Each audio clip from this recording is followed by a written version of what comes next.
All right.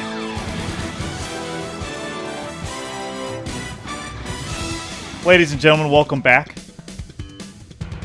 A crappy night last night. I fixed it though. We're gonna beat this game. Tired last night. Tonight, lag, we're gonna give it another attempt.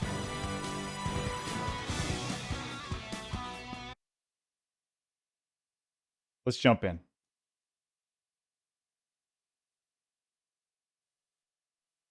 So anyway, we're playing Frederik Pohl's Gateway, the first one. I got stuck. Something happened. I had to go find it on video. And somebody had it on YouTube, thank God. Yeah, because the walkthrough I was using, I guess at that part, I guess it screwed up there or something. I don't know what happened. But anyway, it's a great game. I don't want to leave it just like that. So I want to beat it. And then Resident Evil 3 later. And we're going to do some lag. We're going to do some PUBG with the boys. So, you know, if you want to stick around for that. Let's do it. It's a great game. The music in this game. Superb.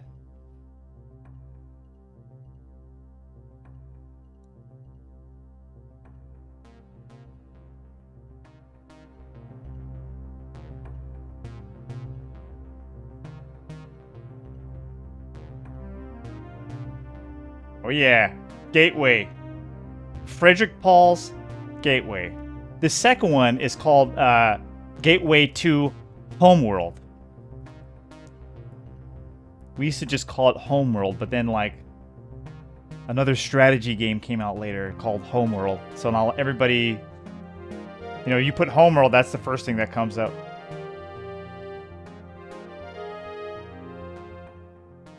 I love this, like, this synth is awesome.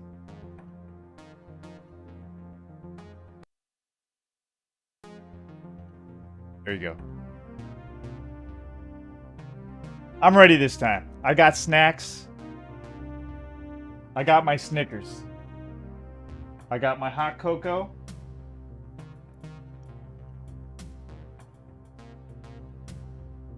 I'm ready. Hey, yo, what's up, Nukem 3D, my man?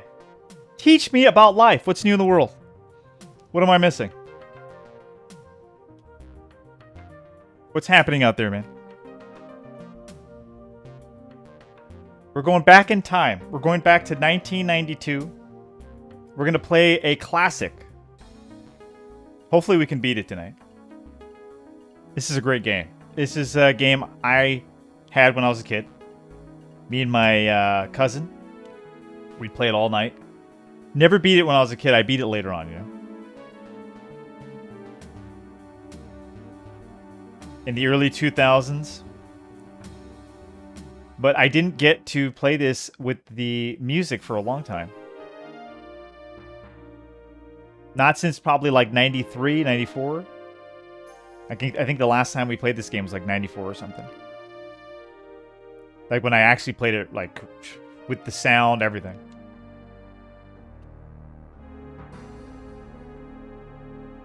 Going good. It's going good.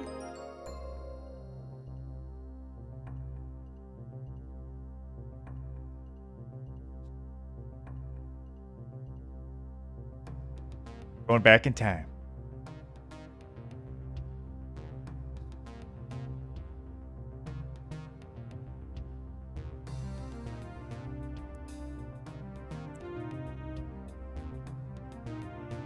Oh, I don't think this is on the Amiga or Apple or anything. I don't think so. I think this is a, you know, DOS exclusive. I have to be careful not to say DOS only. I'll get in trouble. You'll get fined by Microsoft. Oh, yeah. Back in the day, their employees could not say DOS. They had to say MS-DOS.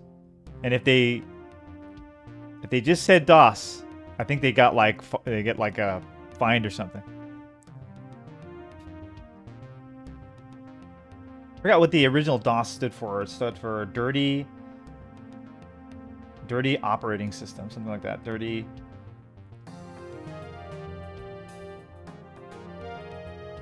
It's the original.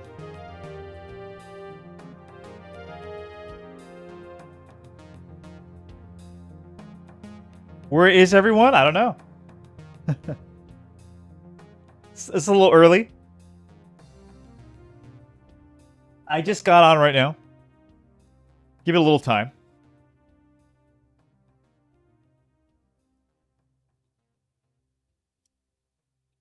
Got a whole story and everything. Yes. Let's restore 22. There it is. The southwestern wall of the room is illuminated from behind, providing a gentle white light. The 7 remaining walls are decorated in elaborate mosaic designs, each dominated by a different hue. Each colored wall has an archway on it. Starting from the western wall and proceeding clockwise, the mosaic's dominant hues are red, orange, yellow, green, blue, indigo, and violet. A large metal 3-legged stand dominates the center of the octagonal room. Okay, in here, I was supposed to put something. Okay, put...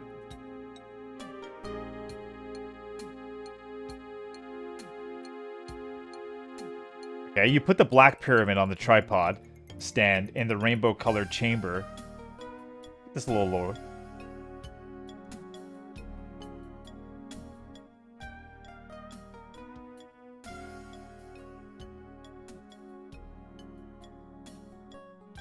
Okay, you put the black pyramid on the tripod stand in the rainbow-colored chamber. The floor suddenly starts to vibrate, and the light from the southwestern wall dims slightly. Your score has gone up by 19. Okay, good. Okay, so after that, we just have to head south. Gotta make sure we do this right. Oh, nice. You quickly make your way back through the 7 octagonal rooms, arriving back at the temple courtyard. Okay, hundreds of small black luminescent insects are crawling along the walls of the temple court. Oh shit.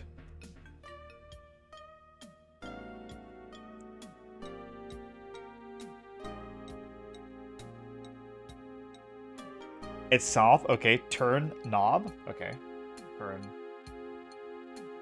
knob. You turn the power knob to the oval symbol and hear a low buzzing coming from all around you. Okay, pull lever. You pull the deployment lever toward the blue dot and the entire room begins to vibrate. You hear a deep rumbling far off in the distance. It only lasts for a moment, and when the vibration ceases, the deployment light starts to glow.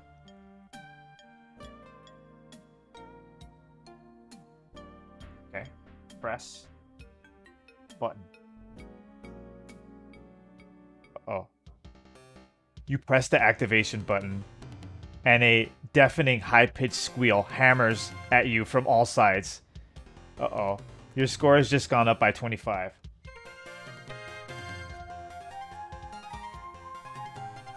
Nothing else happens for a full minute.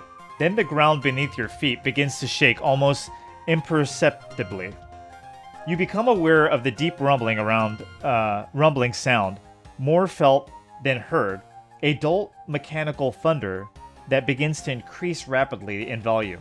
As the sound reaches that level that is barely tolerable, the shaking intensifies until you are holding onto the control panel to avoid being thrown to the ground. Okay.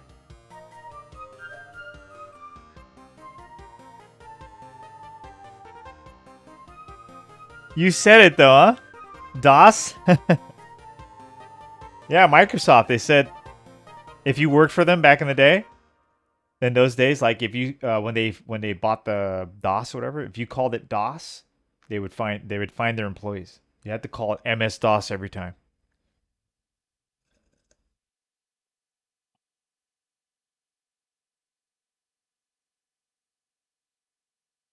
Crazy, huh?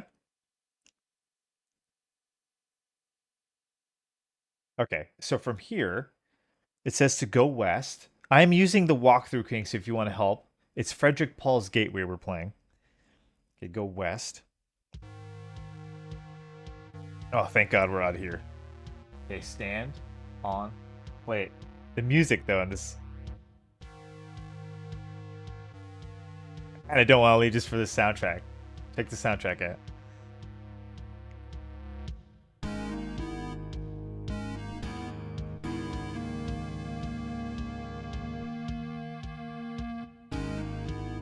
Damn, man. I haven't heard this since '94.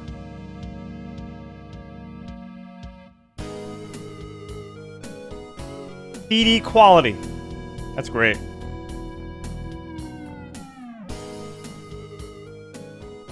Sounds like a Sega CD game.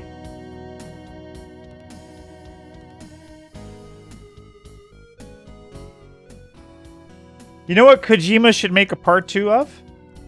How about Snatcher 2? How about Police Knots 2? Why do we have to get a Death Stranding 2? Oh, I think there was they did some they showed some of it, right? Let's see some of it later. I forgot. I was going to go see it, and yeah, I think I just saw the I saw just like the beginning of the video. I didn't see the whole thing. I think there's a little reveal to it, I think. Or maybe it's bullshit. I have no idea.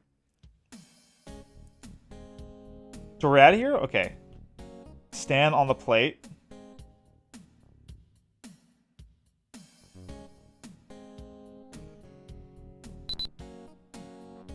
Okay, you step on the metal disc and the world around you fades to black, leaving you in a dark, empty space. A moment later, the world fades back and you find yourself on a metal disc similar to the one you just stood on the city center. Okay. And I think we're out of here, right? No, we're going up.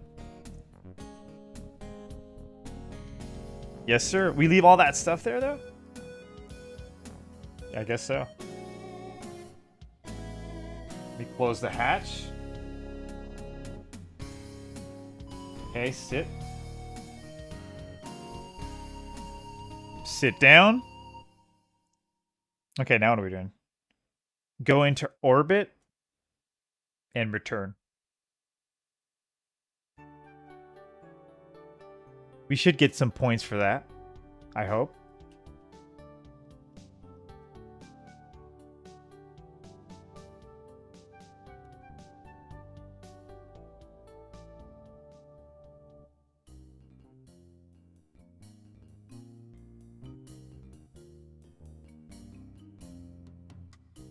Okay, your ship returns to the dock at Gateway, and you undergo debriefing procedures. You are awarded a $5 million bonus for activating the shield generator. Your spacesuit is cleaned and restored in the ship. You are returned to the hangar entrance. Okay, good. Okay, from here, what am I doing? I guess we're going to the new world. We got a few places to go.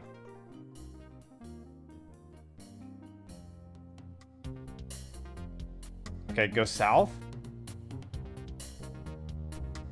Oh, we're going right back in. Jeez. Okay, up. You close the hatch. Sit down.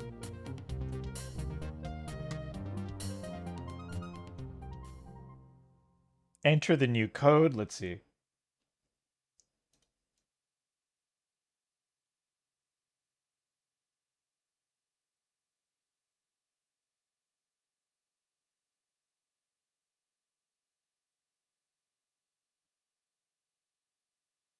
Nope.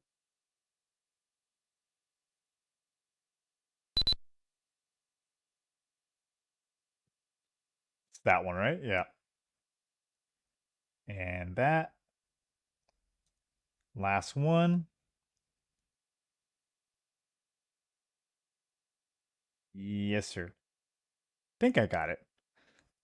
Let me double check. Make sure I don't want to go to the wrong area.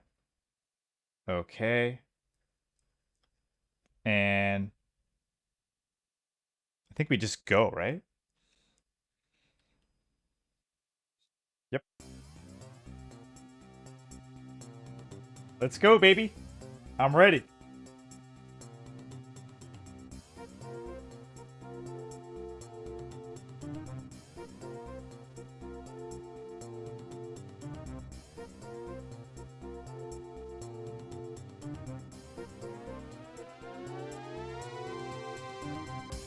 Get info.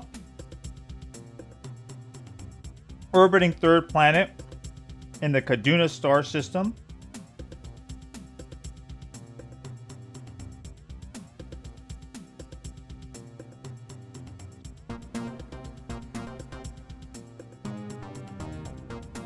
We're landing, right? Yep. Breaking through the atmosphere. Almost there. We broke through, landing. Oh, wow. Where are we?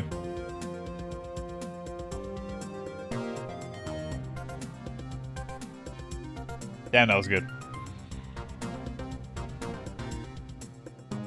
Okay, wear suit. Put my spacesuit on. Okay, open hatch. You open the cabin hatch, and the internal cabin pressure equalizes with that of the atmosphere outside with the slight hiss. Well, thank you, brother. I appreciate it, Nukem. You're a good man.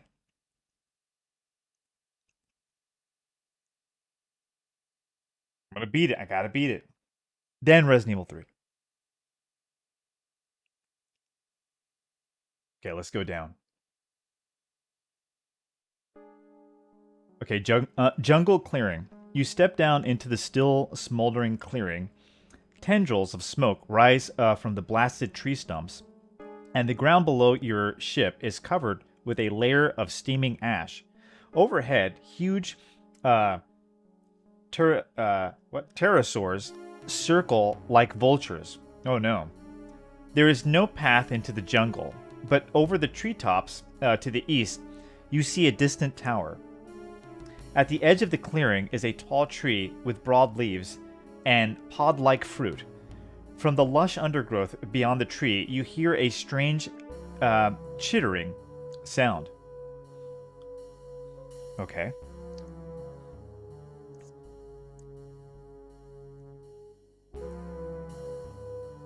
We went down.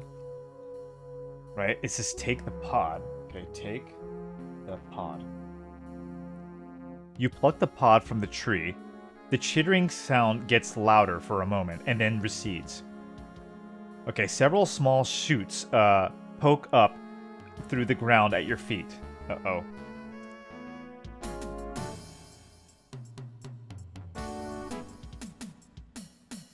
Okay, go east. You claw your way through the jungle. After a while, the dense foliage gives way to a... Geez, this track is just, like, very distracting. Okay, foliage way to a waving thicket of tall, slender plants that look like huge anemones. The tower is visible to the east, but the anemones block your progress in the direction. To the west lies the way back to your ship. From the undergrowth, you hear a strange chittering sound. Suddenly, the ground below your feet bursts open, and a huge worm crawls up your leg and winds itself around your torso. It attaches a sucker mouth to your back, to the back of your helmet, and begins to chew on your headgear. Uh-oh.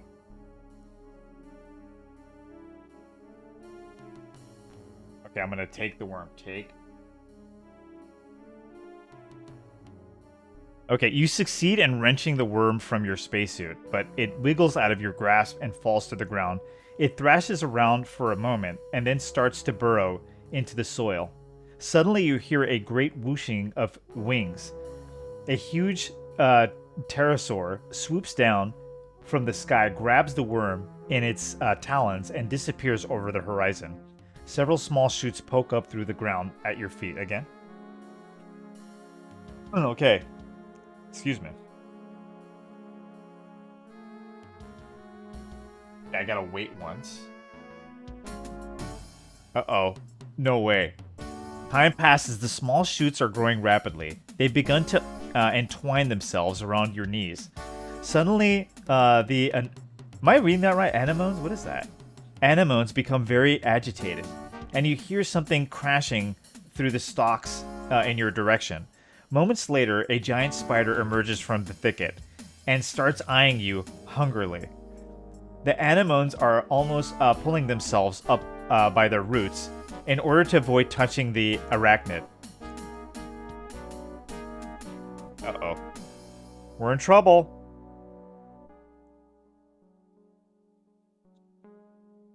Okay, shoot. Spider.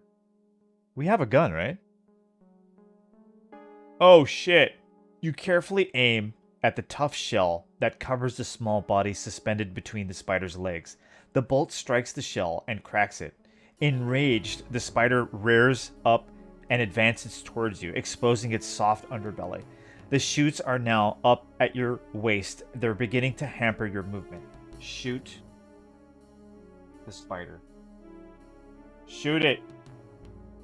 You fire up at the exposed flesh of the spider's belly. The monster screams in pain and one of its giant pincers reaches out and wrenches the gun away from you. Oh no. The gun disappears into the spider's mouth and the beast's mandibles grind together. Seconds later, the spider's head blows apart. Oh shit. The spider falls to the ground, its limbs twitching. Black ichor drips into the ground from the remains of its head, forming a pool of sticky liquid on the ground. The gun now lies in the middle of the pool. Your score's up by 10. The shoots have thickened considerably and are starting to grow pseudopods. As the stalks wind themselves around your chest and begin to squeeze, you suddenly realize that if you don't escape now, you probably never will. Uh-oh.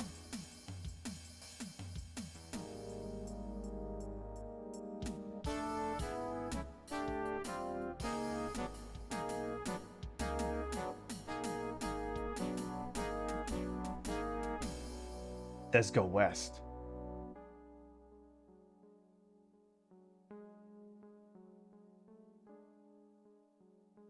Okay. We got out.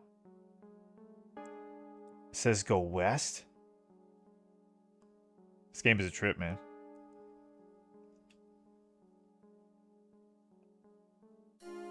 Okay, go. Okay, wait, sorry. Go east. Okay, in the pool you see a gun. Suddenly the ground below your feet bursts up open, and a huge worm crawls up your leg and winds itself around your torso. It attaches its sucker mouth. Oh shit, again? What do I do with this thing again?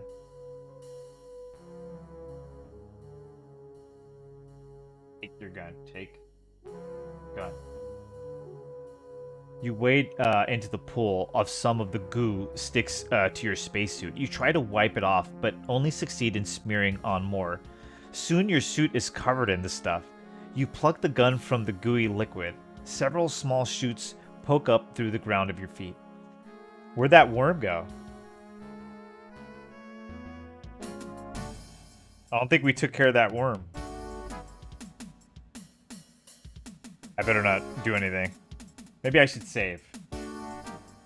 You know what? No, I'll just go with it. We didn't go that far.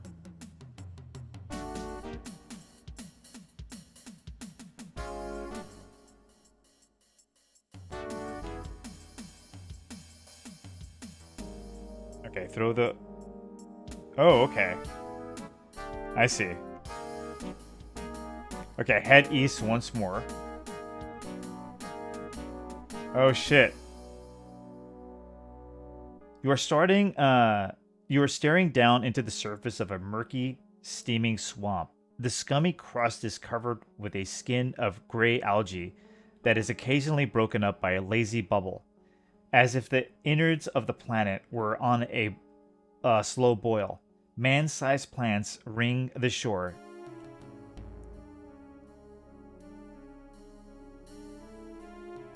Where am I? Keeps attacking. Oh, wait, the steam you can see that many of them are infested with some kind of worm that keeps attacking you. Every once in a while, an impossibly long tentacle breaks the surface of the swamp and writhes toward the shore. It plucks a worm from the plant and forces it below the surface to be devoured by what must be a monster of unimaginable size.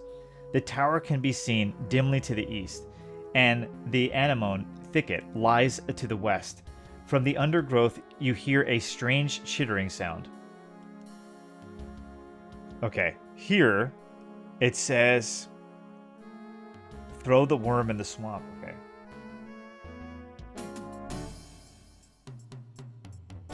Oh shit. You throw the nematode into the swamp, and it thrashes around the surface for a few moments. Then suddenly, a suckered tentacle emerges from the depths and wraps itself around the unfortunate creature. At the same moment, a huge pterosaur descends out of nowhere, sinks its talons into the worm, and tries to take off again. As the pterosaur struggles to get airborne, another tentacle emerges from the ooze and winds itself around the bird's leg. The pterosaur's mighty wings succeed in pulling the surface an octopus larger than any monster you have ever seen. The two engage in a titanic battle. The pterosaur repeatedly plunges its razor beak into the body of the cephalopod.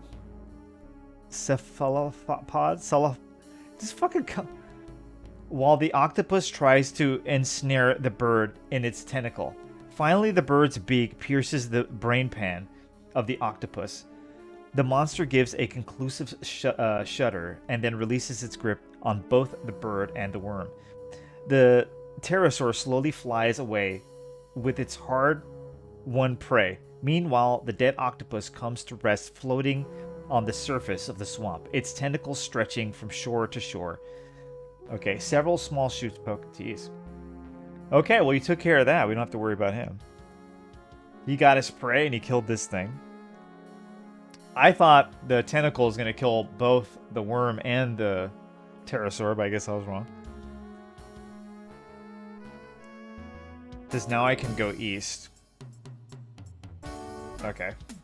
Let's go east. You dash along the tentacle, hop over the bloodied head, and race along another tentacle to the opposite shore. You crash through the undergrowth on the other side of the swamp, and soon come to a field of very odd-looking plants. You are standing in a field of giant spikeball plants at the edge of the jungle. The tower is just beyond the end of the field, to the east. Through the undergrowth, to the west, lies the swamp. The vegetation near the nearest spikeball plant is riddled with thousands of tiny holes, and a small spike is embedded in the tree trunk next to you. From the undergrowth, you hear a strange chittering sound. What is this chittering sound going?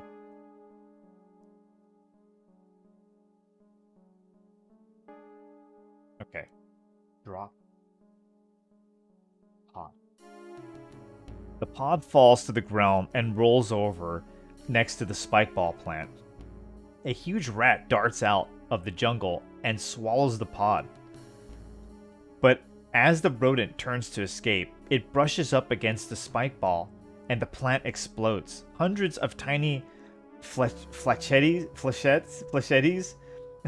fly through the air and kill the rat instantly. Your score has just gone up by 5. Several small shoots poke through these small shoots. Okay. Take the rat and spike. Okay, you pull the spike out of the tree. Your score's up by 3. You hoist the rat up onto your shoulders. The small... okay. They begin to entwine. Okay, damn. The tongue comes slithering out of the stalk and feels around of the ground for its prey. Finding nothing, it sadly retreats. Slowly, a new spike ball regurgitates on the top of the plant. Oh shit. The hell?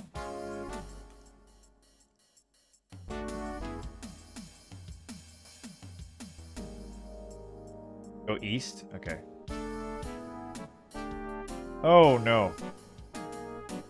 This is a stone plaza laid out at the foot of the tower. The door to the tower is closed, but between you and it lies a very large snake. The snake uncoils itself and slithers towards you, stopping only a few feet away. It fixes with you with a cold reptilian stare and starts to weave its head back and forth, trying to hypnotize you prior to making its strike. Jeez. We gotta give him the rat, right? Drop the rat. You drop the rat on the ground near the snake. The reptile's head darts out like lightning, and he sinks its fangs into the rodent. He hinges his jaw and swallows the rat whole. He settles down. Then he settles down. I think. Oh, miss. They screwed up. Then he settles down to digest the meal and ignores you completely. Suddenly, the ground below your feet bursts open. A huge worm crawls up your legs and winds itself. Jeez, this damn worm again? Yo, VA Tracks, what's up, brother? How are things? How is this worm coming back? Oh, I think I know how we're gonna take care of this.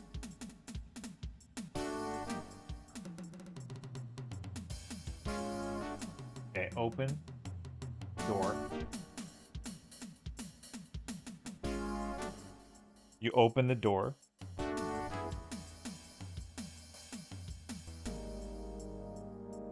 Go east. Oh shit. You are in a large room with the base of the tower. In the center of the room is a shield generator activation mechanism. A small puffer slug is sitting on top of the control panel. What up, brother? What's new in the world? Teach me about life, VA Tracks. What is happening out there? What am I missing? I'm just trying to beat my, one of my favorite childhood games. The whole series is great.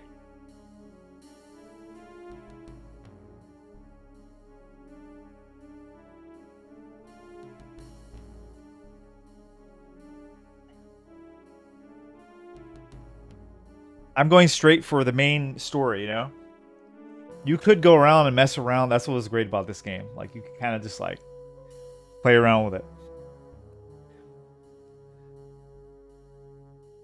You're at the car wash now? Nice, man.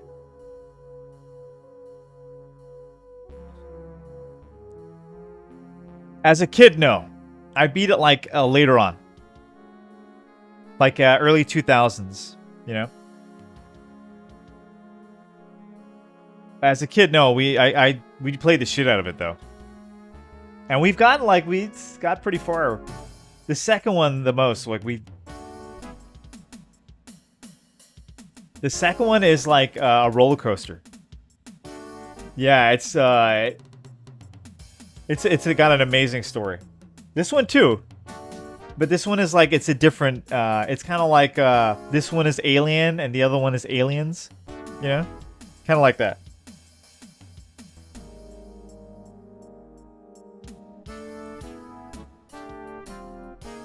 The other one puts you right in some crazy situations. Yeah, the writer is great. Frederik Pohl, he's a great writer. Like he could definitely put you in his world, in his mind. He's great at getting you to visualize what he's thinking. You know what I mean? His world. It's great. Great game. Great games. And it came from the novels. I never read the novels. I just know that the games were excellent. Some of the best adventure games I've ever played. Probably the best, for me, in my opinion. They never got any credit. Okay, after that.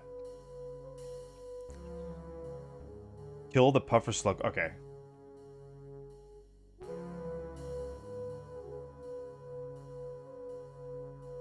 Puffer slug with spike. Oh no. As you reach toward the slug, it suddenly swells to 100 times its normal size. In its enlarged form, you can't help noticing it has beady eyes and very sharp fangs. The puffer slug watches you wearily, prepared to defend itself if you make another aggressive move. Damn. Man, I screwed up, huh? I shouldn't have messed with this thing. Okay, kill.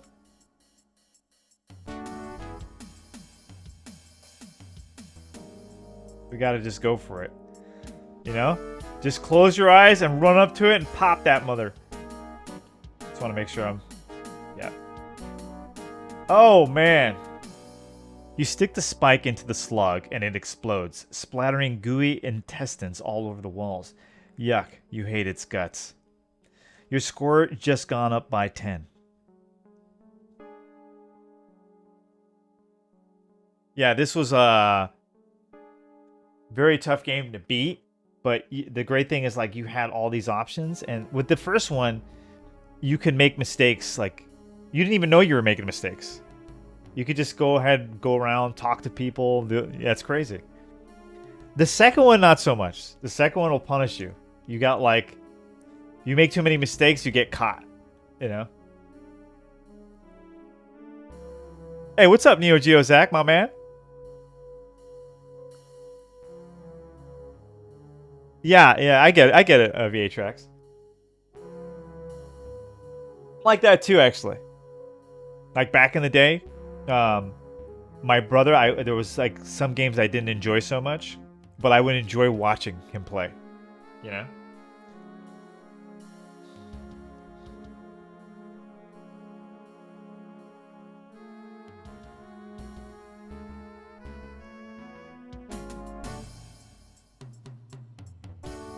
But my man Nukem's in here. VA Tracks, Neo Geo Zach. Anything new, guys? Let me know. I'm just still waiting for the Terminator 2D. And that's it, really. There's got Terminator Survivor. That's probably going to be... I mean, that's something we probably should look at. I don't know if it's going to be good. I hope so. That's a tough, you know? That's a tough thing to pull off. All those kind of like survival type games. Survival build type games. Those are tough. Hey, when you got it right, it's great. But... let's see. Okay, so we pop... after we pop the damn thing, what do I do? Okay. Turn the knob. You turn the power knob to the oval symbol and hear a low buzzing coming from all around you. The worm is chewing away steadily at your helmet. Oh, shit. I gotta get out of here, man. How do I get rid of this damn thing again?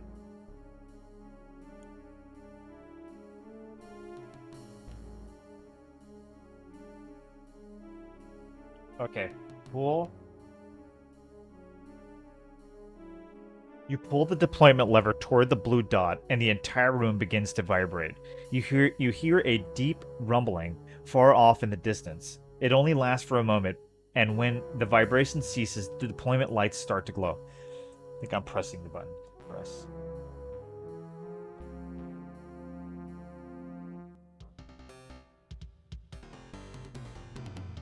We completed, that's the second mission of this assignment that they sent to them. Nothing else happens for a full minute. Then the ground beneath your feet begins to shake almost imperceptibly. You become aware of the deep rumbling sound, more felt than heard, a dull mechanical thunder that begins to increase rapidly in volume. As the sound reaches a level that is barely tolerable, the shaking intensifies until you are holding on to the control panel to avoid being thrown to the ground.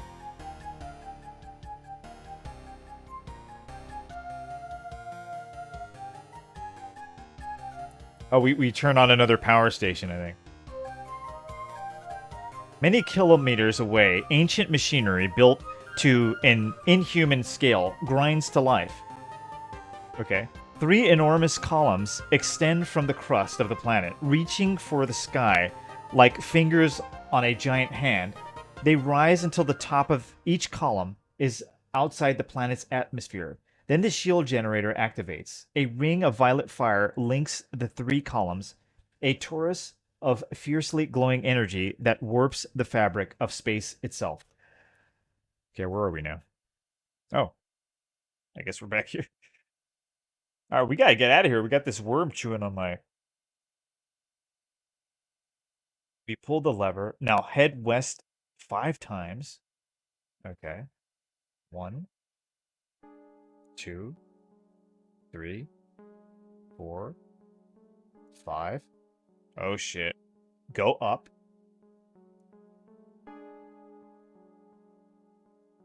Okay. Remembering Warden's instructions, you leave the spike on the ground before you enter the ship. As you squeeze through the hatch, the worm is scraped off onto the ground. A Tersaurus swoops down and makes off with it. Jeez. Yeah. It's good I didn't press anything. I was going to press like, because the first time the worm comes at you, you got to grab it. You grab it and you toss it off of you. Okay, we got to close hatch. I think I closed the hatch on it. You close the ship's hatch. Good. Sit. Let's go into orbit. Return. Let's get that money, baby. Give me the money.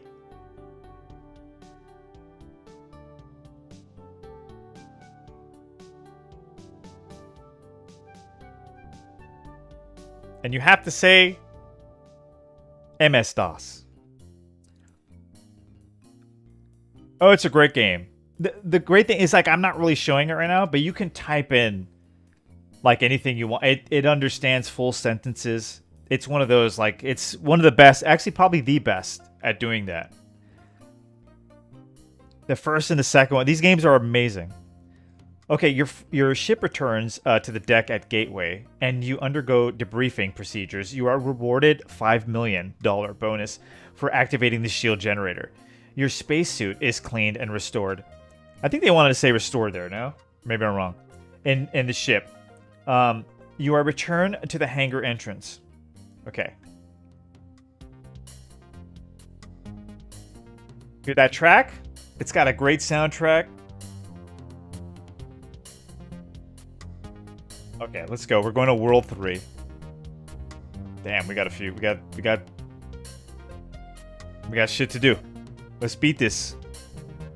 Okay, I'm gonna save it right here. 23. Because I think we did good. Alright. Let's go. The agent escorts you to the ship and programs it with your set of course codes. Okay, so we're gonna have to put in a new course set. Let's go up. Just want to make sure. Close hatch.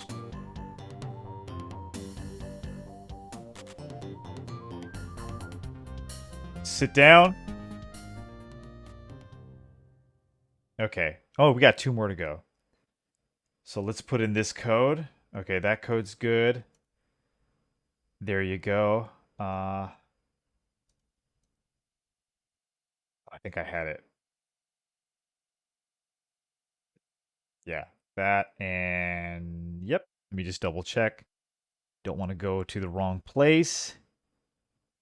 Okay. And I think we're just going, right? Yeah, enter the next code. Go to location. Okay. Let's go.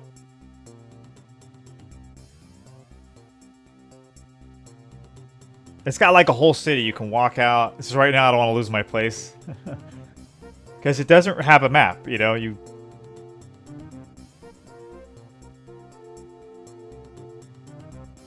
One of the coolest adventure games ever. Okay. Let's get info. Orbiting fifth planet in the Sidorma star system, spectral class G.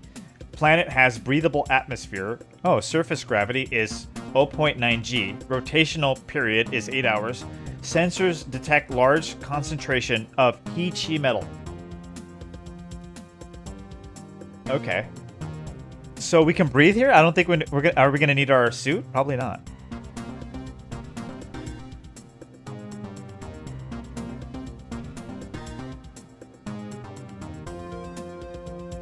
Oh no, we gotta wear our suit. Okay, we'll break through the atmosphere. Let's go.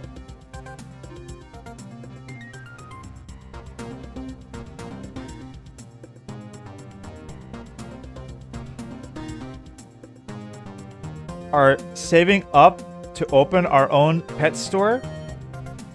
Mary Swanson? That's nice. Lloyd Christmas? I got worms.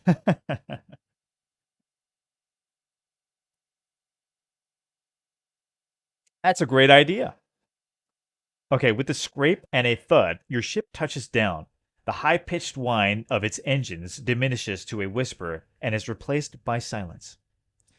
Okay, let's go ahead and let's put the suit on. Wear suit.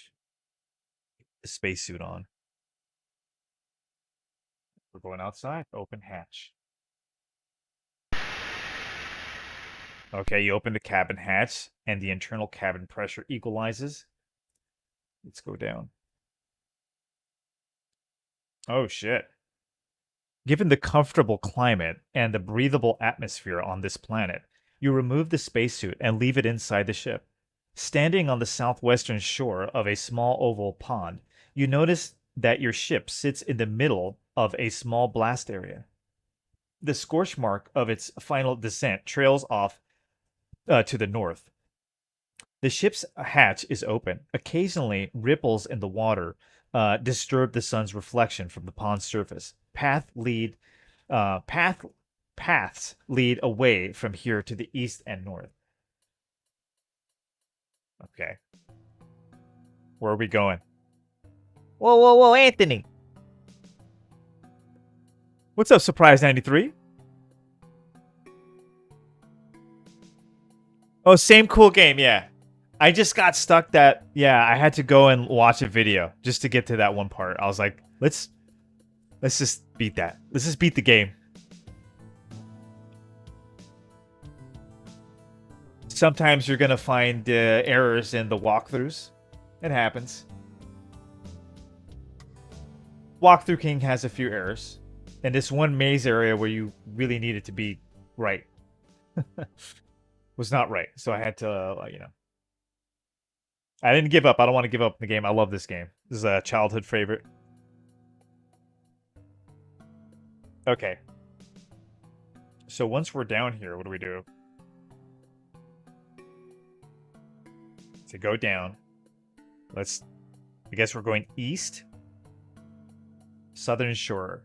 You're standing on the southern shore of the pond. Sunlight gently reflects off the calm blue surface of the pond. A leaf occasionally falls into the pond to the north and causes a small ripple, distorting the sun's reflection. Tall grasses and cattails grow near the edge of the peaceful pond. Lily pads gently bob on its surface. A thick hedge prohibits further movement toward the south. The dirt path weaves far east to west through this location. It says go east again. A tree provides a comfortable shade where you momentarily pause, enjoying the silent place adorned with flowers and bobbing lily pads. A thick hedge lies to the south and east. The dirt path weaves from the north to west through this location. You see a large stone. Take stone. You take the large stone.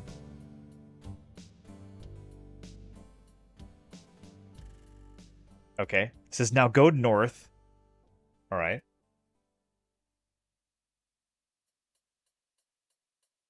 You are standing in the cool shade of some towering trees that are beautiful, yet somehow disturbing.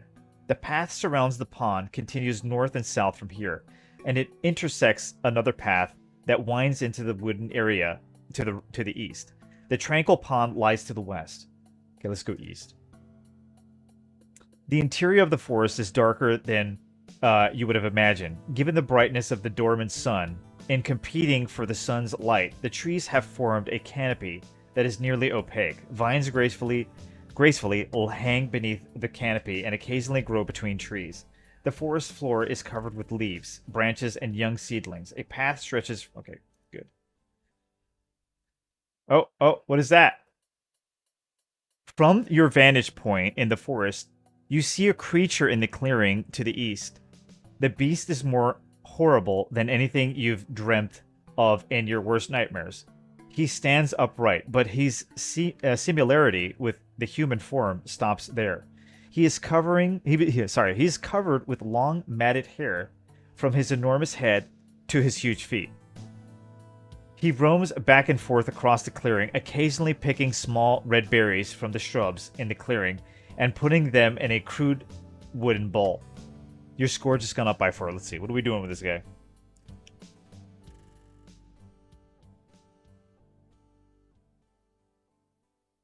East. Oh, shit. You have arrived at a small no, sorry.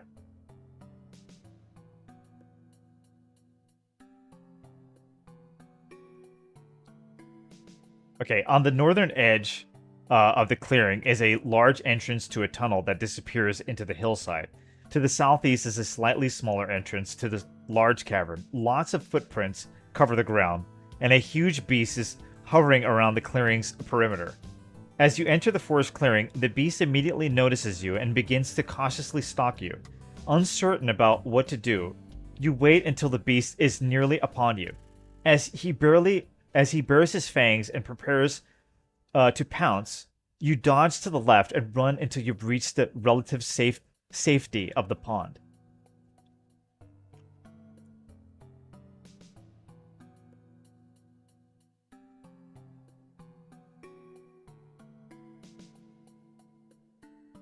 Wait, take? Oh. Damn. I think I was supposed to take something from there. Hey, what's up, Mindy? How are you? For things? Teach me about life?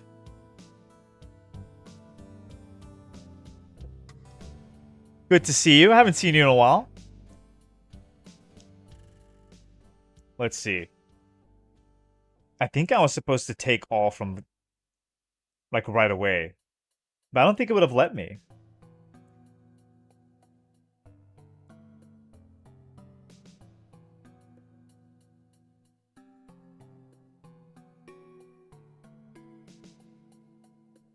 Oh, wait a minute.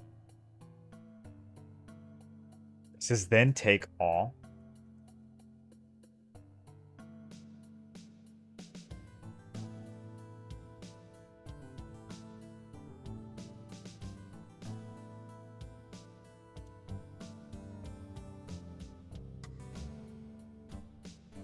Oh, this is where I start, right?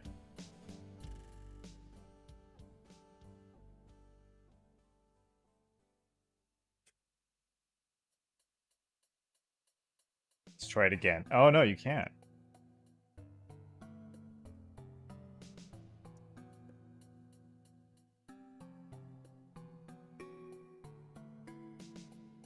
West? Yeah, okay. We're back at the start of this. Let me see if I can do it again. Okay, this is when I just get down from my ship. We go down. It says go east. East. It says here to take a stone. We did that. Now go north. Then east.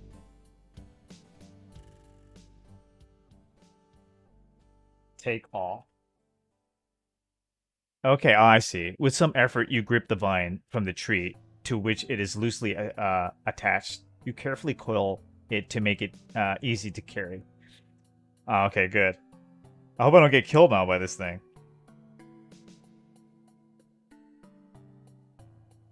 Okay, now we go... It says wait 4 times. Wait. Having picked the last of the red berries, the beast exits into the tunnel entrance on the north side of the clearing. Okay, wait. The beast enters the forest clearing from a tunnel on the northern side of the clearing. He stops and sniffs the air carefully, looking momentarily in the direction of the forest. Wait. And wait. 6 minutes since his last appearance, the beast enters the forest clearing from a cave entrance on the southeastern side of the clearing. He plays with his hair and moans quietly. Okay. Now what?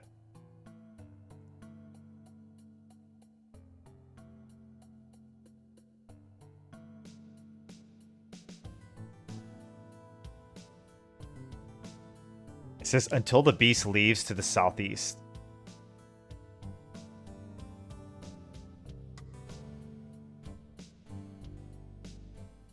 Oh, I had it right there. Jeez. Can I go back? Is there like an undo? Is there? No. There's no undo. Shit.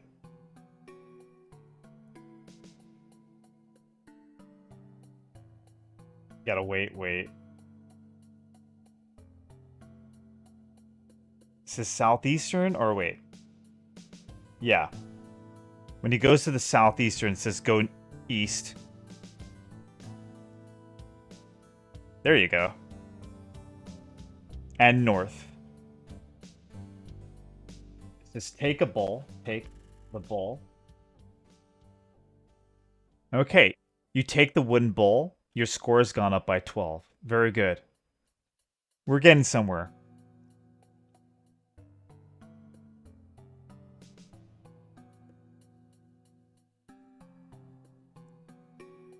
Before going south, west, west, north. Okay. South, west, west, west, northwest. Okay. Put the small stone in the bowl. Oh.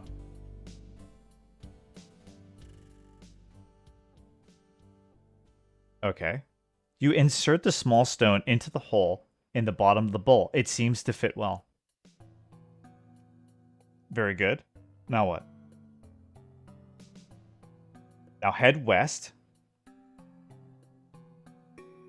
You're standing on the northern shore of the pond. Starlight gently reflects off the calm black surface of the pond. A leaf occasionally falls in. I keep saying that, I don't know. Several bushes in this area are laden with ripe red berries. Dozens of fallen berries litter the ground. Flowers adorn the peaceful shore, and a thick hedge prohibits movement to the north and west. Okay.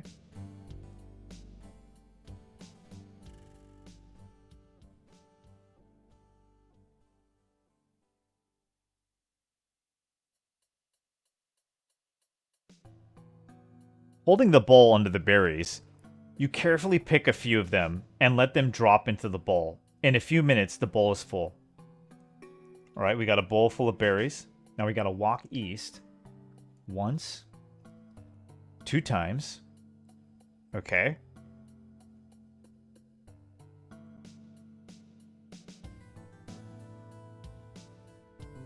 And then south.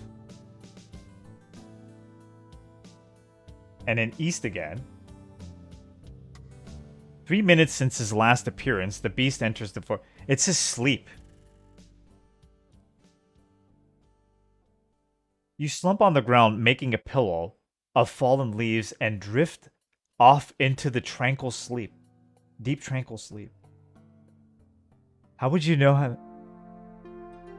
It is night. You are floating in the center of the small tranquil body of water. Through the darkness, you can discern a vague gap and a distant shoreline, and after a while, a mid-current begins to draw you slowly towards it. As you drift nearer, the current quickens. You try to swim away, but the current suddenly becomes too strong to escape. Your anxiety increases, an underflow develops, and you struggle to stay afloat. The once tranquil dream is now becoming a full-fledged nightmare. Finally, despite your efforts, you're pulled below the surface. Though immersed in the murky water, you see organisms much smaller than yourself caught up in the same deadly current. The creatures each emit a single bright pinprick of light, like fireflies at dusk in the summertime on your distant Earth. Suddenly, your outstretched hand encounters a rock anchor to the bottom, and your headlong progress is checked. To your surprise, your vision clears and you find you can breathe freely. The scene suddenly changes and you find yourself back on land, collapsed in a wet, exhausted heap. As you begin to rise, you notice a pair of large hairy feet a few centimeters from your face. You slowly pan up, inspecting the body attached to the feet. The creature is an immense beast with a frightening visage. Its claws are extended and its teeth bared, but instead of attacking you, it stares intently into your eyes as if trying to communicate with you by thought alone. You sense intense hunger. Hunger stronger than you've ever felt before. Hunger so pronounced, it has become a desperate madness. The beast dissolves into thin air, and your heartbeat slows. You awake, and the sun's first light is cast upon the dormant landscape. You feel better, rested, now than you can ever recall. Yo, Mongerface, what's up, brother? How are things? Teach me about life. What's new in the world? We got it done, Mongerface. We couldn't last night, remember? I went on the internet and I found a video to get done to finish that maze so we can get the game done.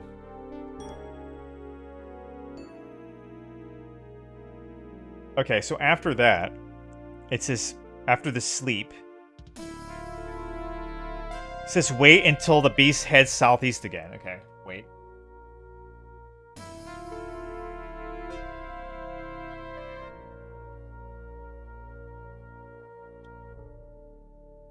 Two minutes his last appearance, the beast enters the forest clearing from a tunnel on the northern side. Let's wait again. This is where we're supposed to go. When he goes northeast, the southeastern side, right? Then go east. Then go north.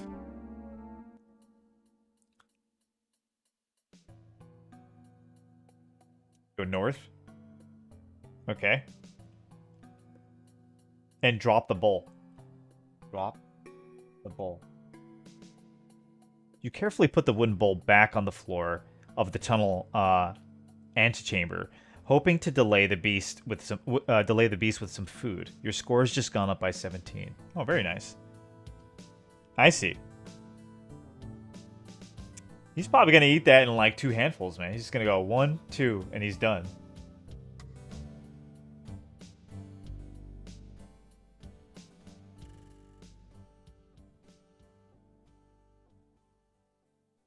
Does then go south? Okay. South. West. And wait for the beast to head to his cave in the north. Okay, I'm going to save here. In case I screw up. Wait.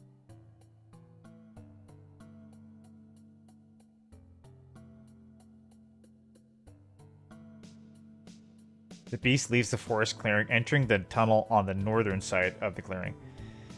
Let me see. Where are we supposed to find him? Or wait. When the beast to head to his cave to the north. Isn't that right? Like that's a tunnel though. Let's see.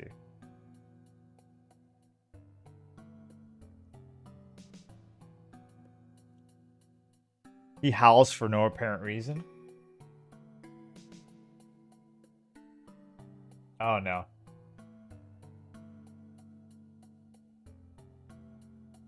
I think we had it. Let me restore.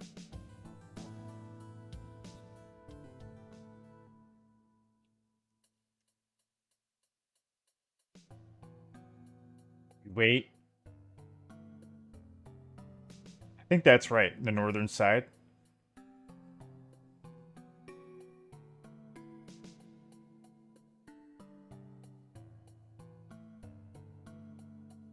Go immediately east.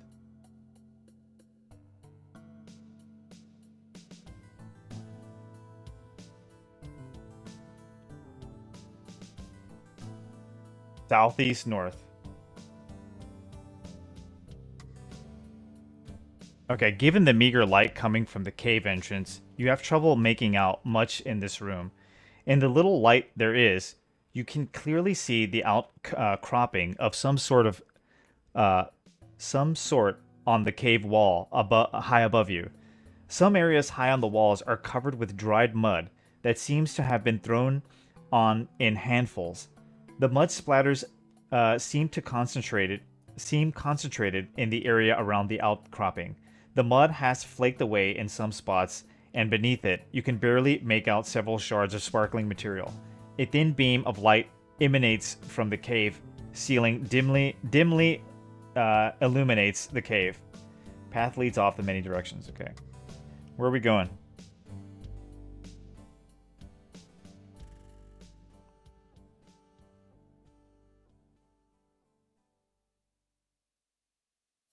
Oh,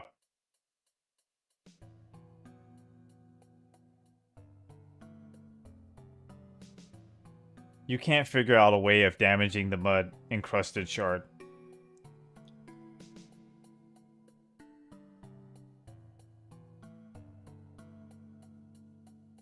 Ah.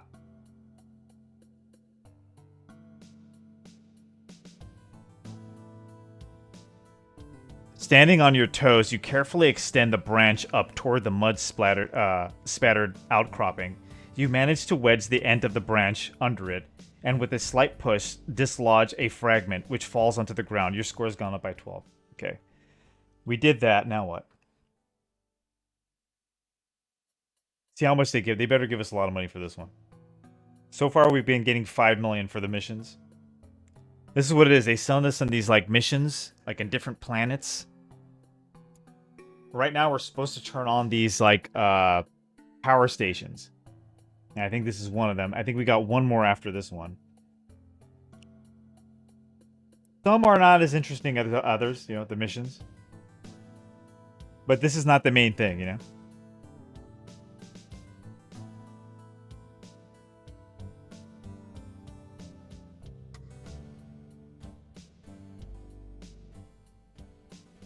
Yeah, I'm glad you're here, Mindy. And Monger Face, my man. Okay, so after we come here, what do we do? Oh, then take it. You take the mud-encrusted shard. Awesome. It says now go south. Northwest. And west 3 times. 1, 2, 3. Oh shit. As you wade into the cool, clear water, the mud-encrusted shard slips from your hand into the pond and disappears from sight.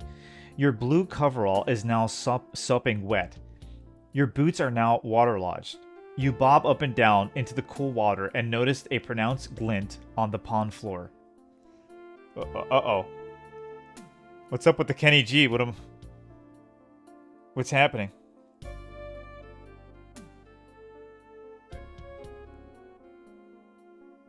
And in west 3 times, I did that. You will drop your shard. Dive after it. Okay, dive after shard.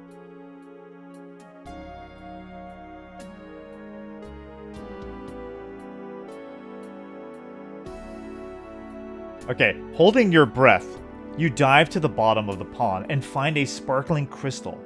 You reclaim it and resurface immediately. The clean shard sparkles with brilliance you wouldn't have guessed was possible. Sunlight striking it is reflected off its many facets in a nearly blinding what? I have no idea what that means. Of light, which seems at once soothing and frightening. Your score has just gone up by 20. That's all I care about, baby.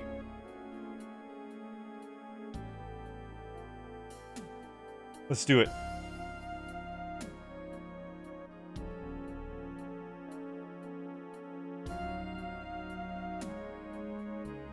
Now,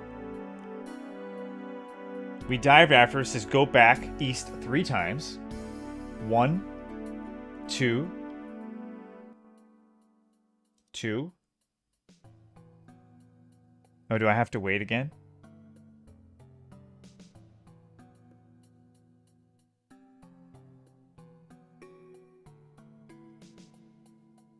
Go back 3 times and wait for the beast to appear.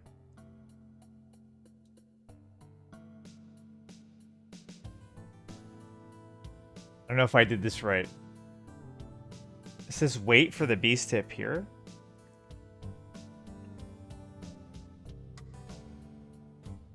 Oh! The horrible beast limps into the clearing from the tunnel entrance, grunting to himself as he enters the clearing. The beast's attention is immediately drawn to you. He immediately becomes transfixed by the light reflecting off many facets of the crystal and stands motionless, staring intently at the crystal shard. Uh-oh. What do we do with this guy, man? We gotta act quick. Before he eats us.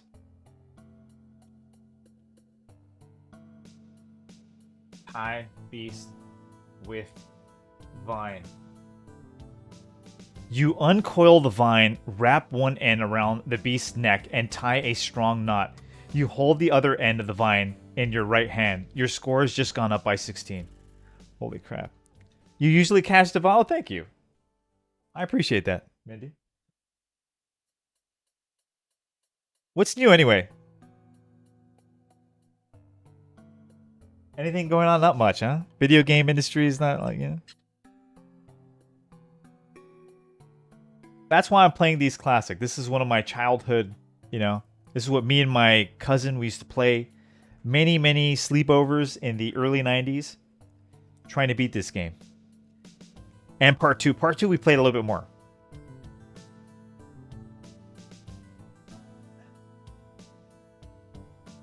Great game. Great soundtrack. Okay, so after we tie him up, what do we do? Then tie it with your vine. Okay. Walk west. Okay. West. West. North. Oh, jeez. West. West. South. East. East. Oh! Oh no. That's not good. That's not good. Am I supposed to be here?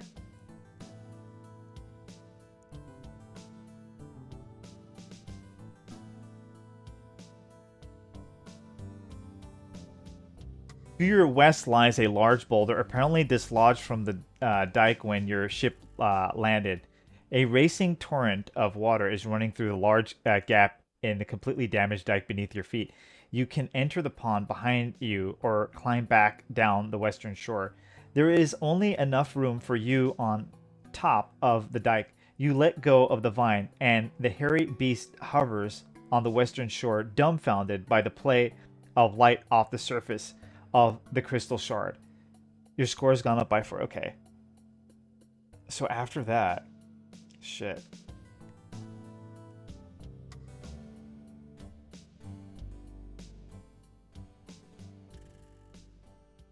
Throw this shard into the water? Okay.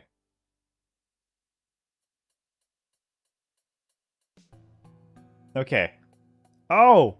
You throw the crystal into the pond. It hits with a plop and then disappears below the surface. For a few long moments, the beast stares at the spot where the crystal sank. Then he suddenly snaps out of his trance and gets a murderous gleam in his eye. He sees you standing on the dike and seems to burst with anger. He bends over and picks up a huge boulder. Then he tosses it at you as if it were a toy. The boulder arches into the air towards you. Jeez. Uh-oh. What do we do? What do we do? Then go east. All right.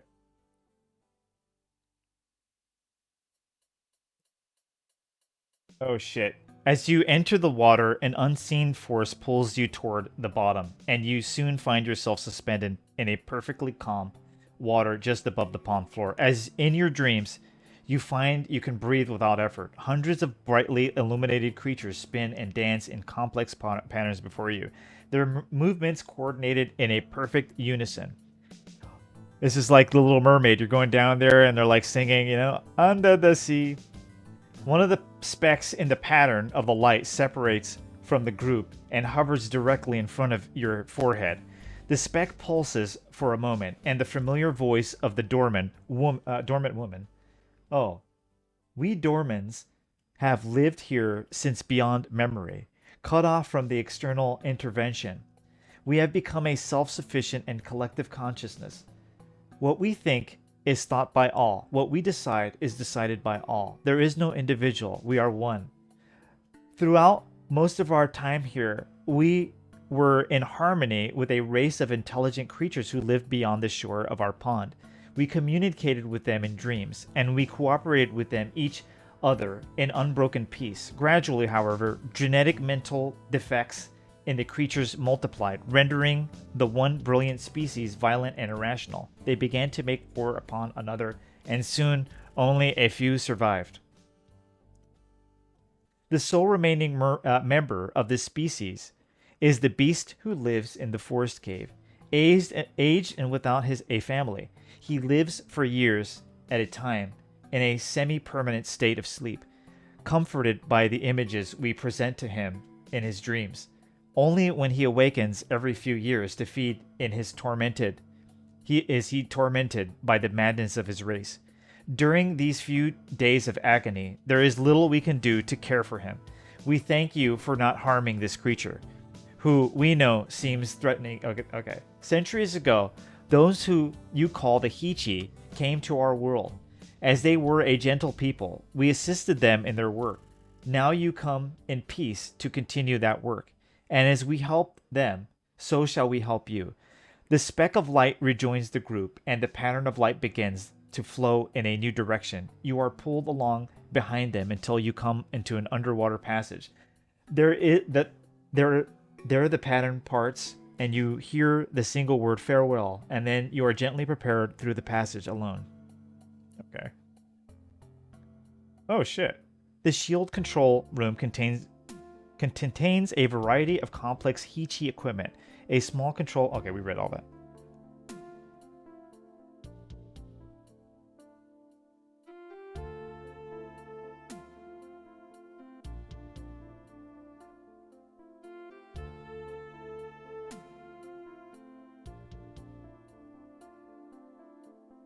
No, we didn't die, Nukem 3D. We're living forever. For 3! Yes! Eternity! Isn't that right? Isn't that right, Monger Face? You know what I'm saying, Uncle Phil?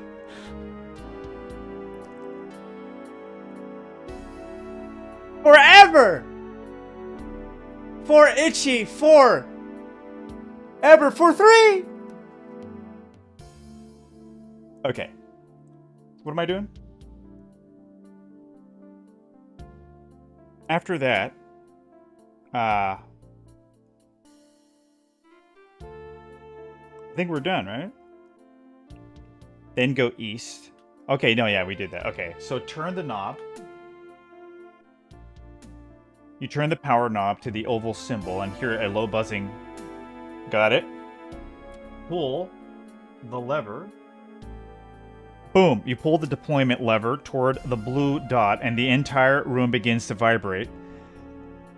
Push the button.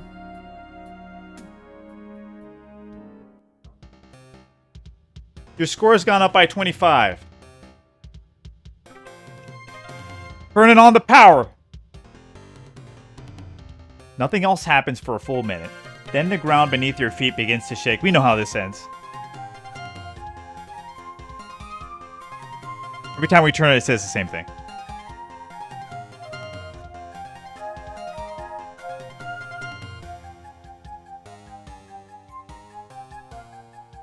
We turn on another power station. Now what?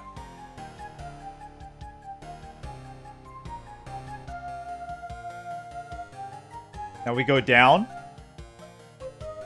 Oh, proud of rescuing the strange alien race, you slowly tread water, enjoying the peaceful scenery.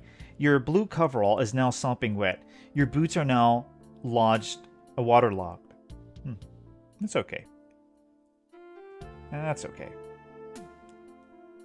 We go southwest, right? And then we go up. We close the hatch. Oh, yeah. Yes, sir. We sit down. Sit. And we return, right? Oh, go into orbit first. You go into Earth, then you return.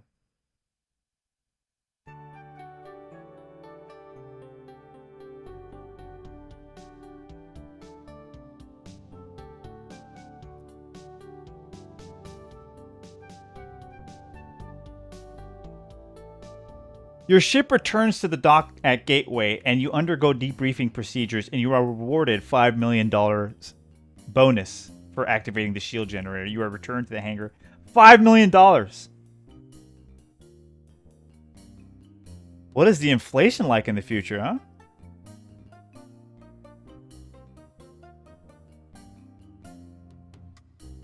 Because you would think, like, I already got, like, $5 million, like, the 4 missions ago.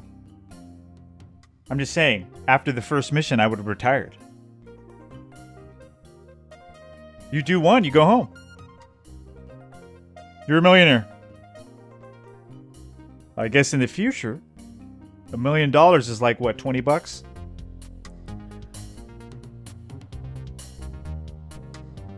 So it's not much. Dollar went down, man. Well, they spent all that money to make this damn space station.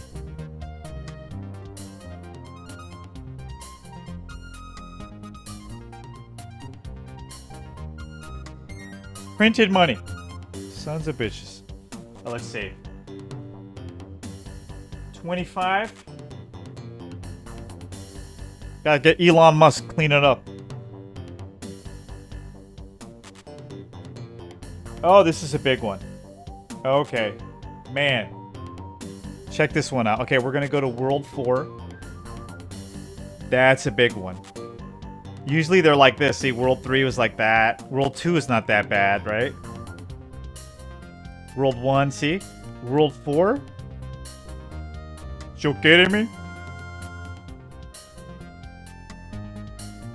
Might be a good one, though.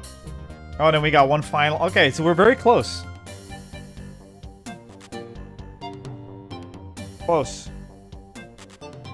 Alright, let's just go for it. We said we were going to beat it. We're going to beat it. Okay, we go south. We're going back into the ship. But first, can we hear this music first? Is it okay? Can I hit a bowl? Can I hit the pen? Can I eat a piece of Snickers, please?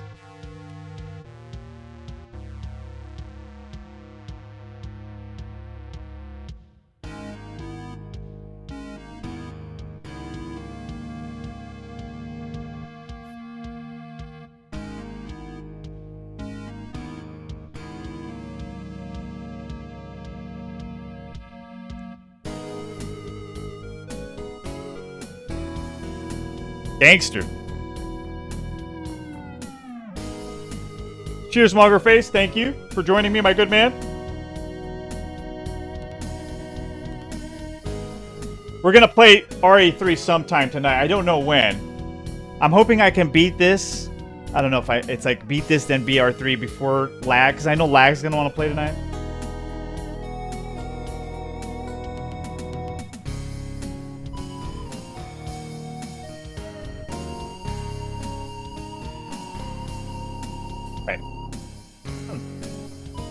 Let's go.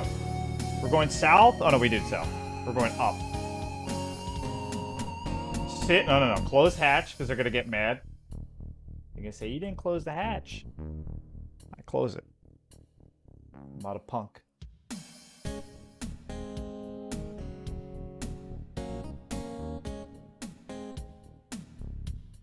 It's a great track. Not AI. Somebody put that together.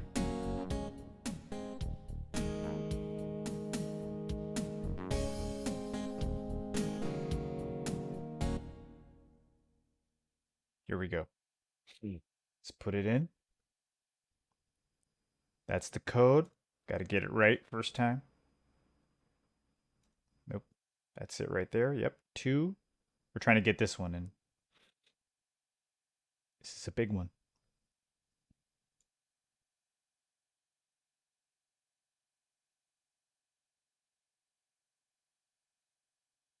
Yep.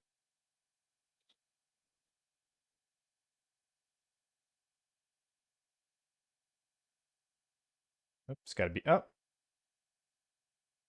I think we got it, right? Got to double check. Don't want to screw it up.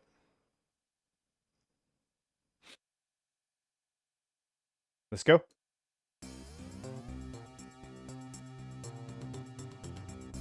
And I wish I was watching like some old school wrestling video. I watched a little bit of the. I said I was gonna watch the whole thing later. I watched a piece of it. I was like, damn, this is so good. It was the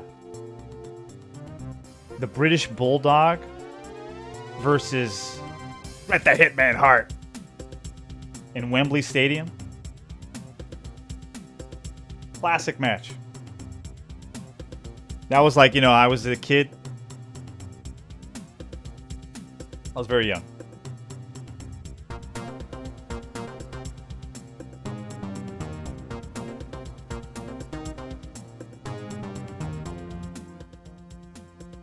That's when I learned about great matches.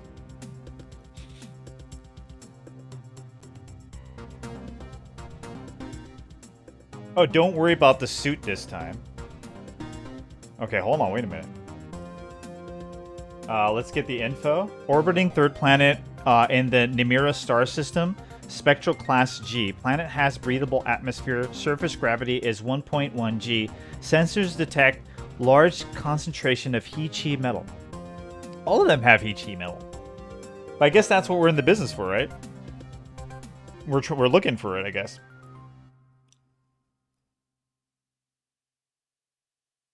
We got the info, right? Let's view. Let's land. We're going to break through the atmosphere. Let's go.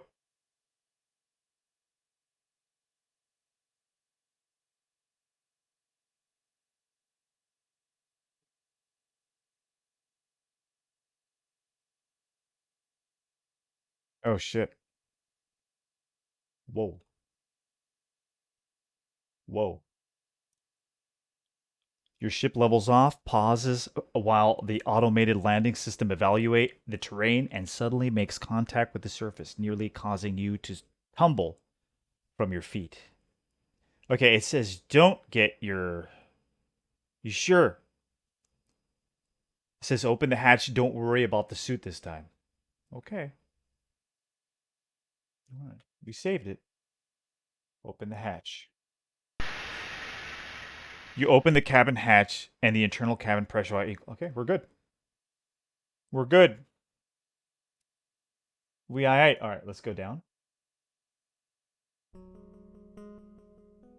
Okay, the plateau on which you've landed is surrounded by tall, spindly rock formations. Mountain trails lead down to the northeast and west. There is a natural archway to the south through which a ledge is visible. Your ship is here, and the cabin hatch is open.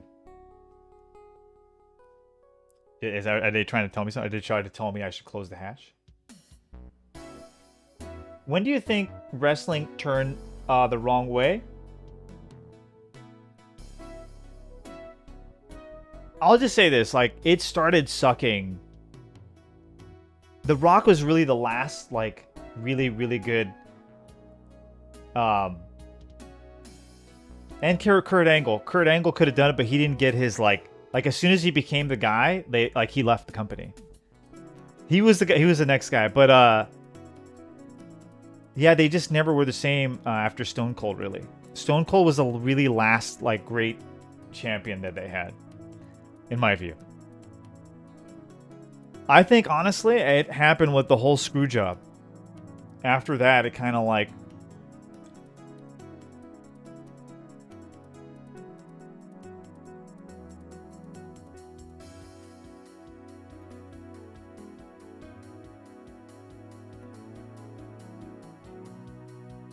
Just think about like if it never happened. If the screw job never happened, you would have had great matches with Bret Hart, Stone Cold. I was gonna say Triple H. Triple H sucks. The Heartbreak Kid, Shawn Michaels.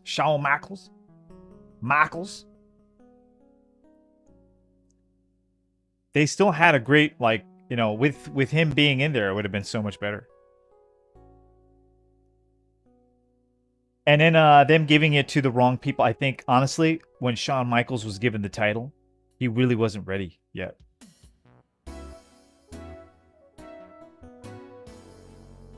Look what happened. Look what happened.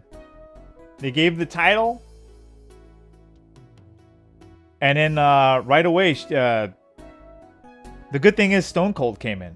If it wasn't for Stone Cold, dude, like Stone Cold, he really blew up at that time.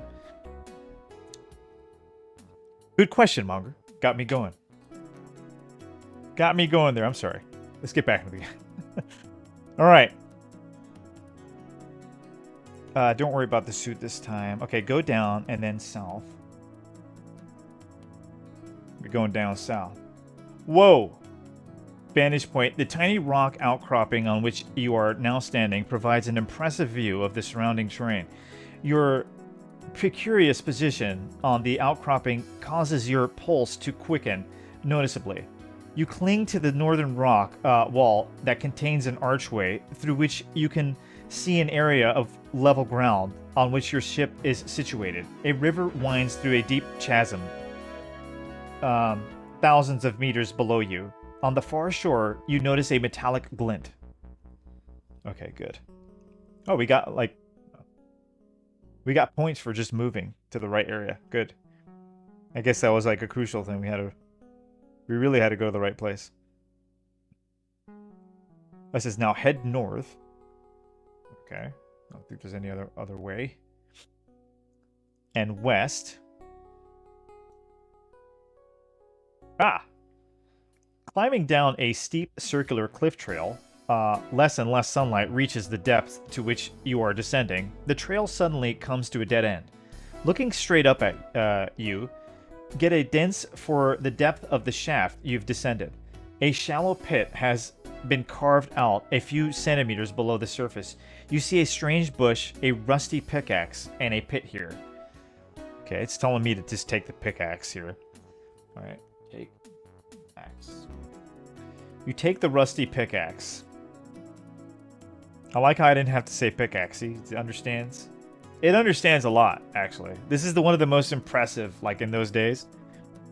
Honestly, I don't think there's even a modern one that came close to, like, how much this game actually understands your inputs and everything.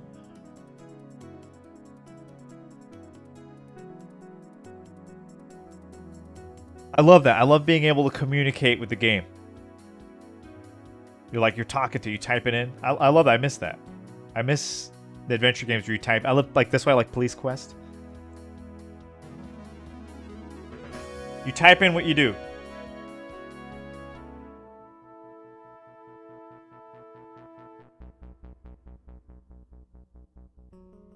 So after that, we're going east, northeast, and look at the pile of rocks, it says. Okay, look at rocks. Oh, pile. I'll say pile. Gotta be specific. Upon closer inspection, you notice that the pile of rocks is actually a crude cairn pointing westward from the half point. Your score has just gone up by 1. Very cool.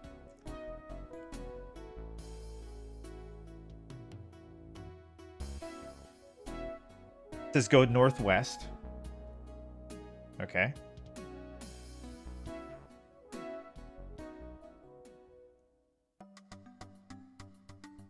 Oh. The mountain trail rises steeply to the southeast, up the side of the mountain. Other less traveled trails lead off toward the north, west, and northwest. An old man with a weary beard looks like he's been waiting for you at the trailhead. As you approach, the energetic codger walks up to you and introduces himself. Howdy, stranger. The name's Becker. Rolf Becker. The old man extends his right arm toward you in greeting. Alright. What am I supposed to do with this guy? It just says here. Okay. Okay, shake hands. Shake. What's his name?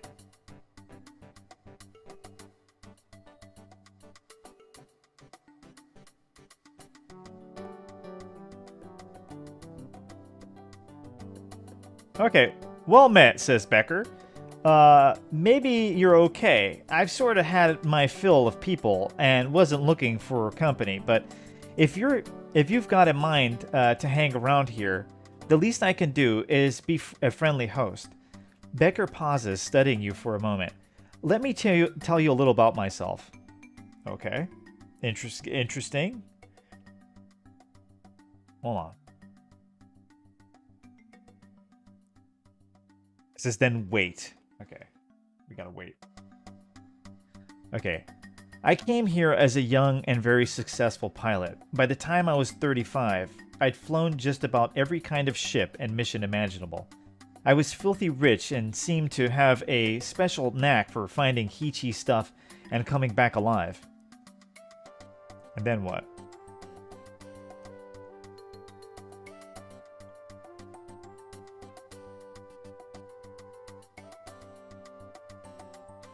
Guess we just keep waiting until he's done talking.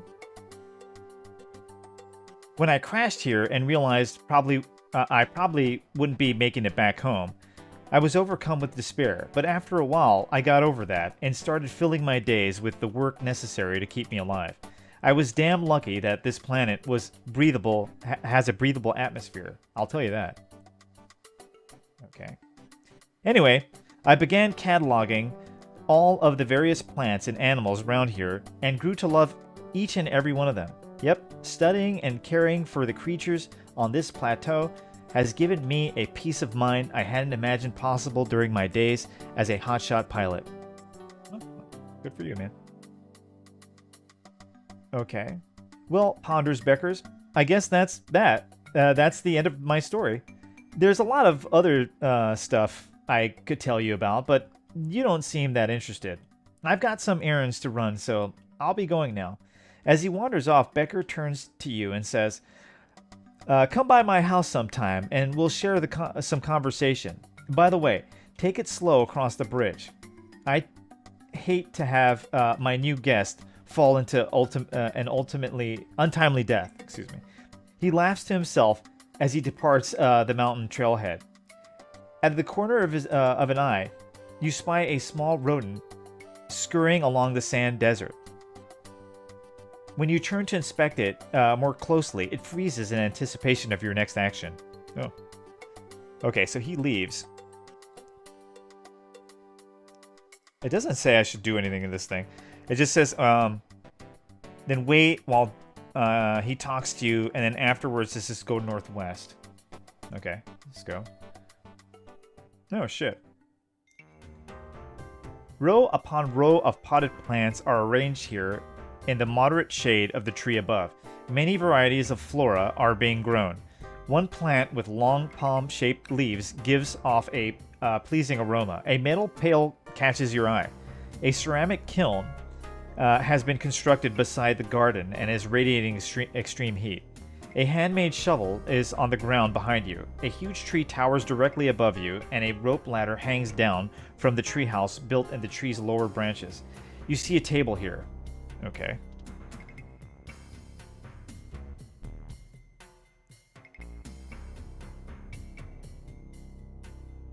Hold on. Let me see.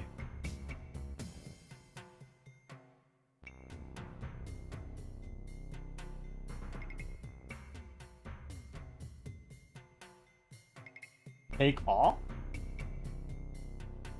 It says go northwest when he leaves and take all. Wow. You take the metal pail from Becker's tidy garden and dump the plant in onto the ground.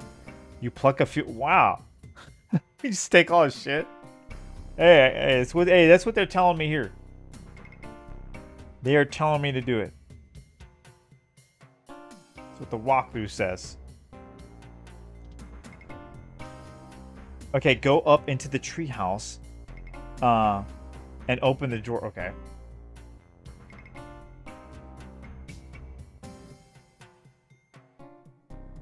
Okay. Open drawer. You open the drawer and discover some actuator calipers, and an actuator discharger. Okay.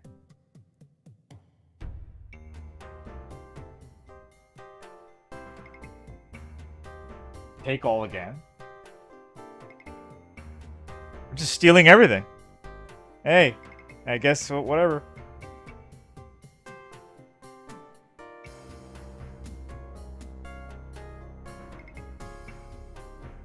Okay, read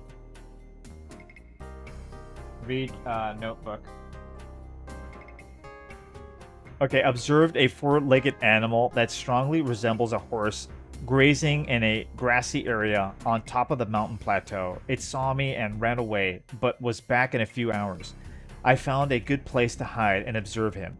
I named the S centerlope humunga because they center like horses and are really big. Oh, they canter like horses and are really big. Are we sure? I don't know. I don't think we're the good guy anymore. Maybe that guy's evil. Like, what is he doing out here, you know? He deserves to get stolen from. That's all. It's all stolen goods. We're just taking it back. Give it back to the people.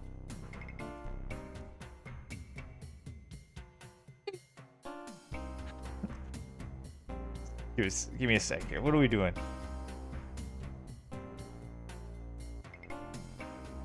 Wait while he talks to you. Okay, north. Take all.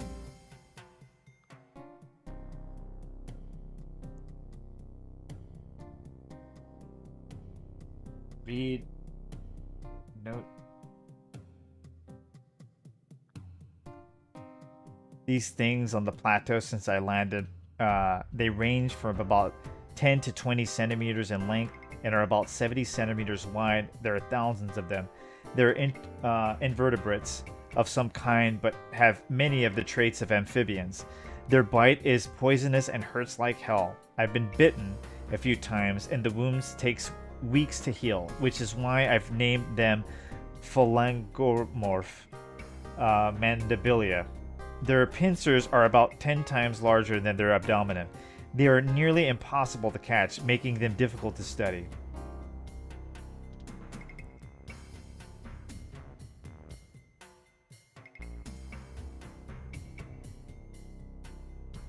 Okay, since my arrival, I've had to deal with a huge variety of bird that is quite prevalent. They strongly resemble pterodactyl species from Earth textbooks I read as a child.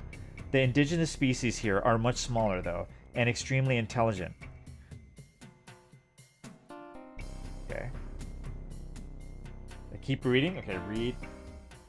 I think we're just getting all the info from...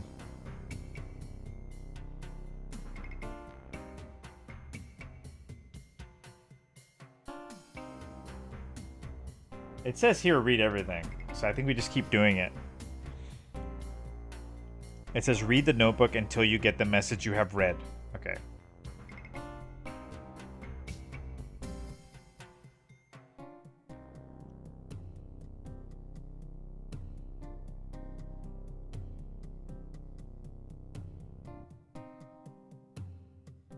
See, read notebook.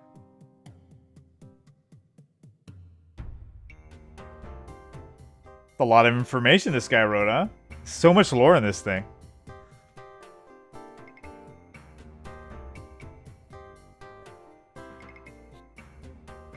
Okay, read notebook. Tracking my adopted as okay, it's running by every few days. Jeez.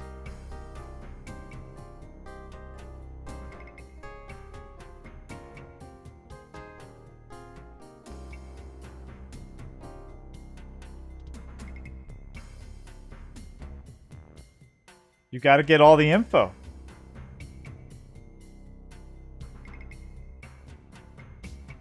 It should say we're done. Wait, read.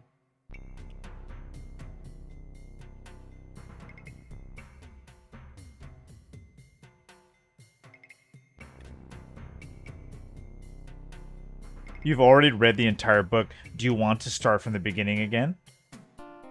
Very good. Okay, we did it. But what's up, VA Tracks? VA Tracks doesn't even let me hit my Snickers, man. He has no respect.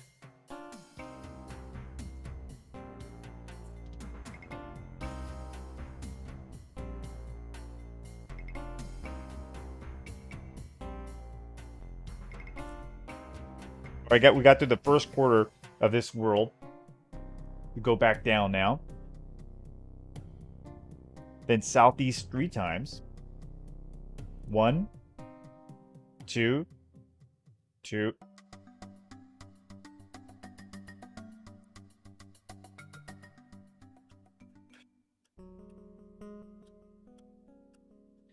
There's a car on the ground. Wait a minute.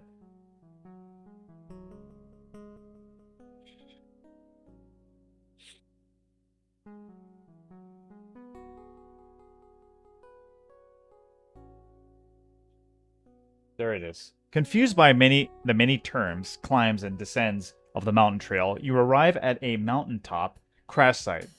The remains of Becker's ship fill the flat area on this lower mountain plateau. Various pieces of Heechee junk and disassembled equipment litter the plateau. An apparently abandoned nest occupies the rock formation on the opposite side of the plateau. A large Geraldo cactus is here, and a path climbs away to the northwest. You see a Venturi and a fuse cover and a Bedister, a terrain sensor and a Doppler antenna, a maintenance crib, an actuator chassis, and a Geraldo cactus here. On the maintenance crib, you see some thyristor clips. The actuator chassis has an actuator panel. The actuator panel has some grommets. On the Geraldo cactus, you see a wooden whistle.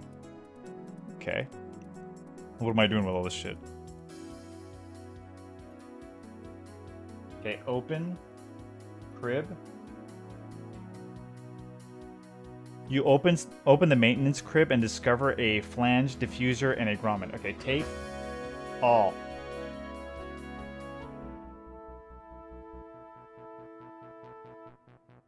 In arcade?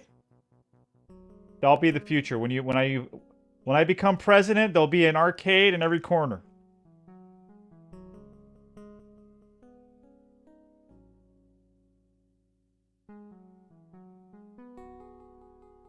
In every park.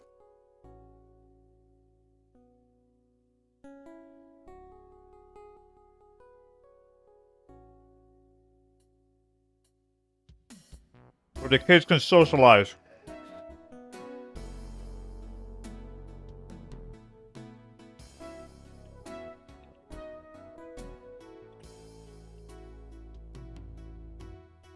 Okay.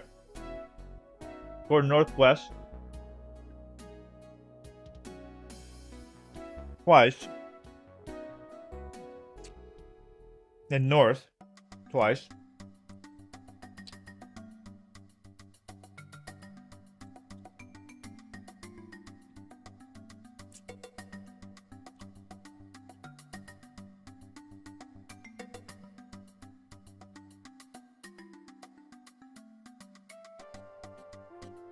Upon closer inspection, you notice that the pile of rocks is actually a crude cairn pointing northeastward from the cliff trailhead. Okay.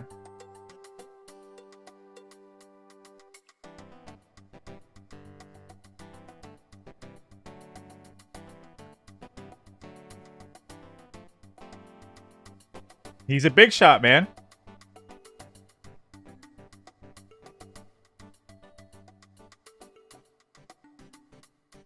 We should watch some VA tracks, huh? Maybe I should promote him.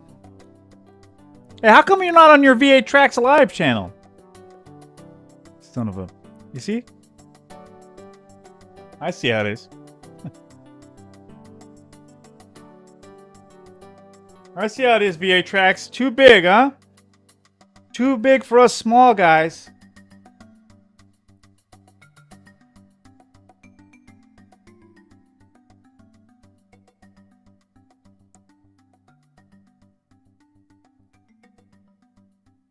You know what I mean?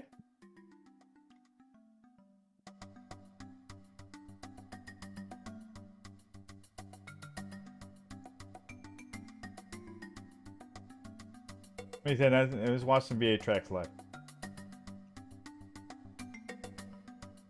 I'm gonna blow, see? Because I'm a nice guy. I'm gonna promote his channel. Yeah, I like the other channel better.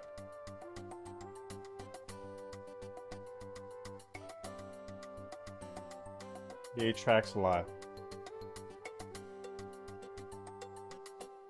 Let's see here. This.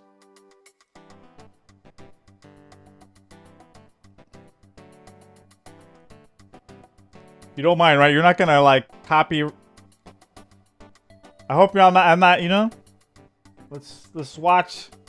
It's one of our brothers here.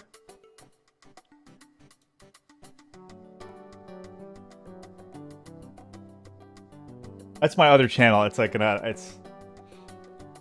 I already subscribed to him on my other channel, the real channel. This channel, the one I'm on here. Oh, there he is. Let's see what he got. What do you got, man? What should we watch? Oh, he did Final Fantasy. Hold on. Those are his live videos.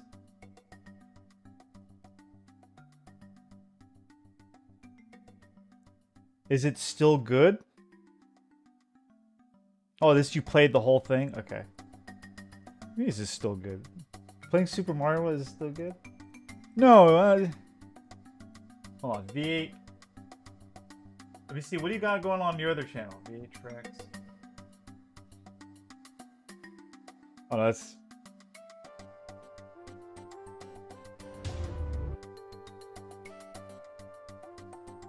Oh, these are yours, right?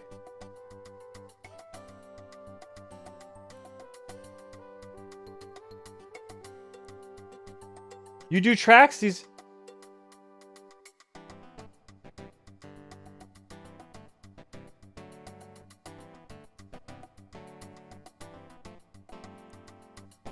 I'm looking for your control. Oh, look, see, look. V8 tracks. I had to do it to him. Let's watch a little. Hold on. You had to do it to him. He had to do it. It's crazy, VA track. Damn. I didn't know you were all. V8 tracks. I had to do it to him. You didn't have to do it to me. Back to the channel. Today we're going to look at a controller from 8-Bit Do. It's one that Damn, it's a 28. Have looked at. It's 28 minutes long. I specifically wanted to find a controller that I could use to replace my Microsoft. Oh, I gotta be careful. I don't want to get copyright. Watch VA track time. VA tracks. Don't you think that's a little long for a controller review? It's 28 minutes long. Well, let's see. Hold on. Elite 2 Pro controller. That one started to go out, and I needed to find a budget-friendly controller. And 8-Bit Do has a lot of cool retro controllers. He's right. See this one right here? It's very nice. Very nice. I got it. I agree. VA Tracks is right. He's not a liar. See? He is right. And I've used them in the past, and I've had really good experiences with them. So I thought I'd try this new one out. It's the Pro 2 wired gamepad, and I got the wired version specifically because I tend to use the Smart man. You see? Smart man. Yes. Get the wired version. Very good. Controller wired in, just to avoid any kind of latency on inputs. I tend to play Number 3. V8 Tracks understands the game. That's why this is 28 minutes long.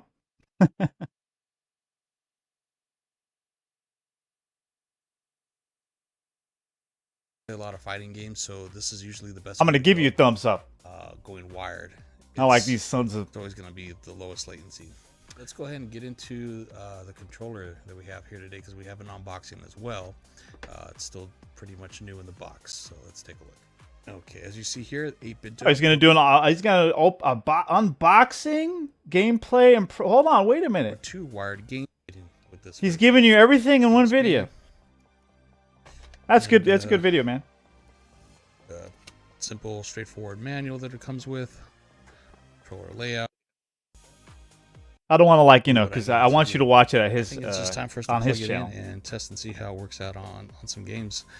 But simply, I think what I want to do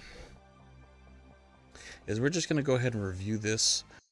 Let's see. I do the Play instruction some Street manual. Fighter, you know? See, by instinct, I actually went down here real quick, which I don't want to do. Uh-oh. Although I do find it easier to hit both buttons at once, because they have this more of a... You need a 3-button. V8 Tracks, let me give you some... Try to find a controller that has the 3 buttons here. You'll be so much more competitive. Yeah, you'll be on like... It's from the Sega Genesis days. You know? You know what I'm talking about. I'm telling you, if you have that extra 2 buttons on the front, you're going to be that much of a better player.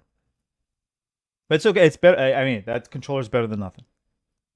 hard edge design on the buttons, as opposed to the rounded bubble design of these buttons on the Elite Pro 2. Yeah. So when I'm trying to mash, because I do tend to have to push both of those buttons a lot at the same time. He tends to mash his...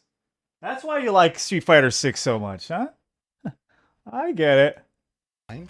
In this game, That's why he likes... here. I'm trying to understand now. On that. Yeah, you can see I'm using the analog sticks now. No complaints. A lot of nice tension on it. The controller itself has... It's not super light. It's not super heavy. It's kind of more on the medium. Yeah, probably It's perfect. It's perfect. the more medium weighted design. See, he jumped Nice. when I did not want him to jump. I don't know if it, yeah, see, he's jumping when I don't want him to jump. It feels like there's Nice. a bit of a not perfect element to this D-pad, and that might just be from all D-pads that have that membrane design. It's hard to find a good... You're never going to do it. It's hard. It's like, just find a controller that you can actually just deal with the D-pad and just try your best. That's basically what it is. All D-pads. There's been only a few controllers where I had it. I'm like, oh man, this D-pad is... But you know. To it rather than mechanical switches underneath. So that could be an issue. He jumped again. I didn't want him to jump. Now the triggers are helpful because I have my dash up there. I do have to push him in probably a little further than the Elite controller. But the Elite controller, if you guys are familiar with that, that has switches on the back to designate how far in you want that button to go before it reacts. So, Yeah. you know, that's just something you have to sacrifice on. Yeah, you definitely have to, like, yeah. That could be an issue. You know, you're pushing on the button, you got to push it all the way, and then sometimes you're in the moment and you don't put... If you don't push it all the way, that could be a problem. On a budget controller, it's not going to have that option, but I think that's very easy to overcome just from what I'm feeling so far.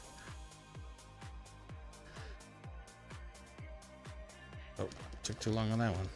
Okay, what else is there? Over here, squeezing on it by accident, Performance. outperform them. And it's not a perfect D-pad. If you are used to using something like the Microsoft Elite Pro 2 controller, Where to that buy? has- Final thoughts. and Let's get to this the final one thoughts. does outperform it. So I would say lean this way if you are looking at.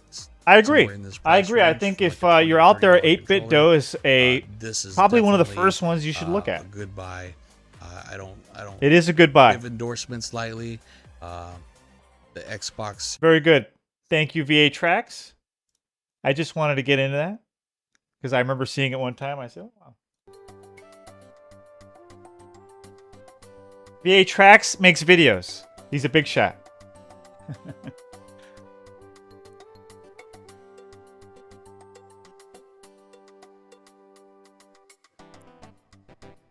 Will copyright strike you? If he does, I'll delete the video. I'll cut that part out. But no, he's not gonna do that. No, absolutely, VHX. You're the man. The Xbox Elite 2 has a great D-pad, but the controller does tend. Yeah, that's the issue. Yeah. No, I agree. That's the issue with these new the Xbox controllers. I'm starting to use my. Well, I had this one sitting around. Someone gave it to me. This is like a more expensive one. This is like one of those competitive, like the cheaper versions or whatever. So I'm using this now. Hopefully this will hold out. But man, you don't want to use these for fucking fighting games. I need a real fighting gamepad. I used to have that nice like. I thought it worked good. It was that. Remember that like back in 360 days, for Street Fighter 4, they had that like. They had the controllers. They came. Mine was Ryu, and yeah, I had the 6 buttons in the front, two in the back. It was such a good controller. I won tournaments with that controller. I used to beat the crap out of people.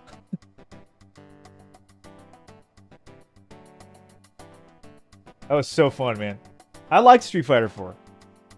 That's why I'm kind of like I'm saddened that I didn't like Street Fighter 5 and 6. I want to be in there, you know, but I just don't like it. You saw the gameplay. It's like juggling combos back and forth.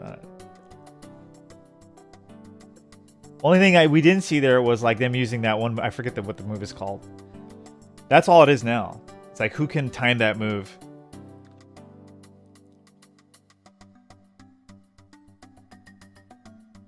A live tournament for us one day. Oh, I'll get schooled now. I would have to build up like. Yeah, I'm like very methodical. I used to just play and play and play. And when I did the Street Fighter 4 thing, I played all day. Like I'd come home, I'd play games. I get my ass kicked, but you know, every day you get better and better, and I started whooping ass. I learned basically every character in Street Fighter 4. Yeah, like every character I can play with, I knew all of their weaknesses. I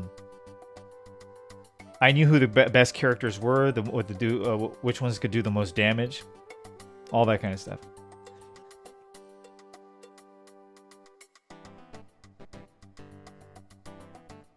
Now you get me back on it. I totally forgot everything.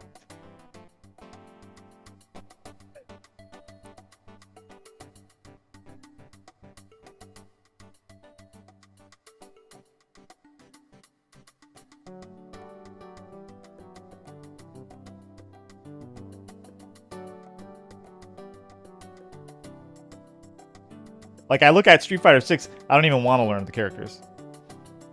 Street Fighter 4 was like, they did a good job. I didn't get a chance to play Super Street Fighter 4, though. Was it Super Street Fighter 4 Ultra? I forget. I didn't play the other ones after that.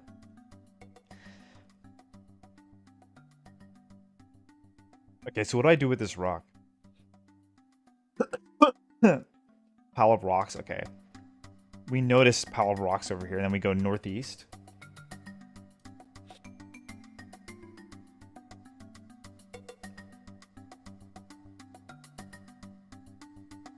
The new Tekken? Oh no, I suck at Tekken too. I suck at Mortal Kombat and I suck at Tekken. I'm a little better at Tekken than I am at Mortal Kombat though. Yeah, dude, I would get destroyed at Mortal Kombat. The only thing I knew how to do was the fatalities. I could just never get it. I don't know what it was. I remember growing up. Hey, you grew up out here, right? The A-Trax grew up in my neck of the woods. You used to go to Vegas, right? Do you remember going back in the day in Vegas during the height of the Mortal Kombat? Like 1 and 2? Even 3. But dude, there was you go to Vegas and there were some people who were they were so damn good at the game.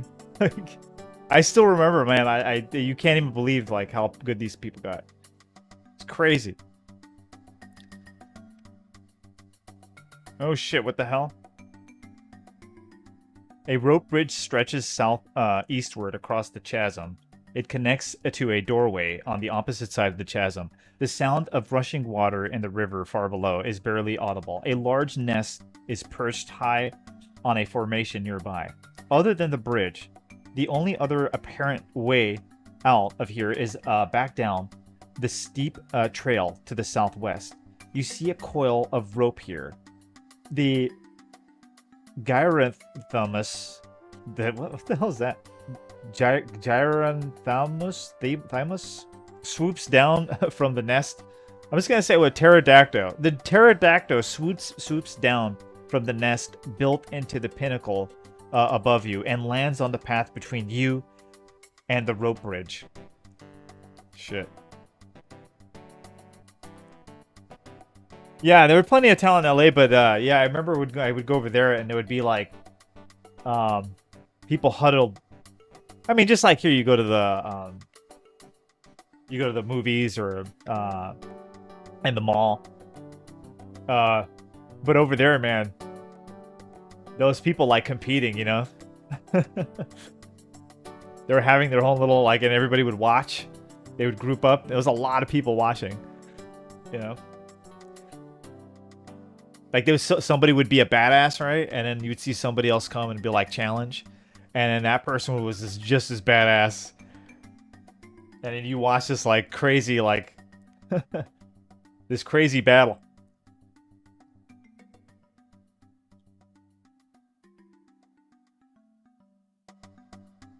People who really knew the game, obviously they played the shit out of it.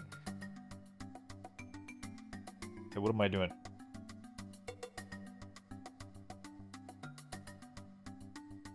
What am I doing in this thing? Oh. Take the rope. Okay. Blow. Whistle.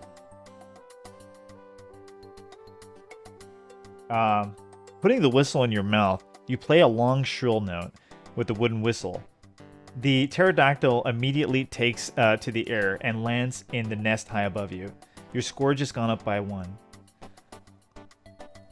Hey, what's up, Retro Bro? What in the DOS? Oh, you can't say DOS. You are fined. You have to say MS-DOS. I'm gonna have to take that up with the board. Back in the day, you get in big trouble if you said DOS in Microsoft, working for Microsoft. I just learned about this the other day. I was watching some guy on YouTube. He's former. He actually helped build DOS, and Windows. And he said it happened to him one time, but yeah, he said that we all couldn't say DOS working for Microsoft. We had to say MS-DOS.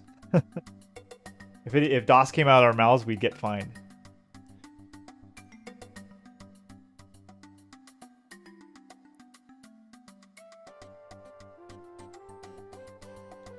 Nukem, you are fined. You must say MS-DOS. Nukem is an Amiga fan. That's why. But what's up, Retro Bro? No, I'm not going to see the new Gundam, Retro Bro. I'm going to see the old Gundam.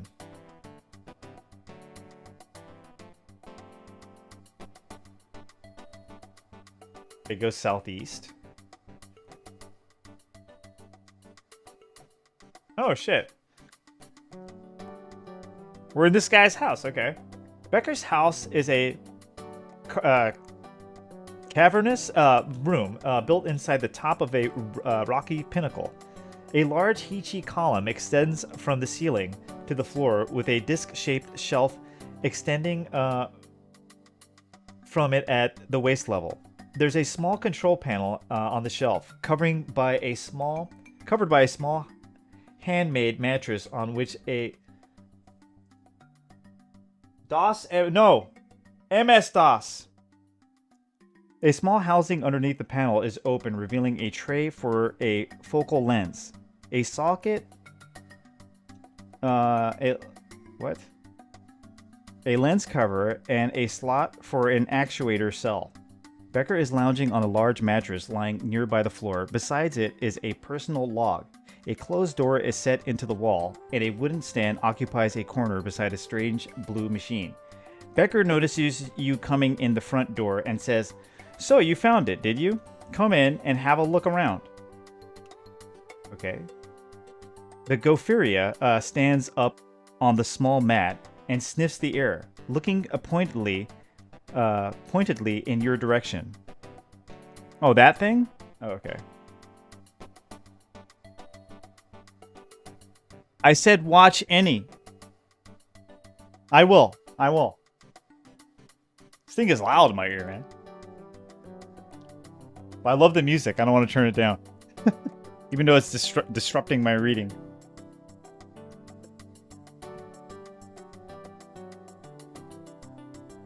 You gotta admit, that track is good, man.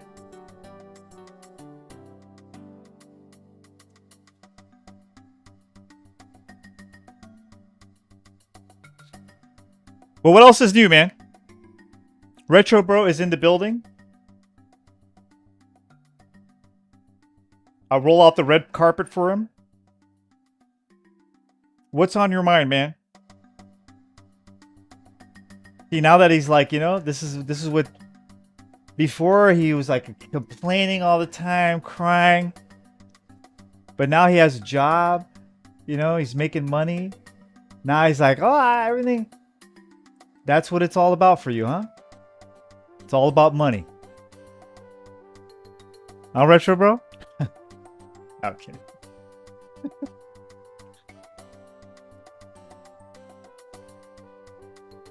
He's a materialist. It's all about material. Please hold. One of my representatives will be with you shortly.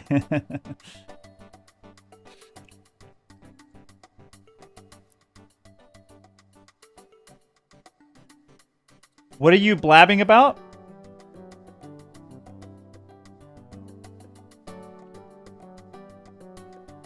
You missed half the spiel? Why? I already forgot. We're just happy to see you, Retro Bro.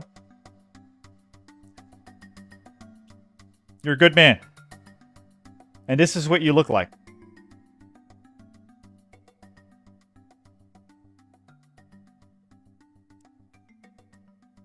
Maybe. I'm just saying it's a real thing. Look it up. You have to say, now I'm very careful to put MS-DOS and everything now. You know? I don't want to get fined. Hey, Microsoft's going to get mad. Like, how dare you? Okay, so what do we do with this guy? What am I doing with this old man? Oh, we gotta hit a bowl. I need to recharge, guys. Retro Bro, you came at the right time. No, I was just saying, Retro Bro, that we're happy for you. Now you're a happy guy. Before you were always an angry person. You know? Am I wrong? I think you know who I think some people's gonna remember Mongerface. You know, he was now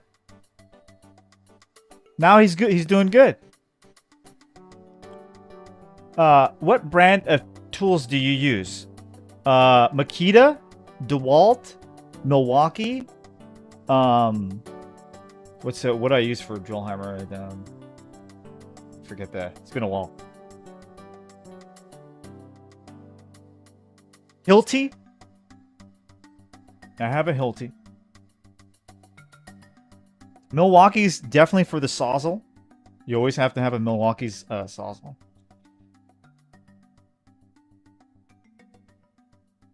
They make the best. They've always had the best. When it comes to drills, cordless drills, it's Makita. Makita makes some of the best stuff, actually. Especially for carpentry and all that. Remember? Yeah, Retro Bro used to be very, you know. Now he's got a job. He's doing his thing. He's making more money.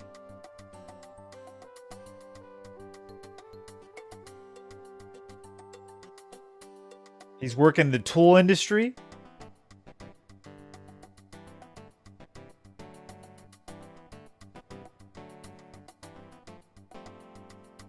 Yeah. I recall Itchy saying he was going to do a baking stream. Not baking. Don't put words in my mouth. V8 Whoa. No, not baking, but maybe baking. No, for sure cooking. I'll give you guys some cooking. Perfect for right now, because I am a thrift cooker. Is there such a thing? I will make you the best prison food.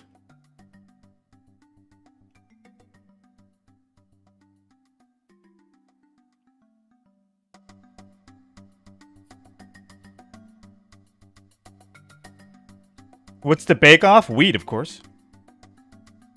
Or maybe he said he was going to get baked while cooking. That's probably what you heard. My company stuff help pay my paycheck. Buy my company stuff help my paycheck. Oh, which company you work for? You work for Milwaukee, right? I'll try to support you, man. I'll make sure the next brand I get. But if anything is wrong with that, whatever I buy, I'm coming to you, Retro Bro. If one of my chargers die, my batteries or whatever, early,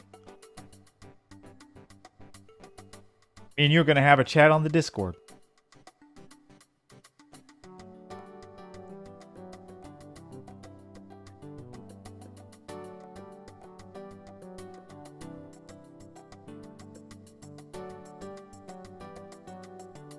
Stanley?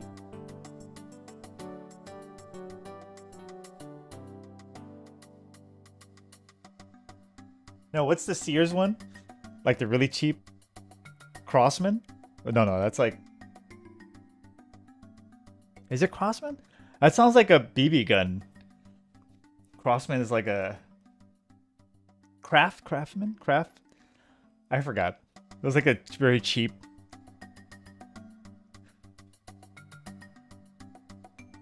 Get itchy promo code.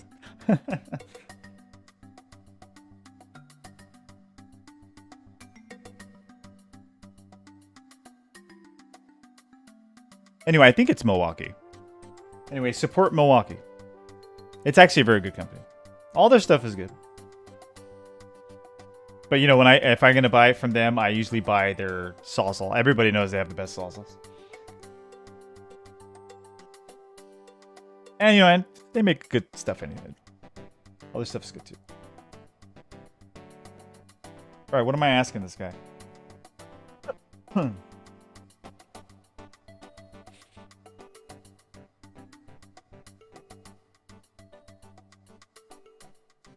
Okay.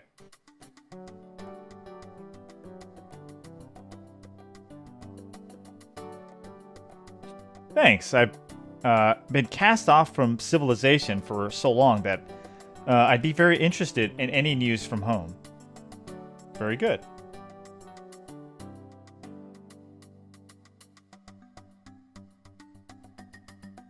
Okay, ask.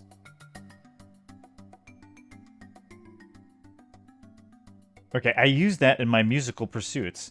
You aren't interested in music, are you? Just to ask about the scent. Answer yes to all his questions. Yes. Ah, music. I surely do miss it at times. Becker sits up straight on the mattress and smiles broadly.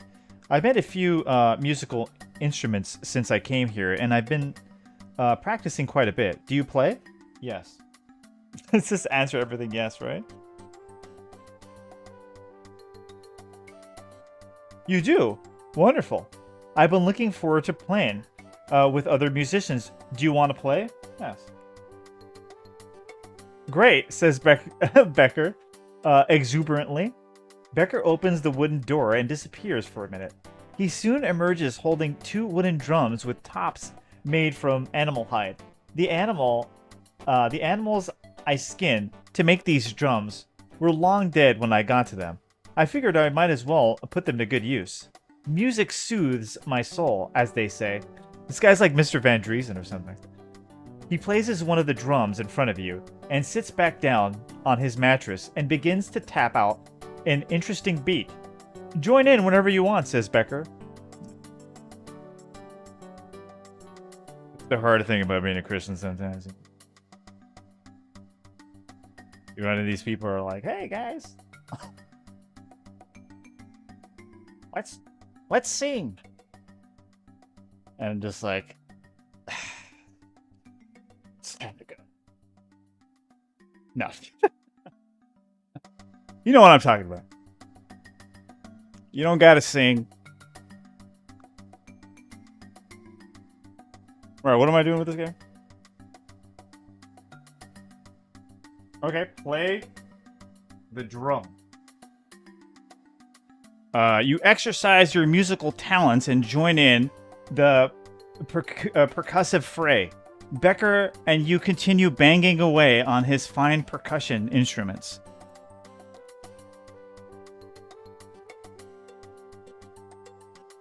Okay. All right, we're doing and bang the drum. This is a Beavis and Butthead episode.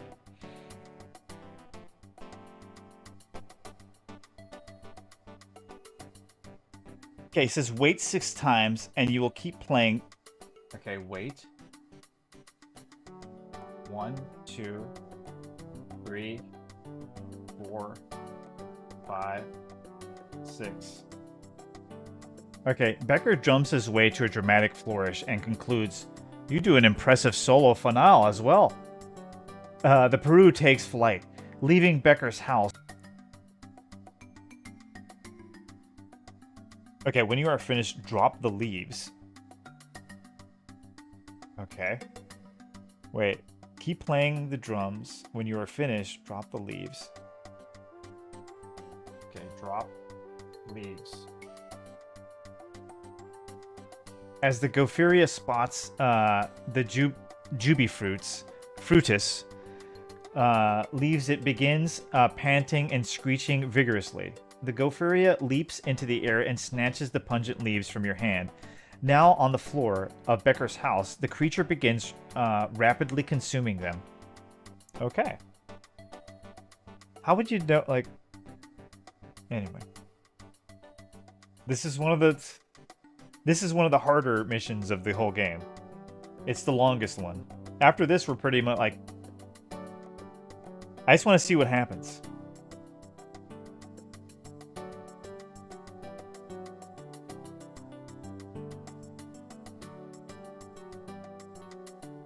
Then move the small mat to the ground. Oh.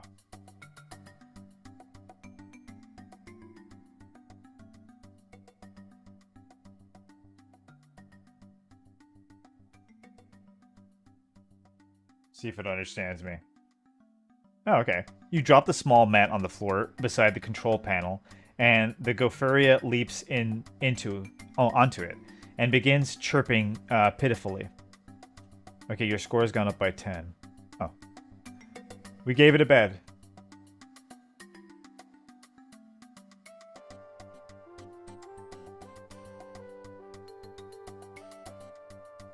Okay, ask Becker about lens.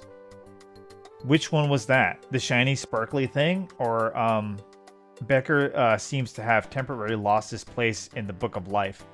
In a moment, he resumes. I really don't remember much about it. Sorry. The Book of Life.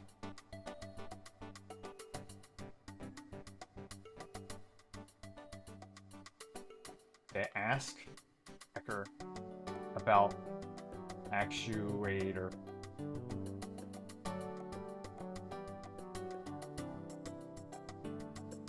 There is a field actuator in most large Heechee machines. The actuator has something to do with power generation. I learned about them from some scientist on Gateway years ago, and I don't rightly remember much else about them. There's probably a salvageable one in the wreckage of my ship. They asked about lens cover. If you got me something special from the mine, I might give it to you. Okay. Ask about mine. That's the mine I explored in the mountains to the south. I managed to pull a fair bit of vermiculite out of there. And we're asking about ore. Ask about ore. I mined a fair bit of vermiculite after a shaft in the mountains to the south. It turns out the vermiculite makes my garden pots about 100 times stronger than they are without it. It took me forever to find some, and when I finally did, I used it up real fast. If you manage to find me some of that purple stuff, I'll give you the lens cover that I took from underneath that panel. I got you the purple stuff. I'll get you that purple stuff. I got you that purple article. Now you have more things to do. Of course I do. Okay, so we got more things to do. Let me save here. 26. It says go northwest. You make your way cautiously onto the rope bridge. It sways dizzyingly as you slowly make the treacherous crossing. The pterodactyl cares for its young in the nest high above the trail. I gotta care for that. I am dehydrated. Need some water.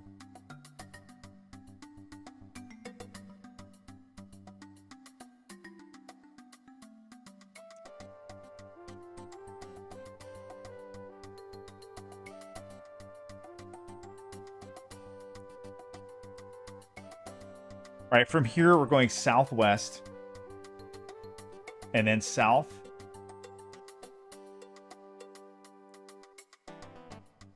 Okay, tie rope to branch.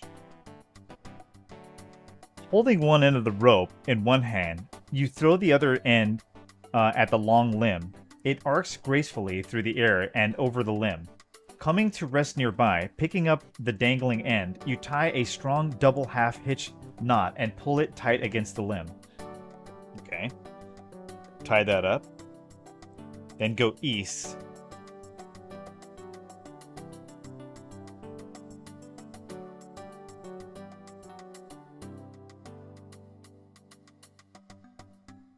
Oh. You swing on the rope across the deep chasm. You near the opposite side of the chasm and then swing back. How do I get across? Eubanks Jr. versus Connor Ben? I don't know. Yeah, that's a weird one because you got the guy's like small, you know? He's a drug cheat too. He just came.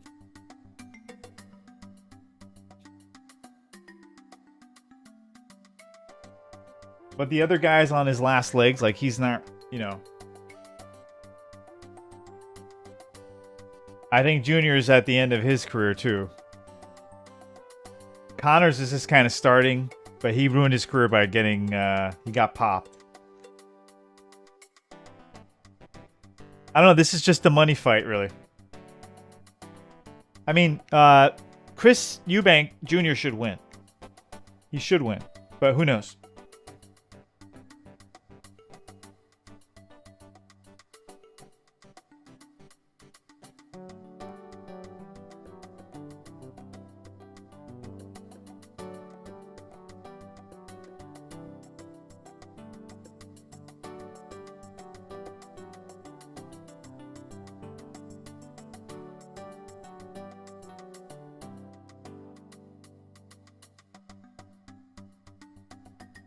Did I take a lens?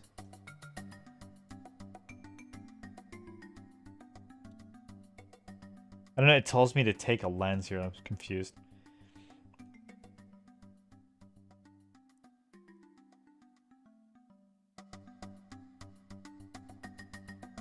The rope on the branch, then go east to get a lens. Now go southwest. All right.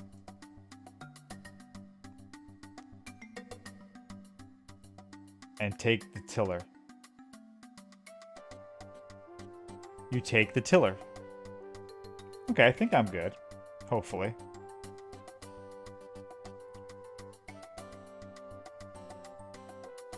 Look at rock pile. There are many ways to look in this game. Try looking at, under, or inside the pile of rocks.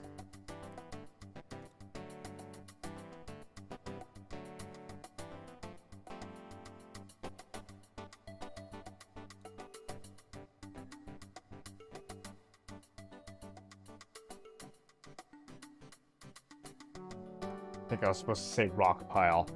Upon closer inspection, you notice that the pile of rocks is actually a crude cairn pointing southwestward from the river trailhead. Okay.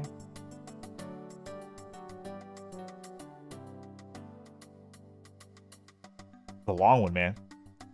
What about the next Canelo fight? How do you feel about his fights lately? Well, Canelo is really just trying to cash in on his last, you know, he's at the end of his career. You know, he's just trying to make, he wants to end his career with a big fight, but he also wants to win that fight. You know? They want to say he's, ducking that monster guy, but he doesn't really have to fight that guy. That guy needs to really prove himself.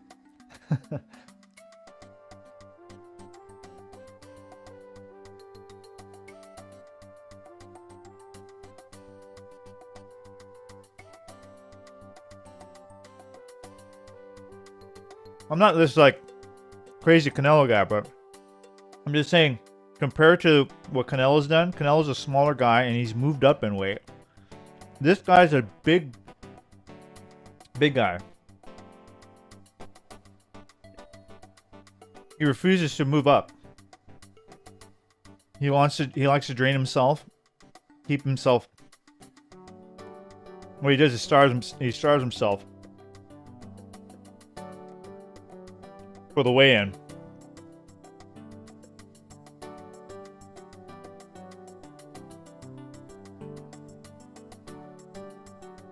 But he has a big frame. He really should be fighting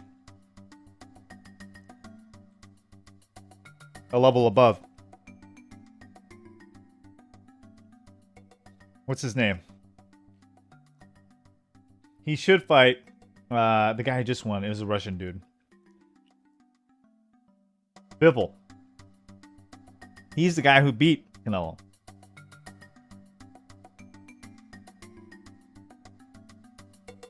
He really should be in that weight class. But that's how I feel about it. But that's what you're going to see from Canelo. I think he's at the end of his career. That's probably why they're going to make the fight with Terrence Crawford.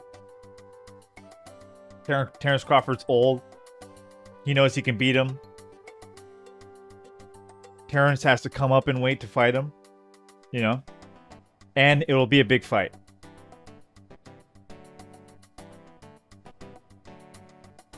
So it's got to make sense.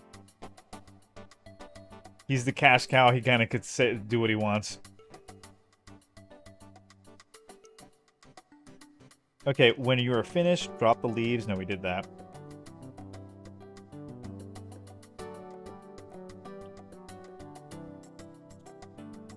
Then go southwest. Right? Dig.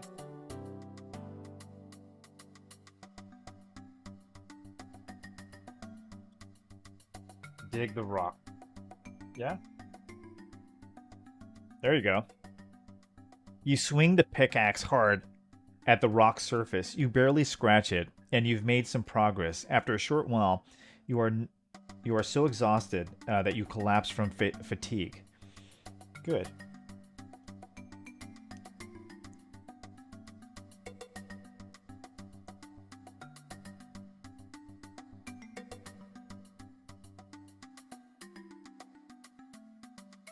Where am I? This Becker here. Oh. Okay, dig. I can't dig that, Daddy. It says dig twice more. Say dig the rock. You dig some more and get all sweaty and irritable. Dig the rock. Oh shit. You dig some more with the pickaxe, realizing how hard digging rock with a pickaxe actually is. Approaching total exhaustion, you discover a tiny vein of vermiculite. Oh. We got something. It's not all in vain here.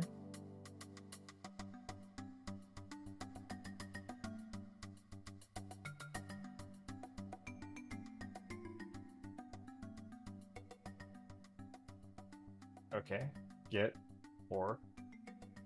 You take the vermiculite from the pit. Go northeast twice. 1, 2. Back at the rope. What are we doing?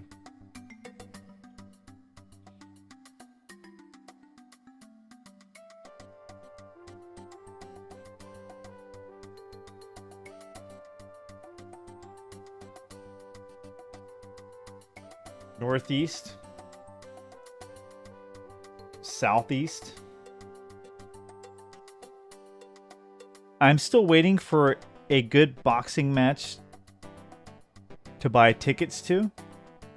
Right now, the boxing is kind of like not much going on.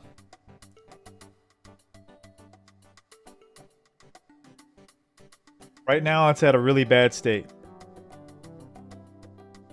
Not too long ago, it was good. It always happens, you know?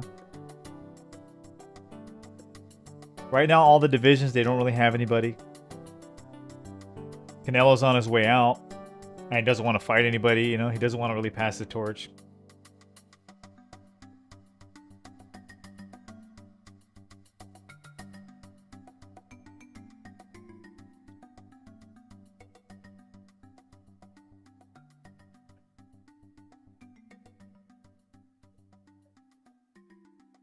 In the heavyweight division, the only thing you have to look forward to there is maybe Parker versus Usyk. I think Usyk will beat him easy.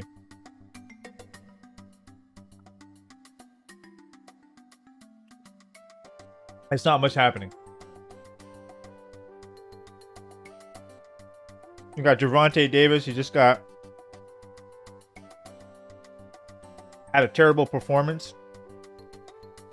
They put a lot behind him. They advertised him. I remember seeing his last fight. I didn't actually see the fight, but I saw all the advertising for it. I said, wow, they're actually like, they're making a big thing out of this. And then I heard that the fight was a stinker. And he almost lost. I think people were saying he did lose. And I only saw one clip of the fight where he went on his knee, which should have been counted as a knockdown. And they didn't do it for whatever reason. But anyway, that was bad, because that could have ignited a lot of different things. But Shakur Stevenson, they're prima donnas. They don't want to fight. Ryan Garcia's a joke. He's again another prima donna. Could have probably been a really good fighter. Both of them too, Stevenson. But they got in. I don't know. I think it's that. I hate to say it because I love Floyd Mayweather. I think Floyd Mayweather was a great fighter, but I think they got into that mentality. You know,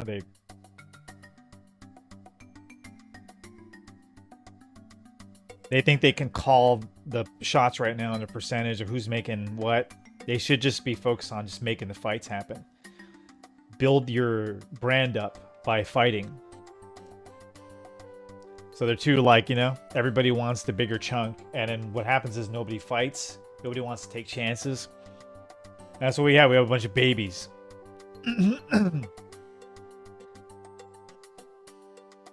So once we're talented guys, I think we're ruined. I think mentally, they don't have the mentals or the spirit, a fighting spirit, to be in the game or to make it far, you know, and people can see it.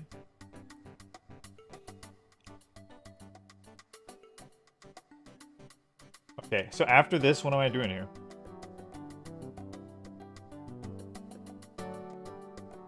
Southwest, west, wait.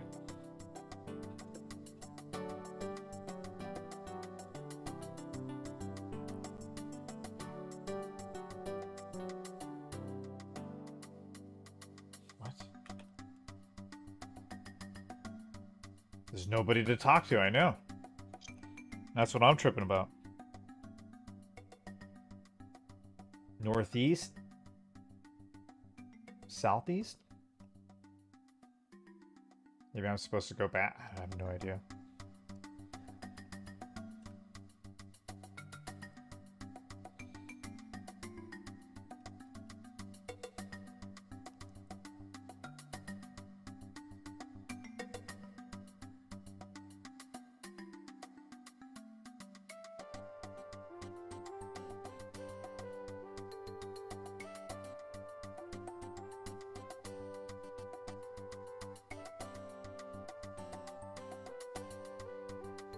This is where I was after I dug, right? At least I'm back here.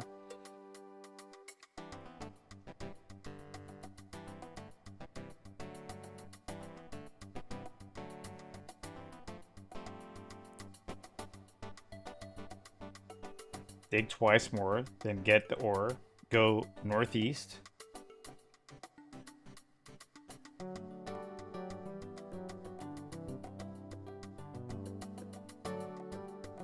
Twice. Yeah, we're here. Then north.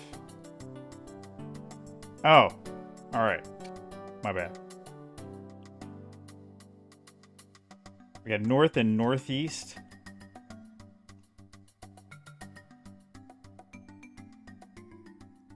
I think that's where I screwed up. And southeast. There you go.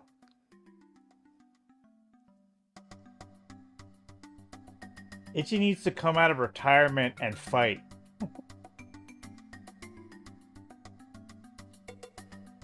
Is that a challenge, Nukem 3D? You think you're a tough guy? Alright.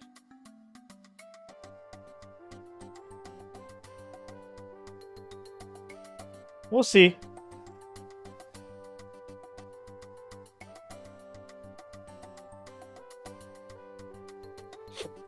Sounds like a threat, huh? You're challenging me?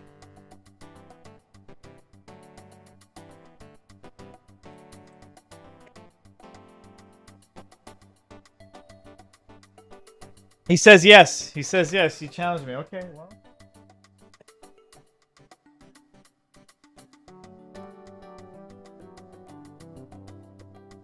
I challenge you. Prove Nukem 3D.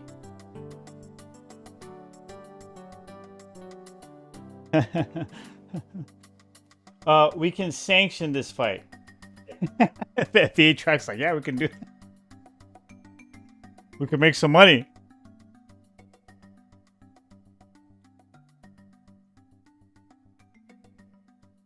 I challenge you to prove that there is no intelligent design. That's my challenge to you, buddy. Got him for 3. Yes.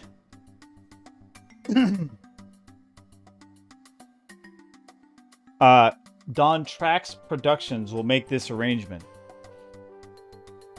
We'll settle it at the YMCA.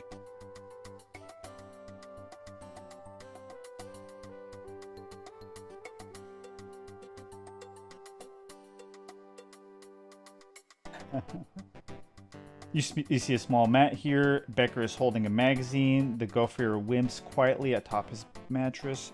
Now, what are we talking to him about? Okay, ask about glint.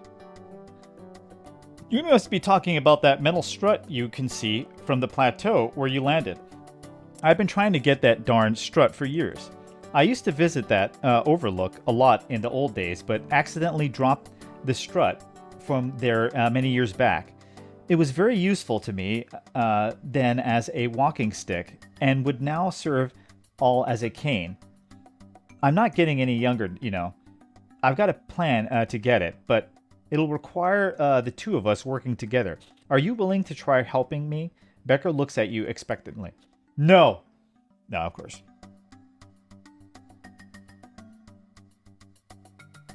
Of course we're going to help the man. Right? Agree, yes.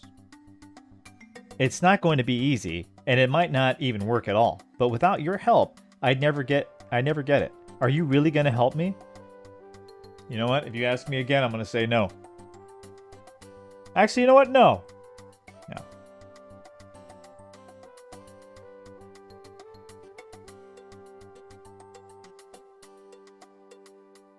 Yes. Great. I'm ready to begin when you are. The first thing we've got to do is find my raft and tiller, and something for you to bail water with. Rolf Becker and botanist and zoologist Supreme is poring over a diagram depicting various calisthenic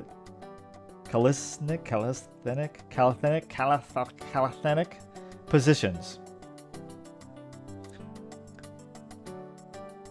Who is the next Jake Paul gimmick fight? I have no idea.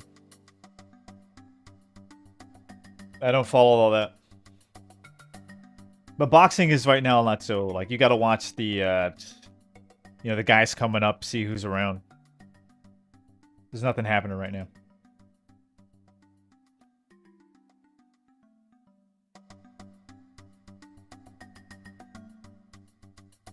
Maybe a rematch with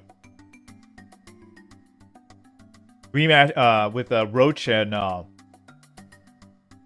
Gervonta. That's the most interesting thing happening right now in boxing.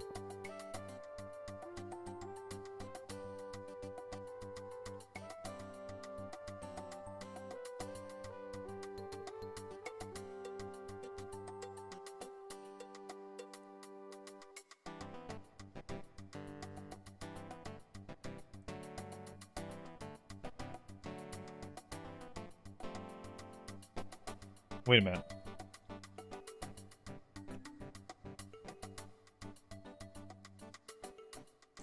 Okay. Give tiller to Becker.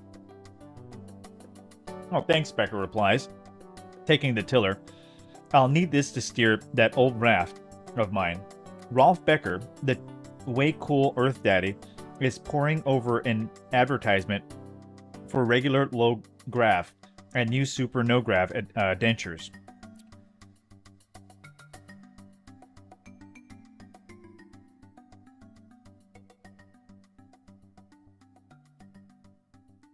Yeah, he almost got it.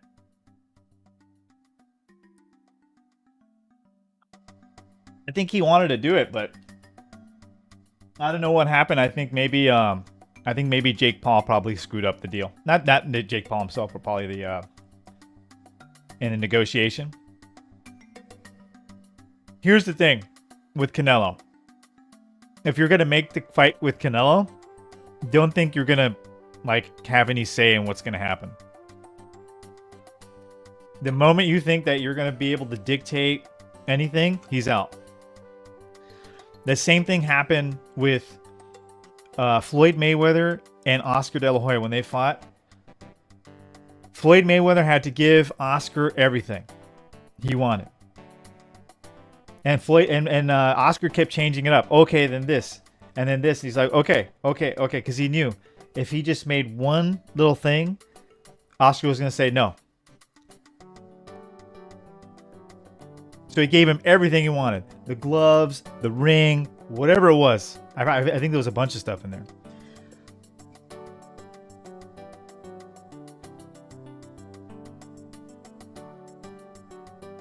The gate, the numbers, everything. So if you're going to secure a fight with Canelo, you better be prepared to just be like, okay, look, if you want to make that money. So I don't think they were willing to do that.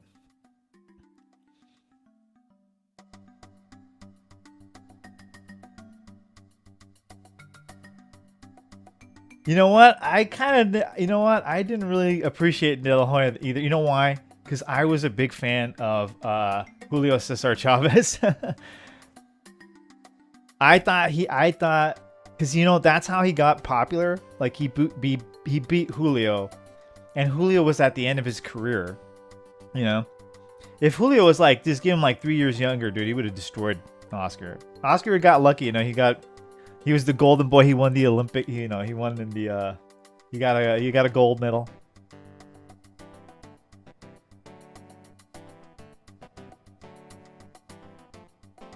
He became super popular out here, and maybe not so much, but probably people don't know anywhere else about here in Cali. And Oscar De La Hoya was like, dude, the girls were all like, they loved him. They're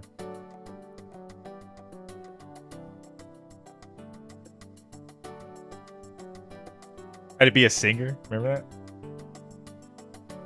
that? Trying to be Enrique Iglesias or something. Like, man.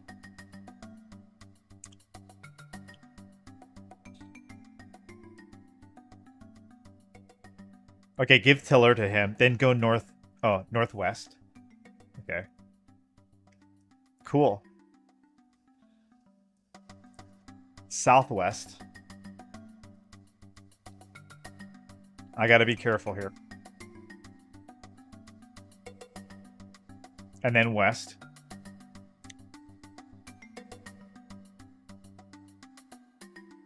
Okay. Get on raft. You're now on the raft. Rolf Becker, the compulsive conservationist, is poring over a full-page color ad for Corporation Gambling Resort Vacations.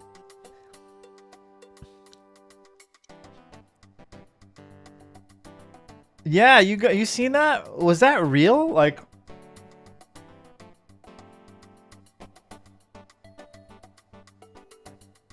I mean, I don't want to really but man, that's sad, dude. Oscar wasn't a bad fighter. He just, he wasn't as good as people made him out to be at the time. And what's his name proved that?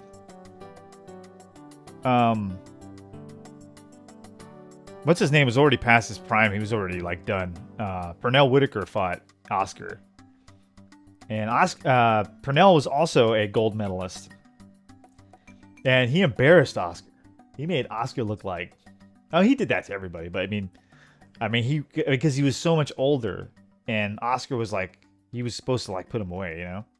He's the new guy, you know. A lot of people felt like he won. He just, I don't know. It was a hard. He really made him look bad, though. That's for sure. It's real. He did an interview with Shannon Sharpe talking about it. Oh, he did? He talked about it? Oh, man. Oh, Shannon Sharpe. Just give me a sec. One sec. I'm not a hater, man.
Time's up.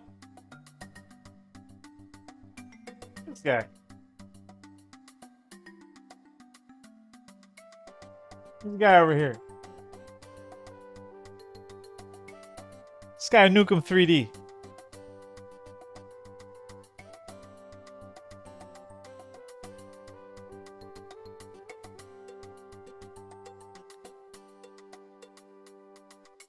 If he starts from bottom and then the top and win the title. Yeah, Jake Paul is nothing. He's not a real fighter. I mean, you know, he fights, but he doesn't actually fight anybody who knows how to box unless they're like, you know, 60 years old or they're way past their prime. I mean, he's only fought one other boxer, I think. So him, Jake Paul, and his brother Logan, it's just all for show, really. So they can go around acting like they're tough guys or something. I don't know. It's like, I don't know. I think it's like a ego thing for them.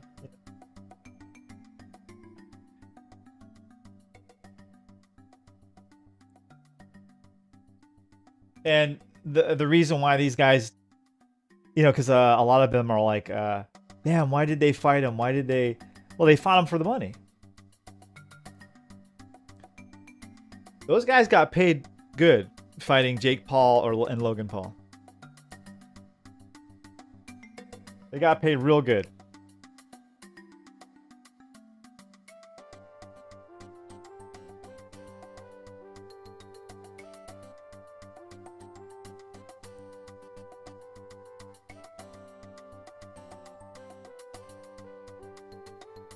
Yeah, no, that's not going to happen.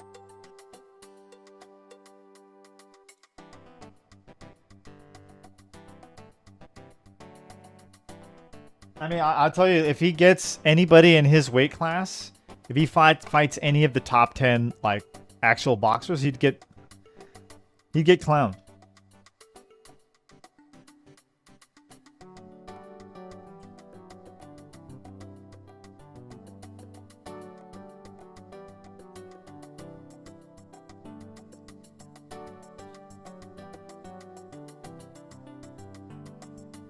I guarantee that. But he's never even came close to fighting a top 10 anything in that division. He just fights some MMA guy, you know? And I get why the MMA guy takes it. He takes it for the money, but then like he kind of ruins his career after that. Like look at all the guys that got knocked out by or got beat. It's kind of over, except for like maybe Anderson Silva, like because they already know he was like, you know, he was already done basically, and he went all the way. Still could have knocked him out. That's embarrassing, you know. He should have been able to put him away.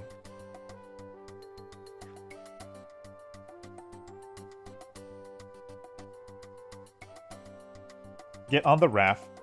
Okay. Tell Becker to get on the raft. Oh yeah, sure. We're ready to go. He steps gingerly onto the raft. This is sure going to be heaps of fun, sailor. Becker climbs onto the raft, grinning widely. Okay.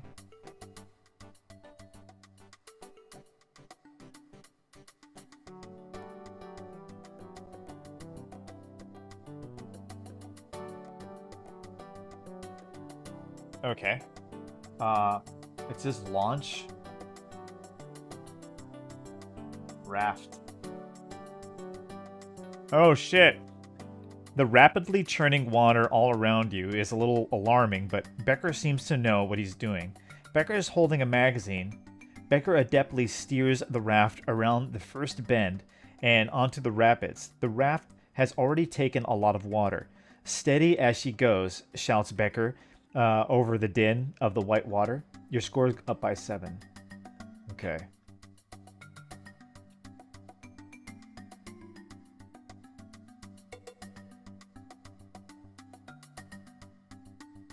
To start bailing water. What's that mean? It says launch the raft, then start bailing water. Until you have reclaimed the cane and the crashed. Okay.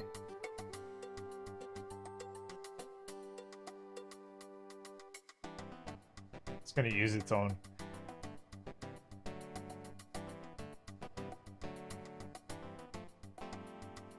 Okay. You bail like crazy and manage to keep the rickety craft afloat. Bail, sailor! Becker shrieks at you. He really seems to be enjoying this. The river proceeds due south beneath canyon walls that continue to rise.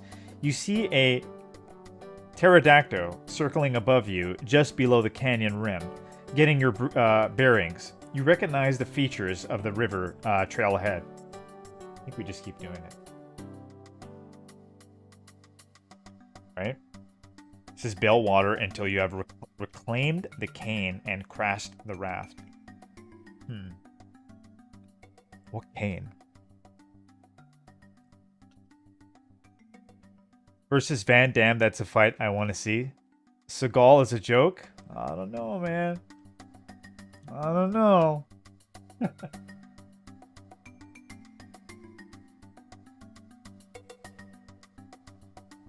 You never know. You bail like crazy and manage to keep the rickety craft afloat. Bail, sailor. Becker shrieks at you. He really seems to be enjoying. Okay.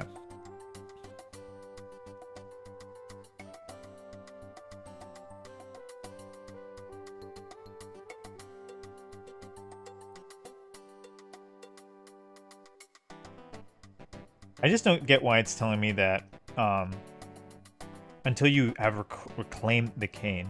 I'm just gonna bail water.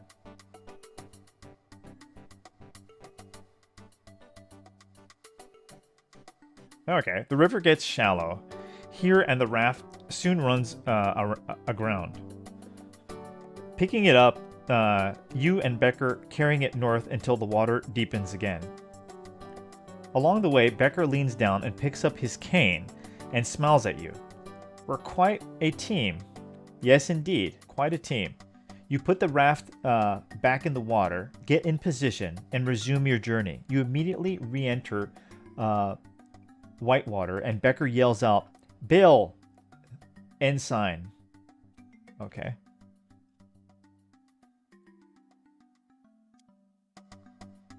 I don't know. It's I would think Van Damme would probably beat him up if there were, you know. But I don't know. You never know. I think if it was a controlled fight, you know, I think Van Damme wins. But maybe martial art, street, who knows? I don't know.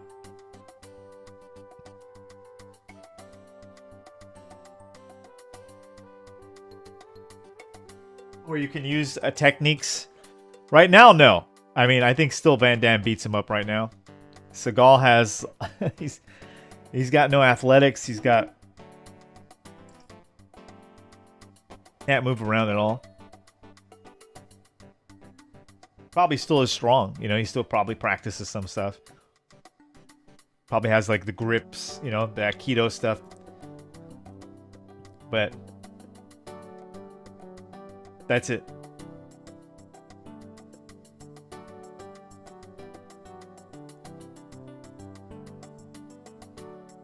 Oh, until I have reclaimed the cane and crashed the raft. Okay, so I have to keep going.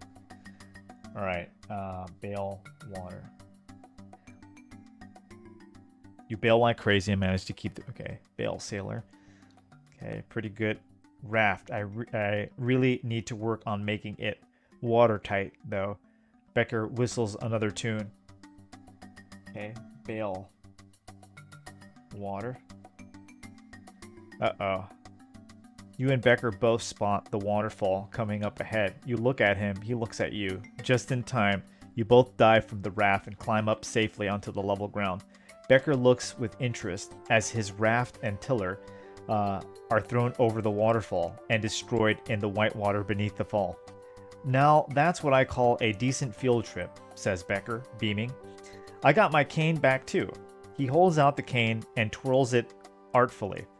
Been missing this sucker for quite a while. I'll make me another raft in no time. Okay. Then we'll do it again. I can't wait. Wasn't that fun, Ensign Baylor? He starts climbing off toward the northwest.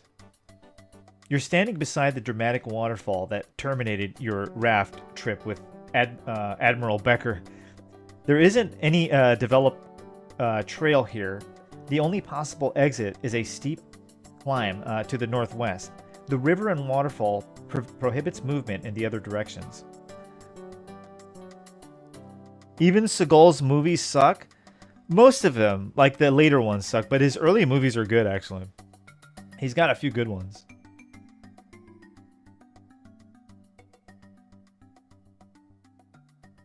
They're not, like, are they Van Damme level good? Probably not. Like, you know, you probably want to watch Van Damme. But no, he has good ones.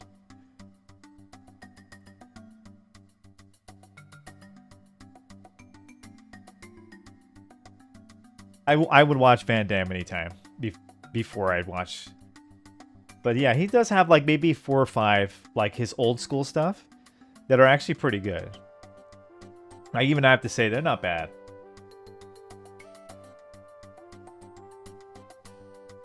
Yeah, Under Siege, the first one is a good one. Oh, and that girl, she's a hottie. But no, the movie's great. I forget the names of the movies, but yeah, they're all good. The one when he's up against the mafia. Then there's one he's against the Jamaican mafia. And there's about like 2 other ones that are really good, and that's it.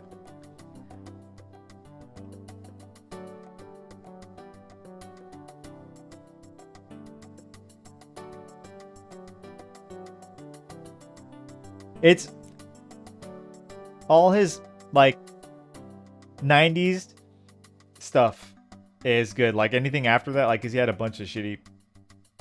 Yeah. He had a lot of crappy ones. I don't even know who was watching these movies. Like,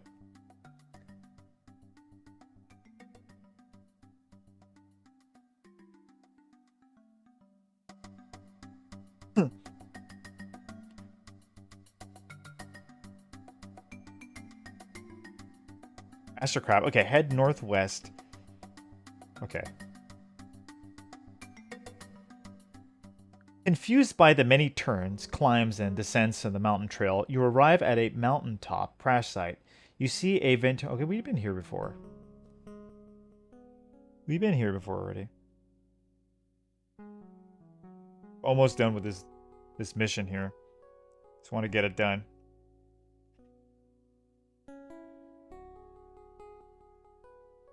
Okay, remove the grommets? Am I in the right place? It says remove the grommets.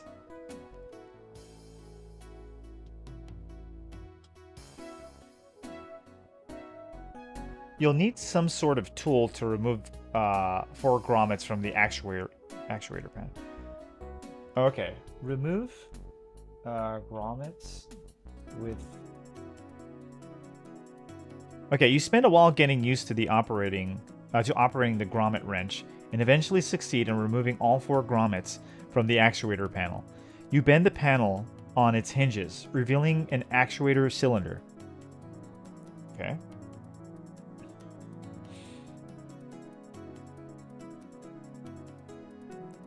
Okay, look at cylinder.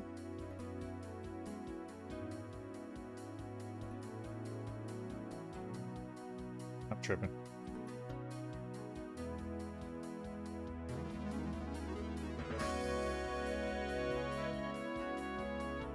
Did I spell it with a Y? I did that.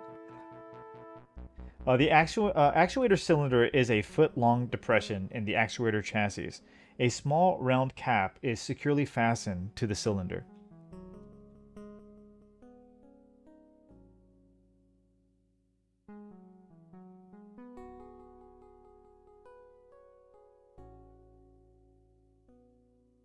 Unscrew the cap. With minor effort, you manage to unscrew the cap from the actuator cylinder, revealing a field actuator.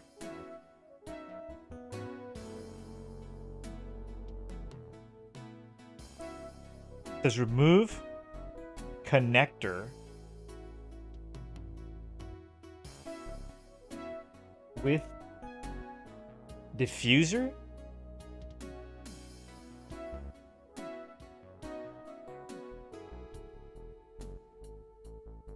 You experiment with the flang diffuser for a long while and eventually figure out how to use it to diffuse the flang connector from its housing. You toss the connector onto the ground. Removing the connector reveals a green cube-shaped actuator core within the canister. This game is long, yeah. This part is long. This is one of its longer missions right here.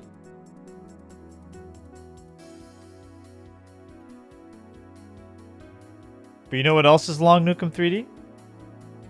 The Bible.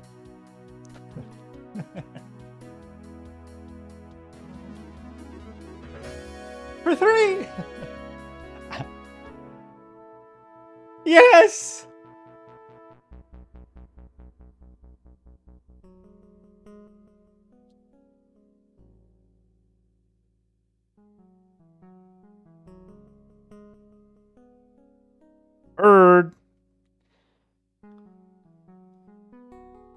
You're always playing the games I wish I played?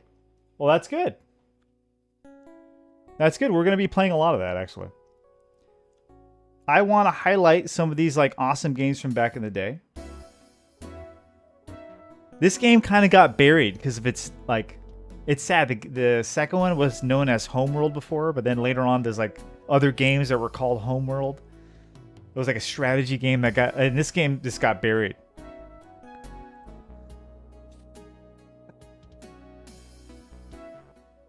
Ah, you never read it, Nukem. Stop pretending.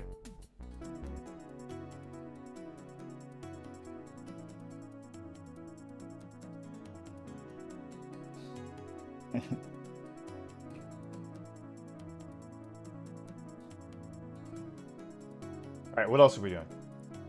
We remove the actuator thingy with the diffuser.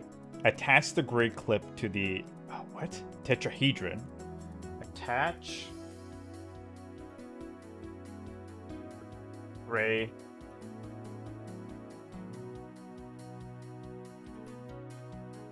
To the tetrahedron. You attach the gray clip to the tetrahedron anode and hear a pleasing click.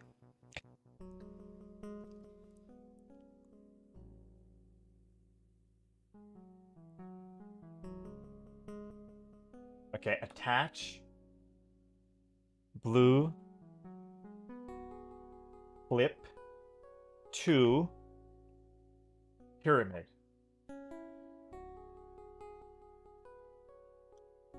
You attach the blue chip to the pyramid anode and hear a pleasing click. Hey, what's up, Mike G? Just wanted to say hi real quick. Be right back putting my kids to sleep. Oh, my brother. That's my brother, Mike G. My Bible is right next to me. H.P. Lovecraft book. Oh, come on. Come on. You don't mean that. That's sad. You don't mean that. Well, one of these days, I'm telling you, Nukem 3D is gonna be a. He's gonna be a Bible believing, born again. Speaking in tongues. No, I'm kidding. I don't believe it.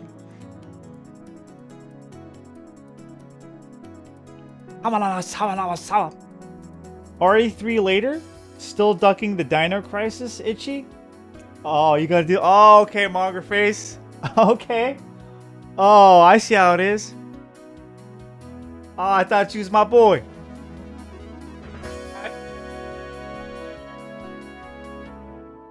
Damn.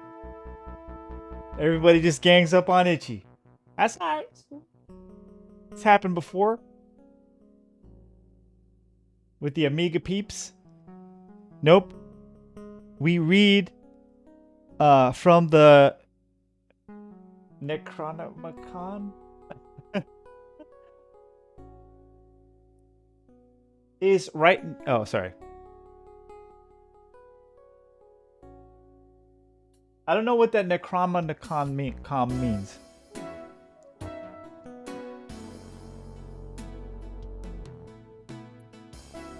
I don't know. You educate me, Nukem 3D, please.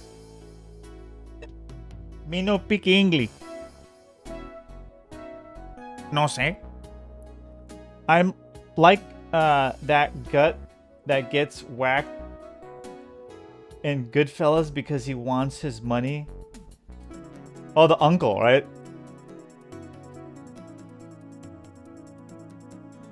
You got money for that fucking commercial. Oh, excuse my language. Excuse my language. You got money for that freaking commercial. Maury's wigs don't come off! Even underwater. Even against hurricane winds. That's a good commercial.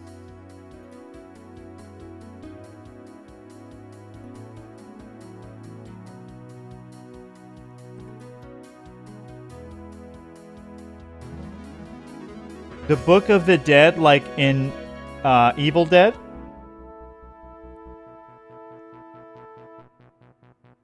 Oh, that's what you're into? That's sick. Come on, man. Come on, I'm sure Nukem 3D, you know, he has questions. It's alright. It's okay.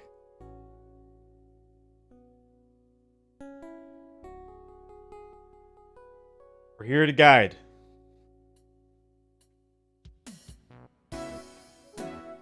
Especially Mongerface. He's here. He's got all the answers. Biblically sound. This music, huh?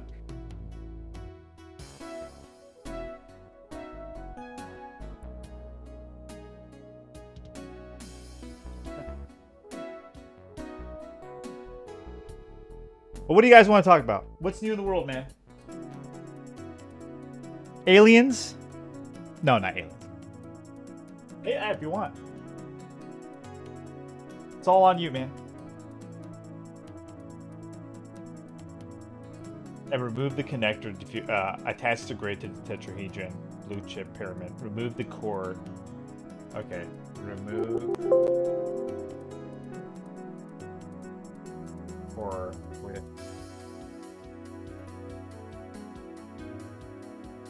The actuator calipers are much easier to use than the wrench or diffuser, and in a moment you have the caliper secured to the core.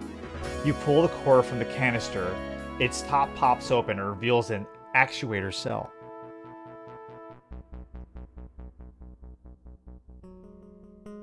It is never late for salvation, that is right. Jesus loves you. Nukem 3D. You just remember that. You just remember that when you are at your lowest and nothing is out there, you can't, you know?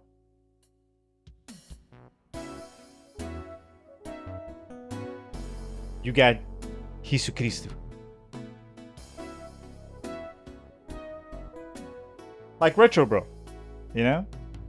He was at his lowest, and he was always angry and everything. But he gave his life to Christ. Now look at him. He's always happy. All hail this guy.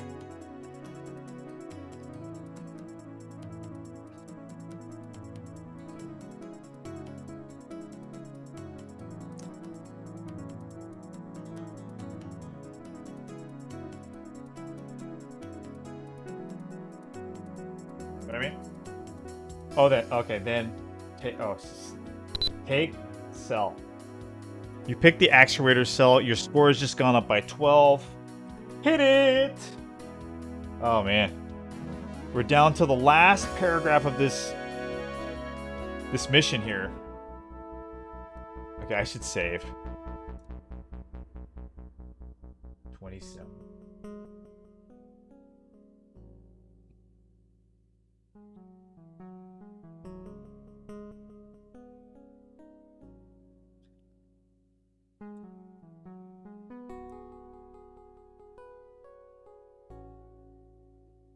Okay, now head northwest, it says. It's the only place we can go. Twice. Again. Head north twice. 1. 2. Oh yeah. Then northeast.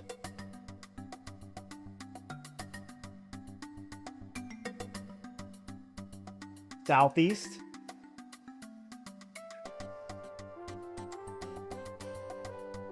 The devs went all out with the music, huh? No, it is CD-ROM. I have the CD-ROM. I have the original CD-ROM. What do you think this is?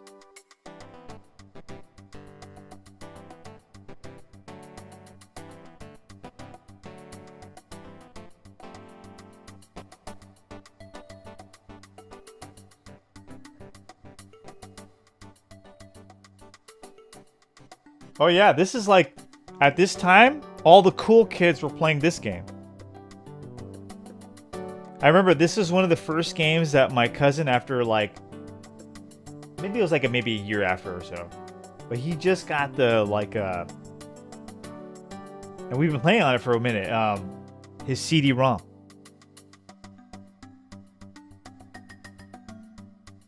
That was, I think in 91 he was like crying. I remember him arguing with his parents. I need a CD-ROM. Like, for what do you need it?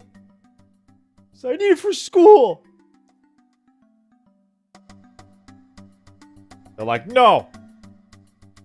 Like, man, forget you.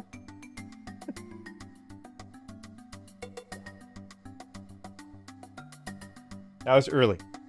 I thought you went with the other version. No. I think they just had two options for Sound Blaster or Roland, like MT32. I went with MT32 because that's what it said. Sometimes it tells you on the right, like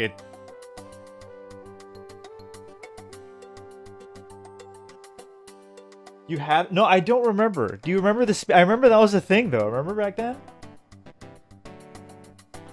I can't remember. Yeah, because remember earlier it was like, I remember my cousin kept getting new speeds, you know, and he's like, "Oh look, I remember like, I can't remember the speed, but I remember those like specific like, you had to get that speed, you know." Because like first you had to have a CD-ROM, right? That was like you were cool now, but then it became who had the fastest CD-ROM. What speed?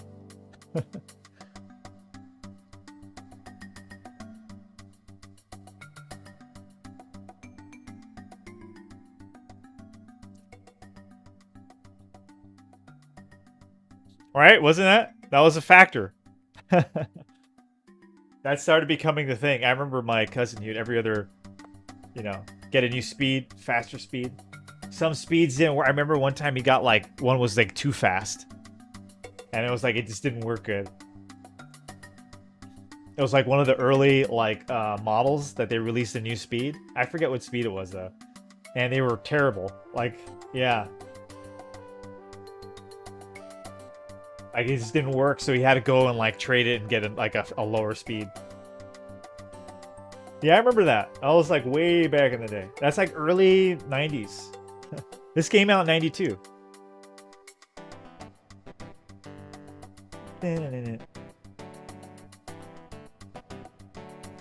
Okay, so after we come back here, what am I doing?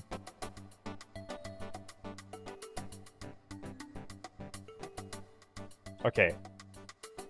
Okay, give 4 to Becker. Yep, this is more than enough to make hundreds of strong pots.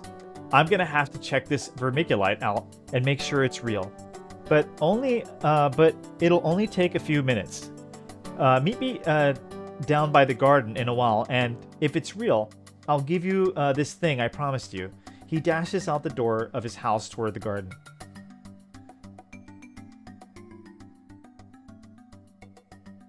Yeah, then the modems. Yeah, there you go. Yeah, 56K was like a big thing. And it was like 56K for a while until like DSL and then like cable. Dude, I got cable modem like really, really early. Like I got like when it first came out. When everybody started using like cable, yeah. It was faster.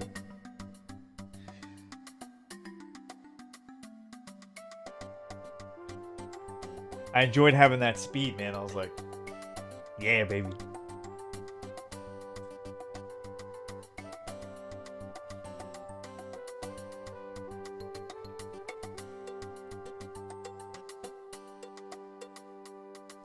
So after that, give him that. What am I doing?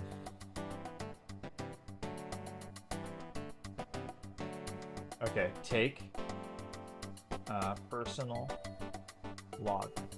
You take the personal log. Read log. Oh, I've already read it. Okay, read personal log. Maybe it's a different log. Okay, read. I'm gonna have to keep doing it like that. Jeez.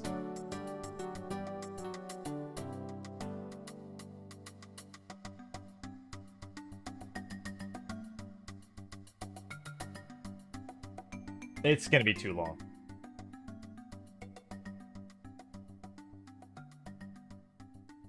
It'll tell me when I'm done.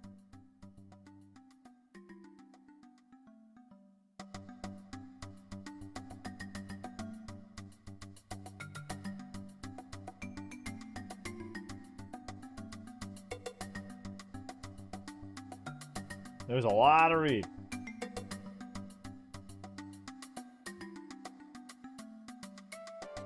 Who was your ISP for cable modem? I think it was Roadrunner. The time? Oh no, it was, I think what was before Roadrunner? And then it became Roadrunner. I remember it had a few. It changed a few names.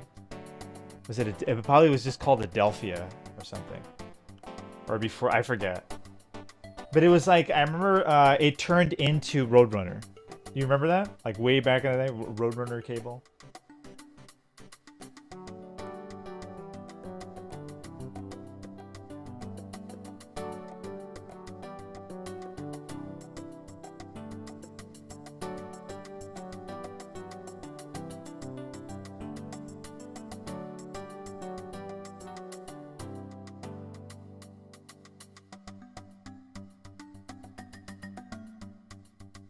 I don't know. I remember it.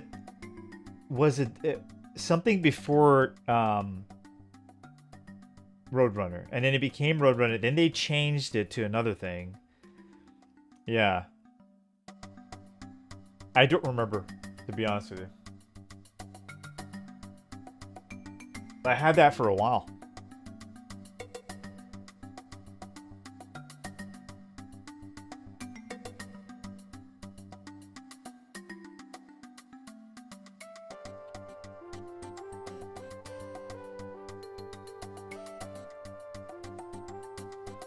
Messenger? No, we used AIM.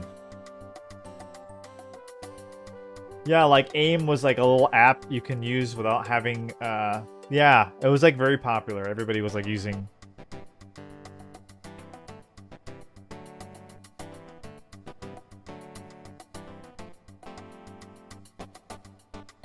But the Adelphia Powerlink does sound familiar. Want to know a fun fact? I worked with both of those companies, Adelphia and Time. Oh, you did? And yes, it was Powerlink with Adelphia? Oh, it was. Okay. So you do know what I'm talking about then, right?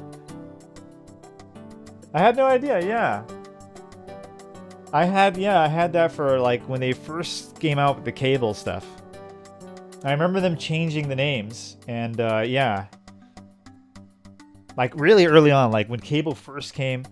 And I remember going over with my cousin, like, because he had DSL, and he's like, yeah, you should look into cable. They have, you know, cable mode. I mean, it looked faster and everything.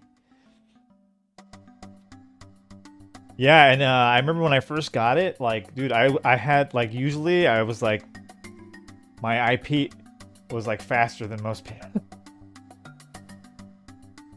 was, like, crazy. I was getting crazy speeds. I was like, damn. It felt good.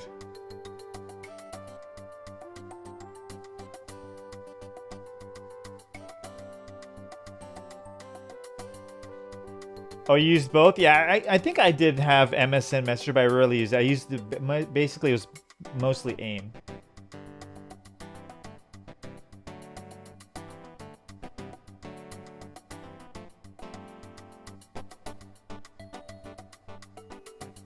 Oh, we have to keep reading the journal, right?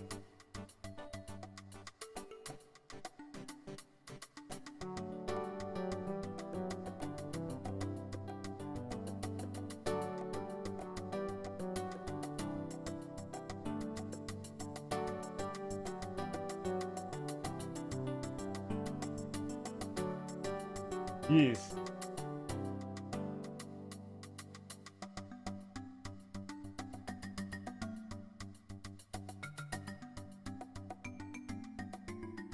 You're supposed to. I guess you're...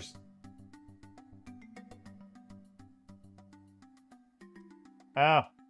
Read.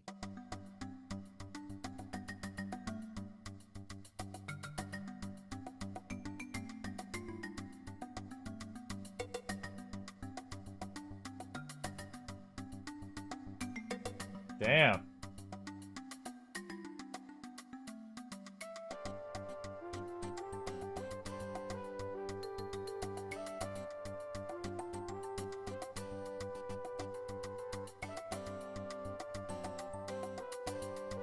The rest of the journal is comprised mostly of bad poetry and personal reflections of Becker upon his navel.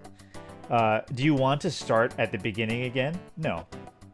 We were good. We read it all. That's all we had to do.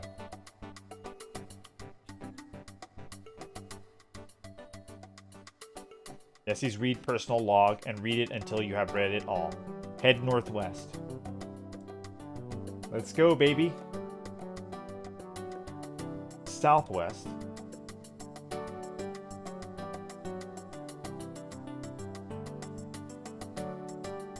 Twice. Oh, there you go. Oh, what took you so long? Snickers Becker. Anyways. Here's the lens cover I promised you, friend. He drops it in your open palm. I always keep my word. He starts back toward his house. He turns back to add, if I haven't told you already, leave my gardening and pottery stuff alone.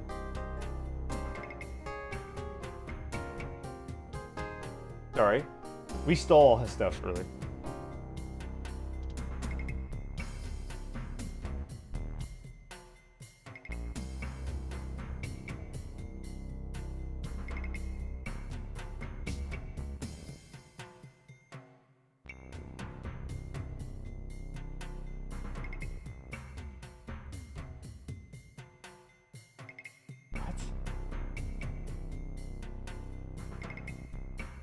Okay, so he gives me the lens cover. It says go northeast twice and southeast. Put the lens in the tray.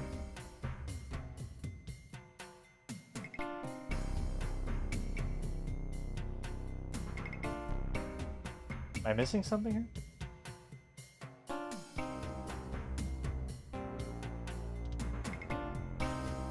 Southeast? I don't know.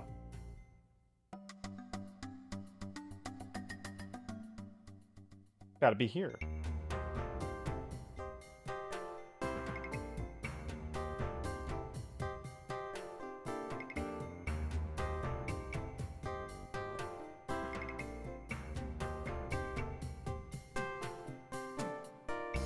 Lost my place here. Lens cover.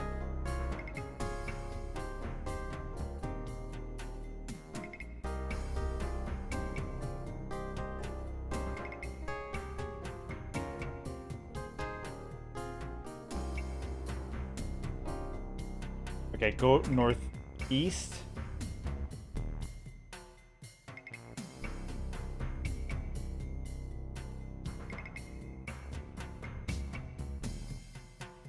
I think I got... You already had the lens cover. Okay, good. That's what I was confused about.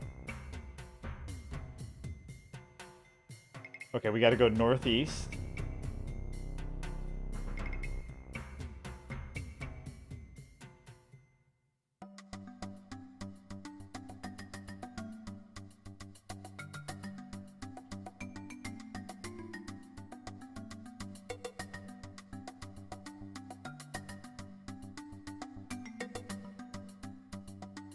Northeast twice.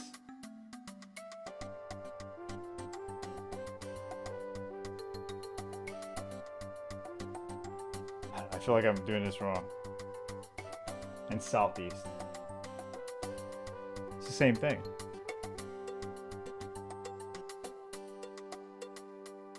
Yeah, how do you? Yeah.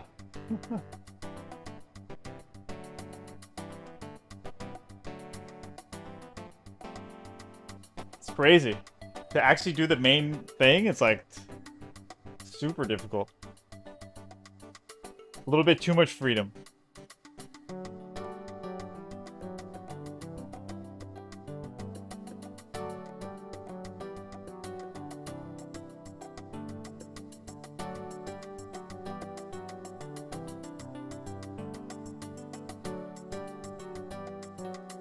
I have the lens.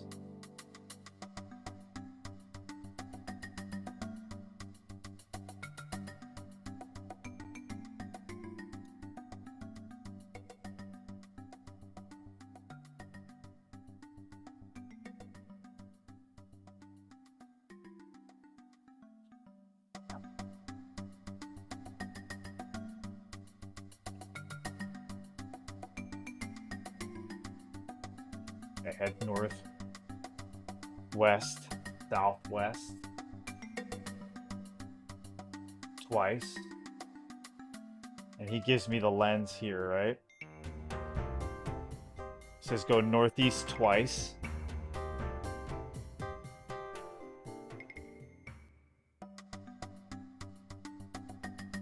again. And then southeast.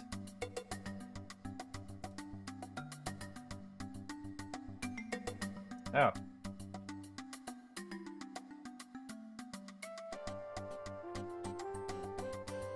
I can't?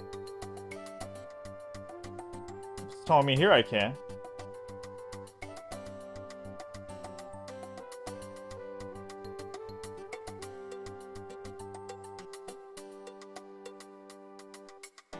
Okay, put lens in tray. Oh, okay. Lying on your back, you managed to drop the lens back into the original position. Okay. I think I did that wrong there.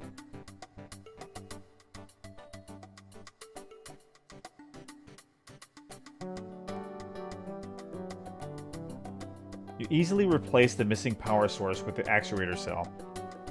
Okay.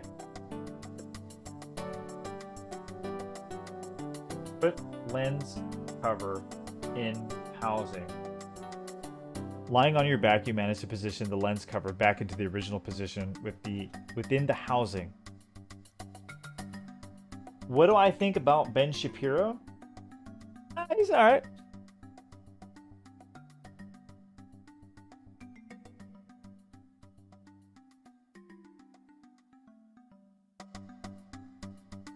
On what position exactly, you know? You know how everybody has their, like, different positions.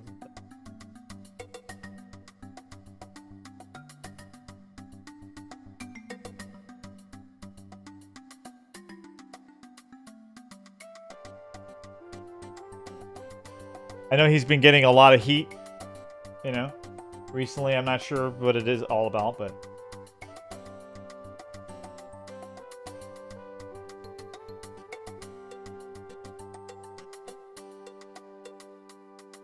Okay. Ask Becker about Adriana. I kind of miss that flaky lady. Becker smiles faintly. You're probably wondering if I'll be coming back to Gateway with you, right? Not really. Answer yes. I haven't decided yet, but here's my thoughts on it at this point. You showed me the courtesy of greeting me properly. You avoided killing the harmless, whatever. You haven't hurt Mr. Pookie, although he wants his bed moved back. You managed to get your precious lens without harming the winter peller tree. You were ingenious in your disassembly of my ship's actuator. You let me read your magazine. You helped me get this cane, and you jammed with me. I think you're a good man, friend. I'm currently leaning toward coming back to Gateway with you, friend.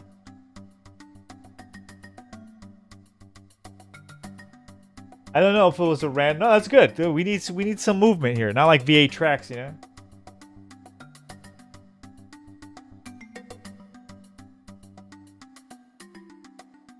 He's got nothing.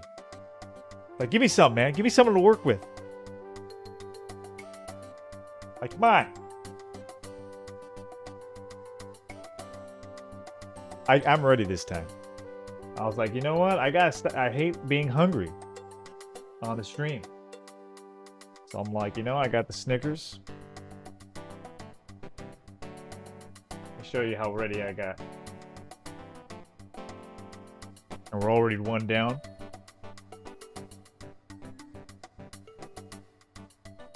Yes, sir.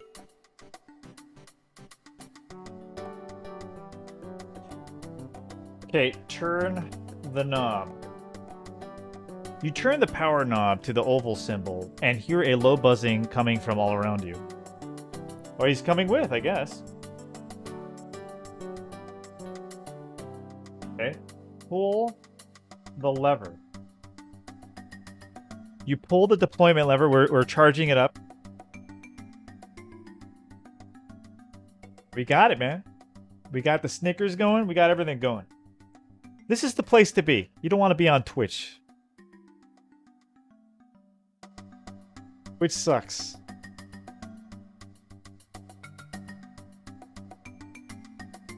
Unless you want to, like, you know, watch Hassan Piker. I don't even know. I heard about him.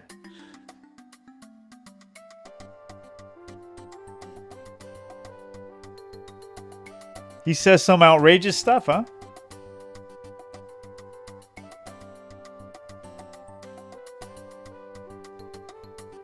Okay, press button.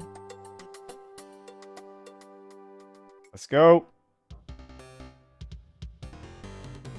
I think we did it.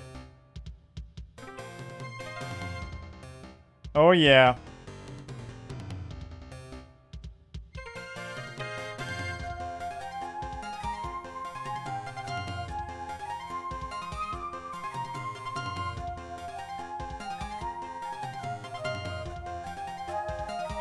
Yeah, he's being very like a lot of them are being like, you know,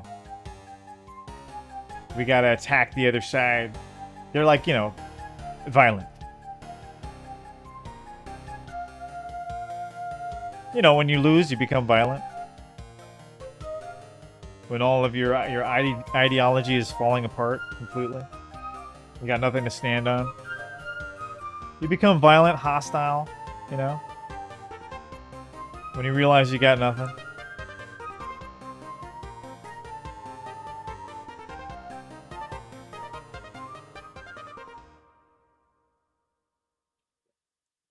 Okay. Now we go northwest. We go southwest. We go south-south. 1, 2. Oh, whoa. Where you think you're going, buddy? You better shave that beard. Exhilarated by your jog down mountain, you turn around and gaze with pride at the distance you've traveled in such a very short time. It looks like you're getting ready to leave, friend. Well, listen, Becker pauses, apparently collecting his thoughts. I've been doing a lot of thinking about you. You showed me the courtesy of greeting me properly. You avoided killing... Yeah, I remember you saying that to me already. Help me get this cane. To sum it up, I guess my opinion of you is about the same as before. You're a good man, friend. I've decided to come back with you if you'll have me. How about it, friend? Becker seems to be waiting patiently for your answer. Rolf Becker, the botanist, zoologist supreme, is poring over the half-bit.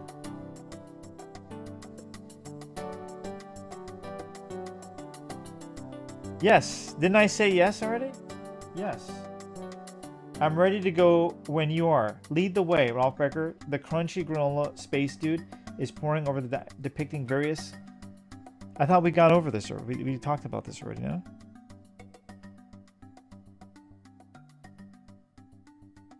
Oh, okay, I see. Yeah, it says say yes to Becker's question, then head southeast. Okay. And then southwest.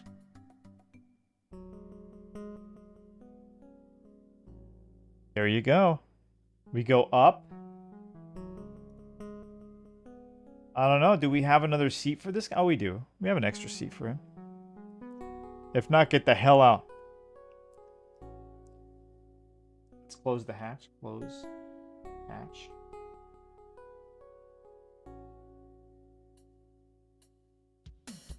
Is poring over reviews of virtual reality gear. Okay.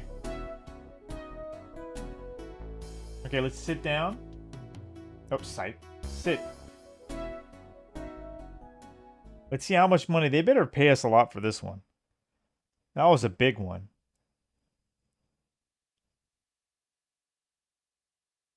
Oh, wait a minute. Okay. Okay, orbit the planet. Okay, and return.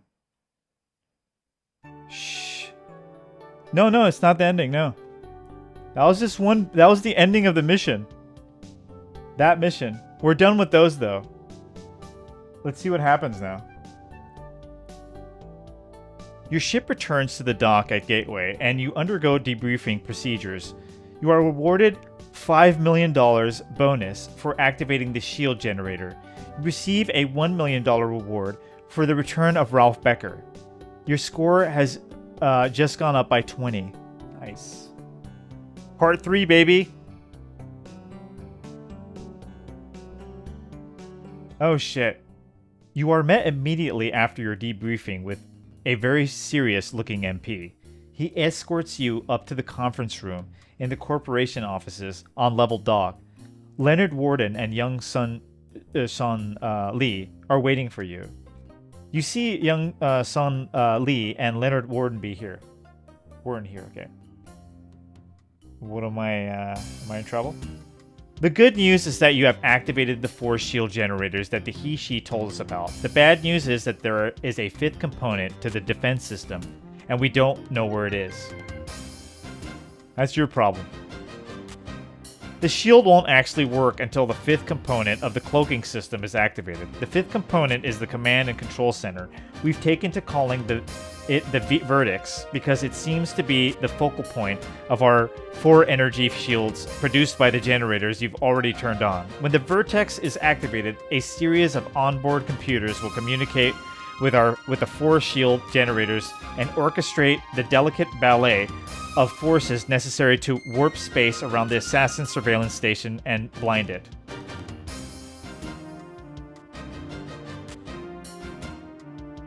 The Vertex is in orbit around the same star as the Assassin Watchtower. The final step in the shield activation sequence requires traveling to the Vertex itself.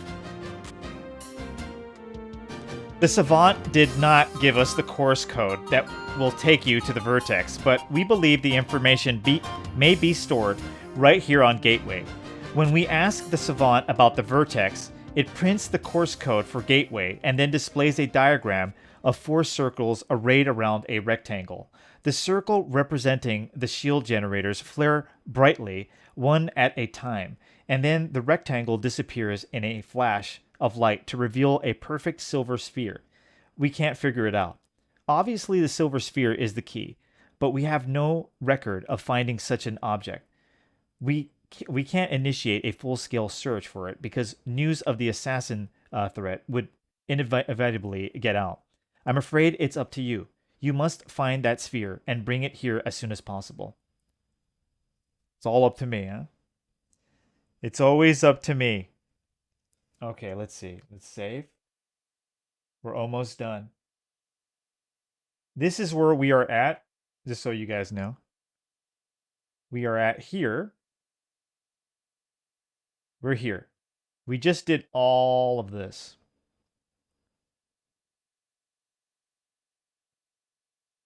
This is the end of the game here. We got this, Deep Psyche, and we got the final mission. Almost there. What is the He-Chi exactly? I think it's an alien race or something. Something like that. Okay, so walk east. Southeast. North. Up.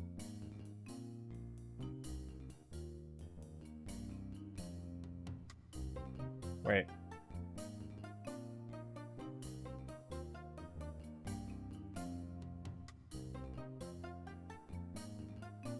I think I screwed up there.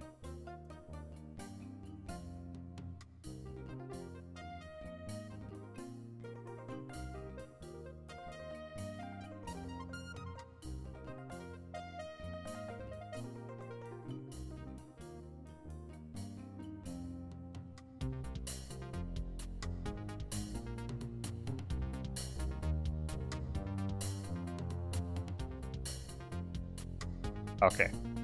This is where I was.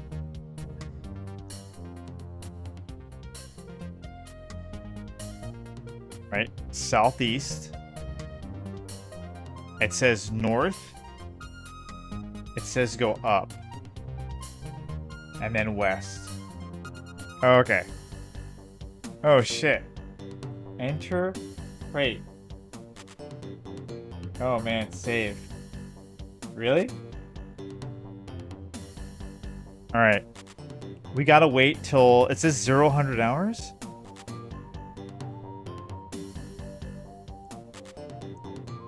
Uh-oh.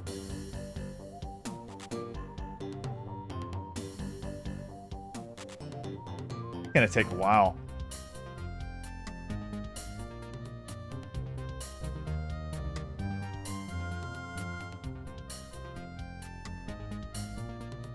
Okay, let's just keep waiting. Wait.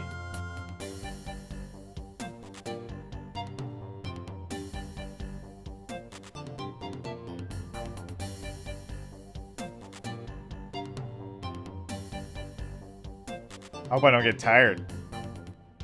Could happen.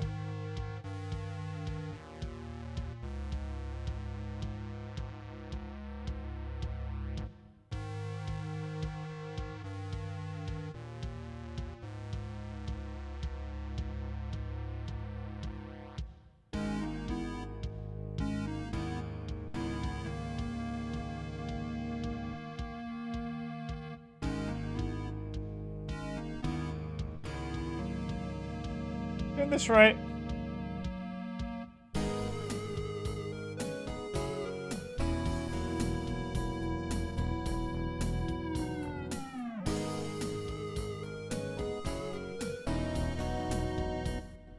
Ah, there you go.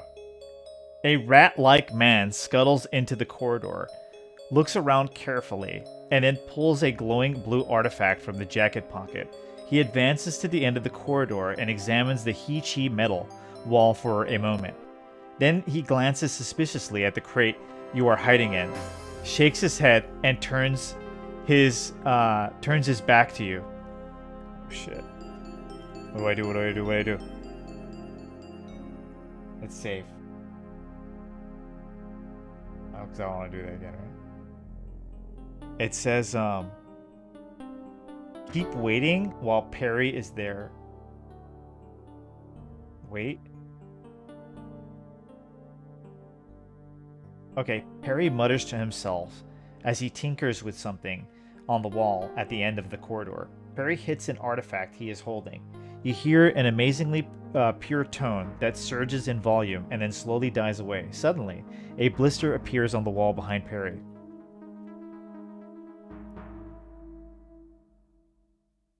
Keep waiting. Oh, keep waiting while Perry is there. Then climb out of the box and get the slip of paper. Oh, okay, so we gotta keep wait till he leaves. Oh, Perry appears to insert the artifact into the blister, then huddles close to the wall. He moves his arms, but you can't make out what he is doing. A few seconds later, a black portal appears on the wall, and Perry steps through the portal and disappears. The portal closes soon after Perry is gone. You notice that in his haste, Perry seems to have dropped a small slip of paper. Oh, there you go. That's what we need.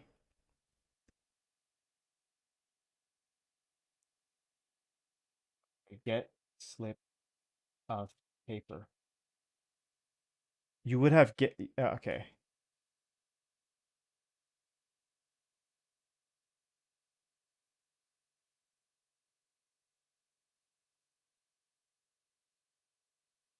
You take the slip of paper.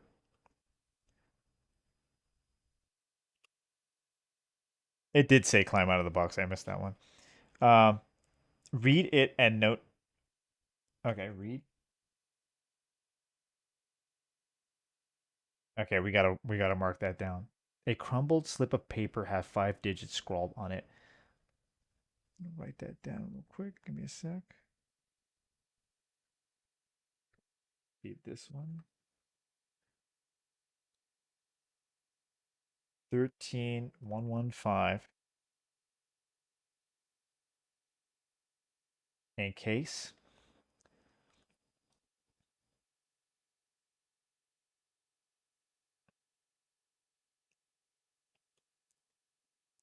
Hit the fork.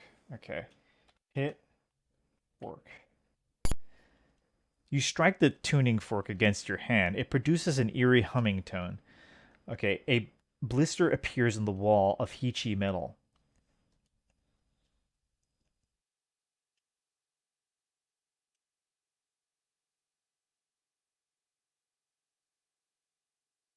Okay, put fork.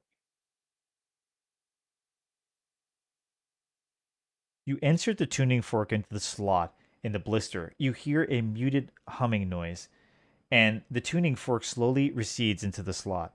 A keypad appears above the blister. Oh, shit. Oh, that's what that is for? Hold on. Hold on. It is 1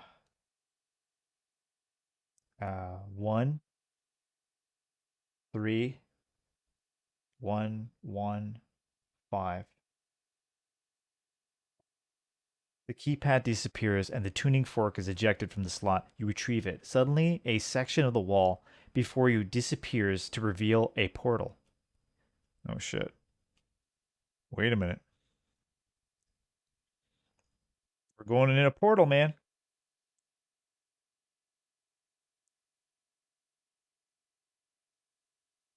Now go west.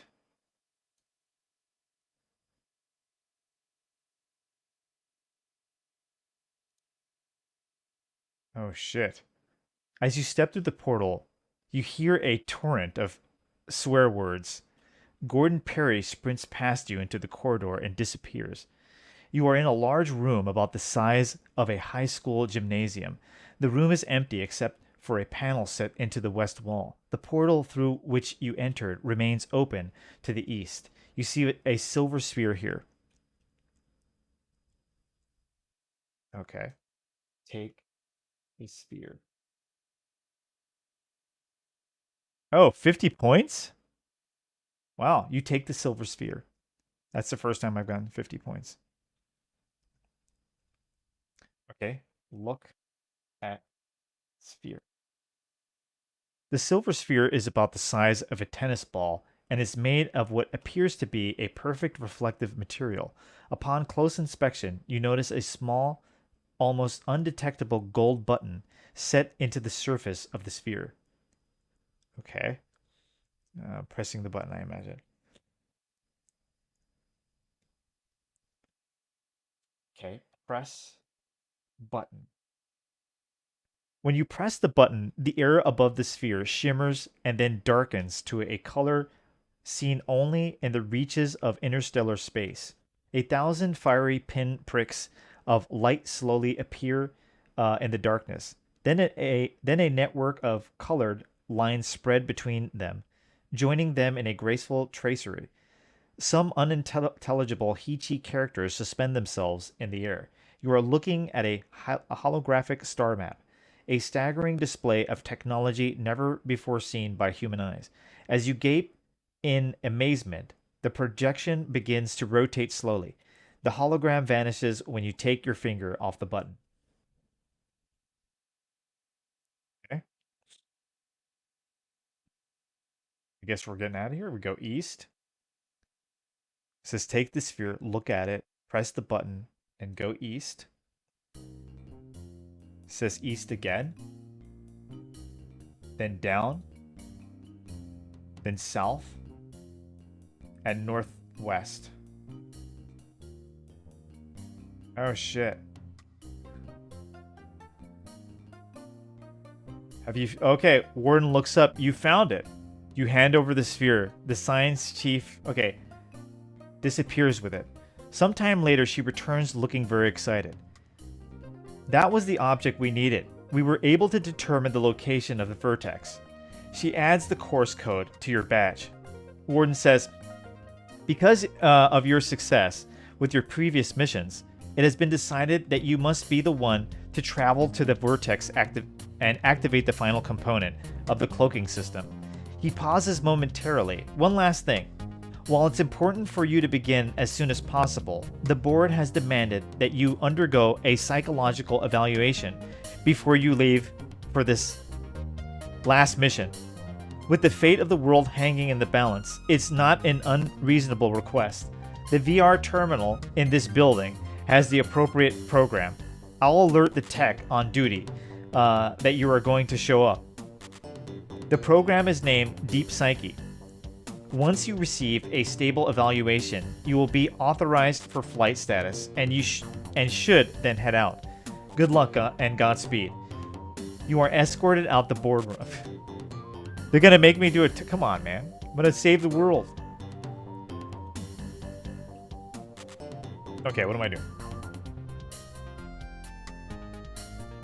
We're very close. We just got to do this evaluation, and we're doing the last mission. We beat the game. Okay, wait a minute, what?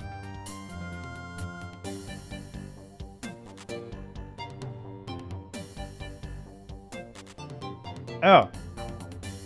Head up? Oh, we're going to the... Oh, it is like this? Hold on. Wait, the tech gives you a sympathetic look. I received the authorization for you to enter the deep psyche. Now that's a nasty VR. I guess the higher-ups want to make sure you don't snap under pressure. Let me snag the password for you while you lie down on the couch. Let me save. It's gonna be tough. Alright, give me a sec. We're gonna have this. Let me type it in. Already set. Already. Just give me a sec. We're very close.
Alright, let's get into it. Great game. It's very immersive. A very immersive writer did a great job. The second one gets even better. Now that playing it all over again. But again, this is like I'm playing just like the main story. There's a lot of stuff you can do in this game. Yeah, you can play around with it. But yeah, the second one is like it gets into all kinds of shit. Okay, let's sit. You are now on the couch. The tech picks up Neotech's guide to virtual reality and opens the manual to the last page. He unclips the device on his uniform, pushes a button, and it starts giving off a purple glow. He holds the device above the manual and starts to read, occasionally glancing at the calendar. The tech sees you watching and says, "This Neotech entry protection is a pain in the ass. The only thing inside this reader is a cheap ultraviolet lamp. I took it apart once." He grins. "Anyway, the password for today is powder. Punch it up on the keyboard on the side of the couch and you're off." Really? It's powder. So like, I guess, Coke?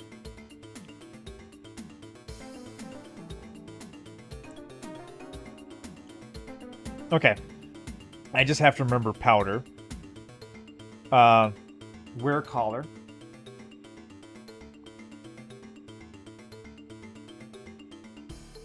Okay, you snap open the collar spring, clasp and settle into it. The pads around your neck keep you from moving your head, and the collar itself seems a little tight. All in all, a very unpleasant experience. It's VR.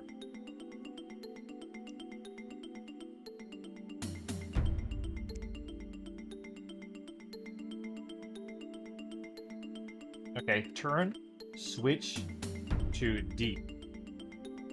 You don't need to use the word... Oh.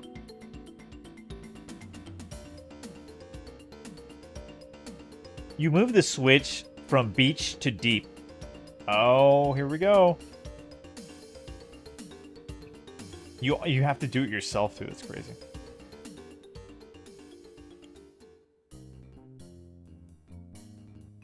Then type the password. Powder.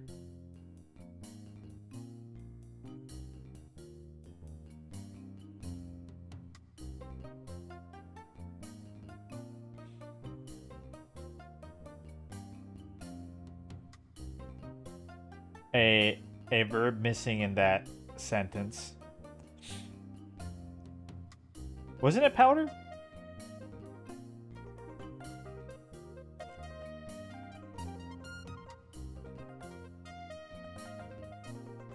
And type the password.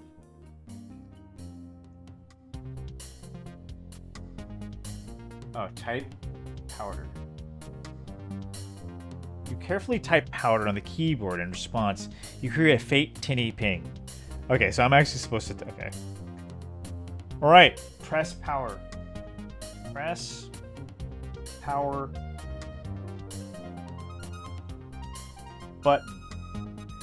You press the power button, the couch starts to hum with power, and the collar begins to glow a dark blue. Everything around you fades to a milky white. Then a picture begins to form. Solid blocks of blacks and purples slowly resolve into a rocky walls and a gloomy cave. A dark spot on the floor quickly stretches out into a crack that runs the width of the cavern. You suddenly realize that one of the end of the sturdy rope is tied around your wrist. To your horror, a demon suddenly appears on the other side of the crack, and the other end of the rope knots itself around him. What? What is this? A huge door slowly forms in the wall behind the demon, and then a red button pops into existence and hovers in the air right in front of you. Okay.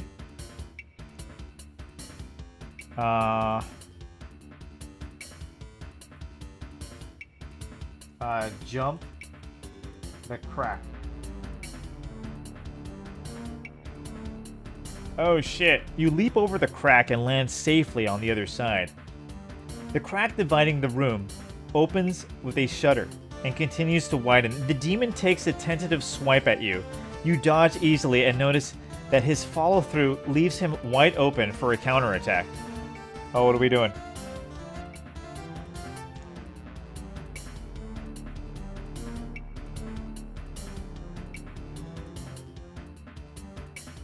It says jump the crack, then wait 5 times. Wait?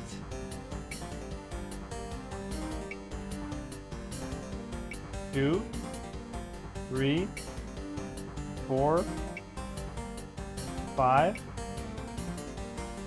Oh shit.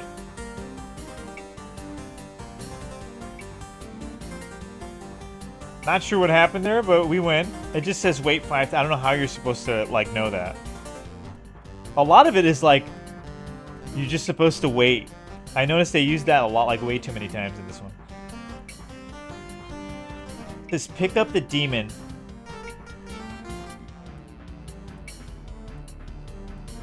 Oh, you grab the demon, but in its frantic state, he hardly seems to notice. Instead of attacking you, he continues to claw against the door. You hoist him over your head, and he immediately pushes the plank off its supports. The plank clatters to the ground. The door swings open, and still carrying the demon, you stride into the golden room beyond.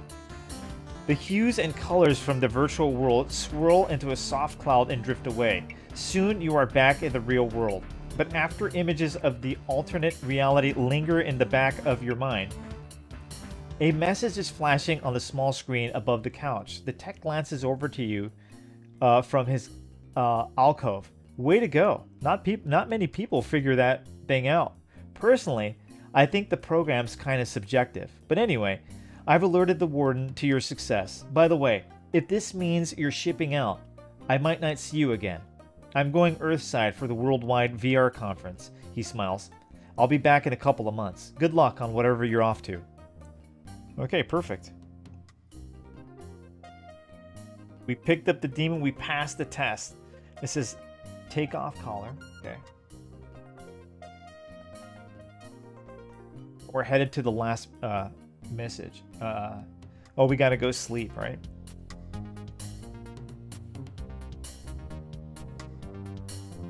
Take the collar. Okay, now go down. Right, southeast, north. Nah, you gotta go sleep, man.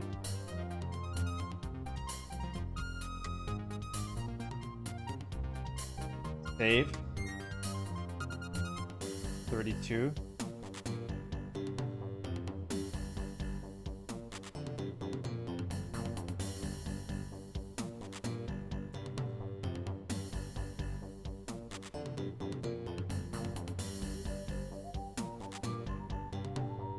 I think I just go in here, sleep.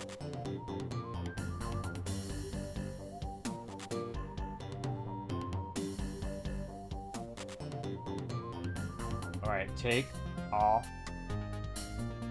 I think so. I think we had to do that. Alright. I just have to remember where I was now.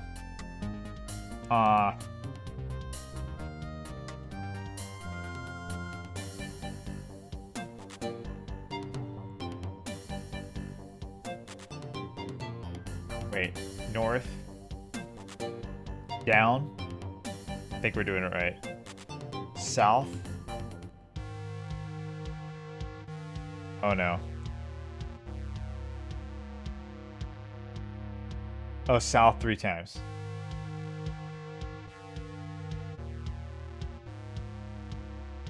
Oh, we're going. That's right. And up. We're going right in. Right away. This is the last final mission.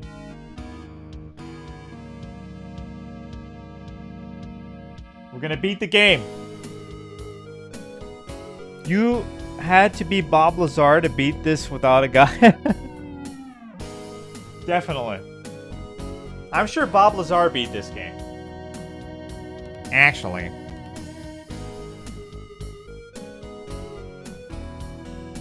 Actually never played the game.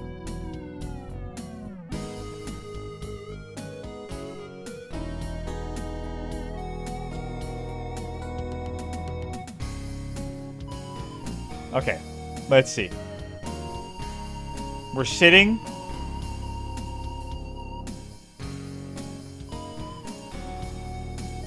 Gets mad I don't close the hatch. Son of a bitches. You close the hatch. I'm saving the world.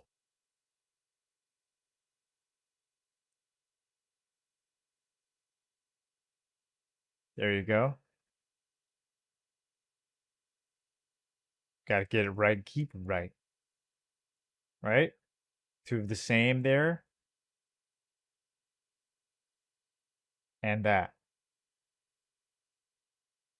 Gotta make sure. Oh, the soundtrack is awesome. You're right, Mike. You are right, Mike G. Okay, let's just go. The final mission.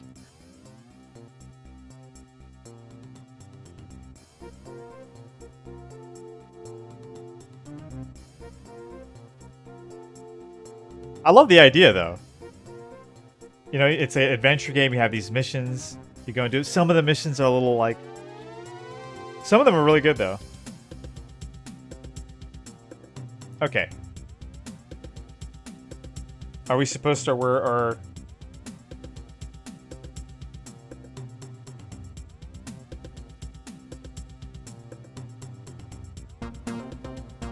Your ship is suddenly rocked by a pull of powerful tractor beams and is suddenly forcibly drawn toward the satellite orbiting the planet.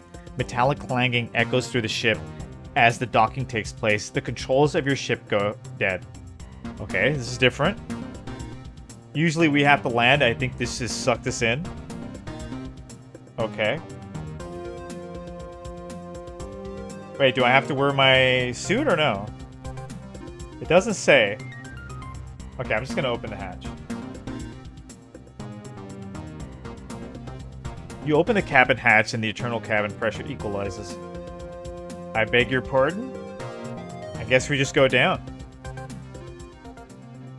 Oh.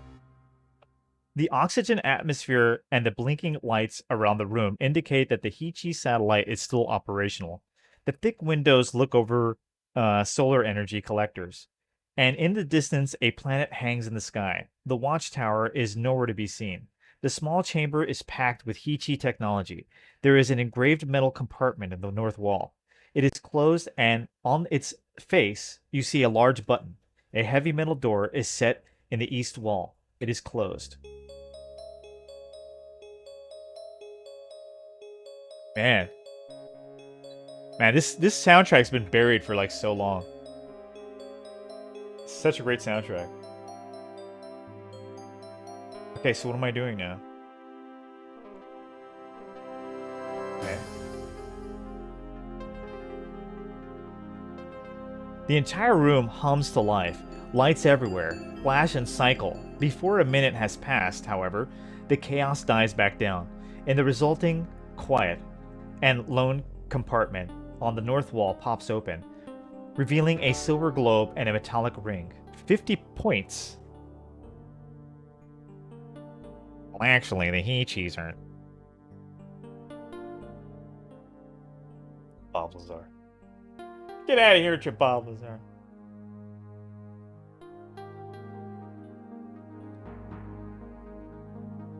I hope that one fan, he comes in here again. He's a big fan of Bob Lazar.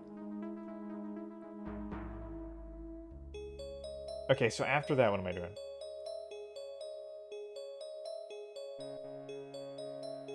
Just press the button.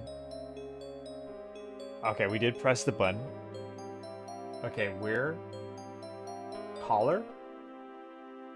You open the clasp and slide the ring around your neck. The result is not uncomfortable. And although the collar is snug against your flesh, it does not confine or restrict you in any way. When you close the clasp, blue sparks start appearing on the surface of the silver globe. They bathe the room in an eerie violet light. Okay. Word the collar. It says touch the orb. Carefully, you lower your hand onto the silver surface of the globe. Blue fire leaps from the points of contact, flowing up your arms to the collar. The pinpricks of electricity make the hair on your arms stand straight. The collar sparks and emits a high-pitched whine. An arc of electricity fires across the globe's surface. You start to feel a little sick, and your vision becomes hazy. As you were sitting squinting through a blue fog, a disembodied mechanical voice says, "Greetings, visitor. Welcome to Guardian. Your score's gone up by 15. Oh shit, the hell's this?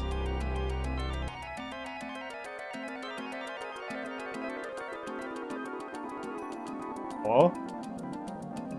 I am a Heechee-created virtual personality, or artificial intelligence program.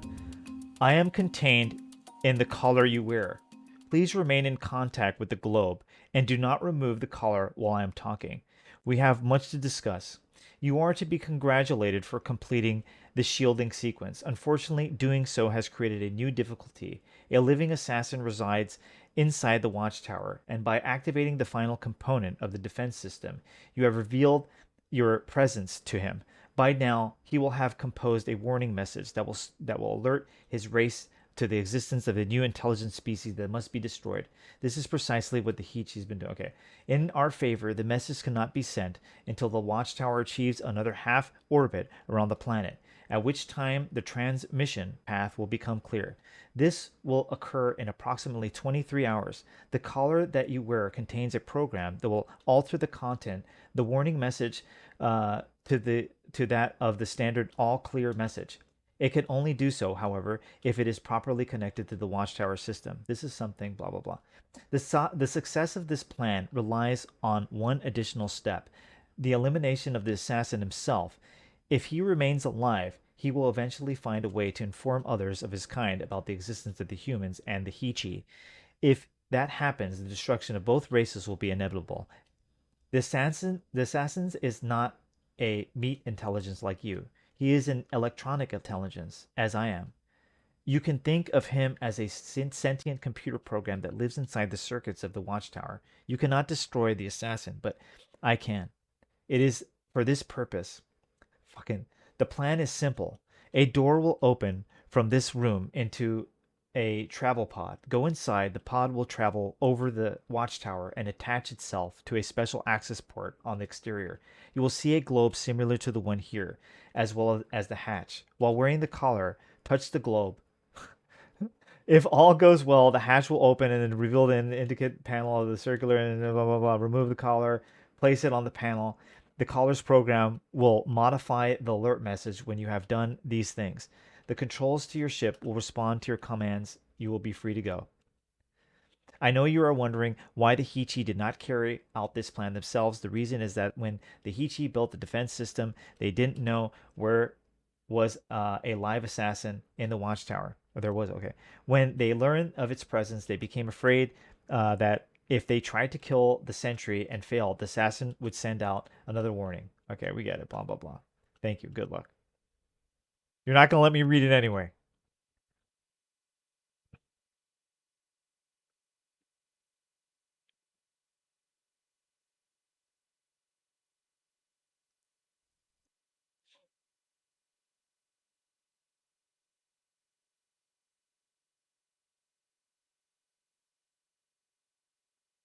Okay. Blue fog clears, and you slowly return to your accustomed reality. The large metal door to the east slowly slides open. Holy crap. What am I doing? Once you enter the party,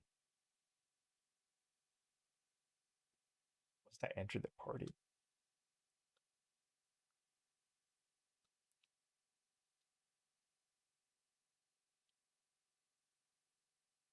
I save here because I have no idea what's going on.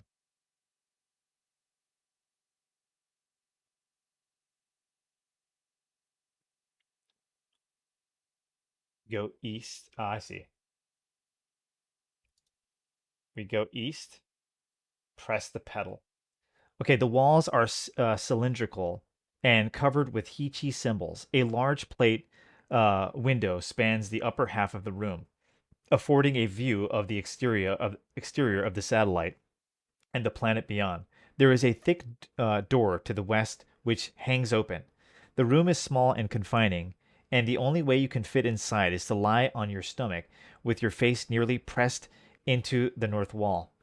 The whole of this wall is a huge metal iris, like the shutter of the camera. A pedal by your feet protrudes from the south.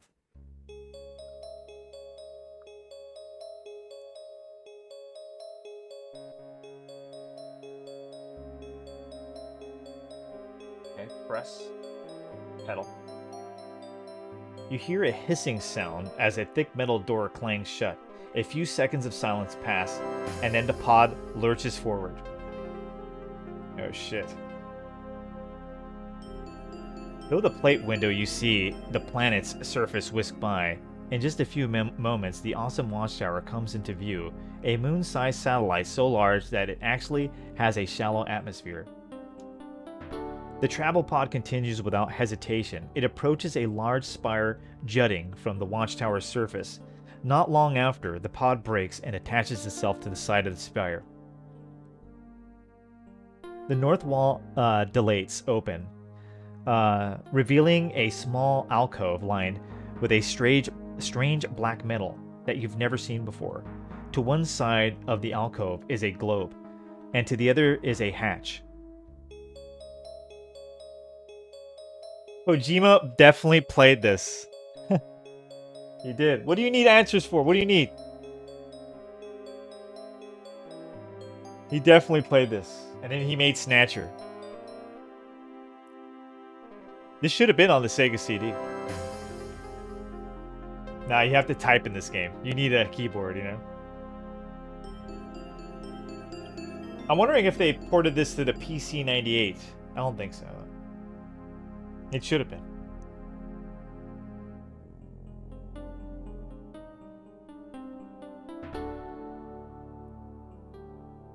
Okay, wait.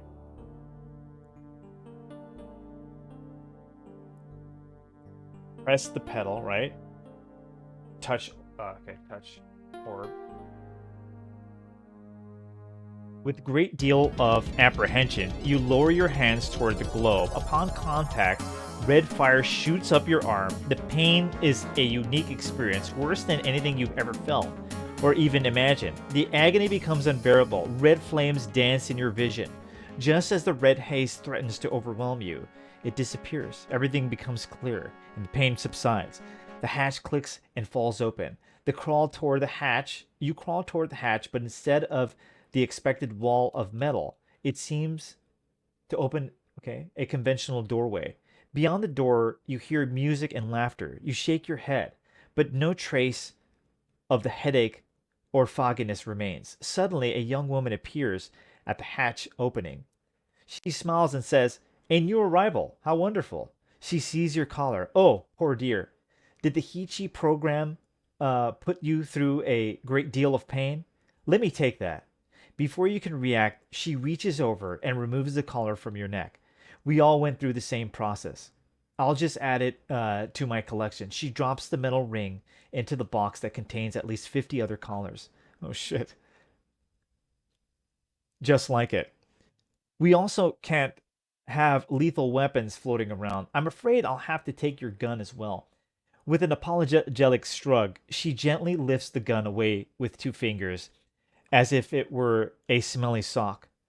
"Now come with me, please." She reaches over and takes your hand.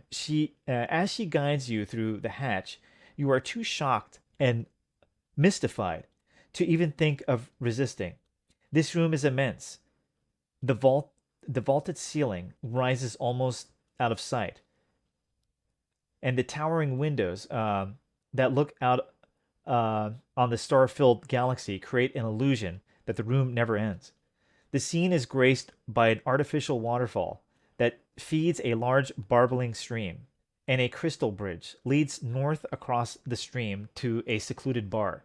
3 large alcoves to the east, west, and south hold amusement booths, each of which features a different game.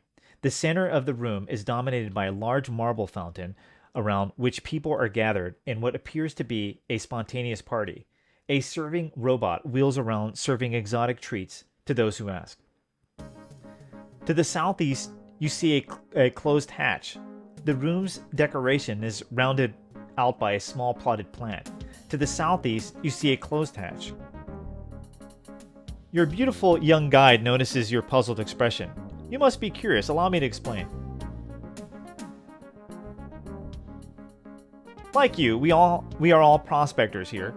Through the years, each of us stumbled on these coordinates by accident when we randomly punched in course code just to see where it would take us. When we arrived, our ships went dead and we were trapped. The Hichi are keeping us here, but no one knows why.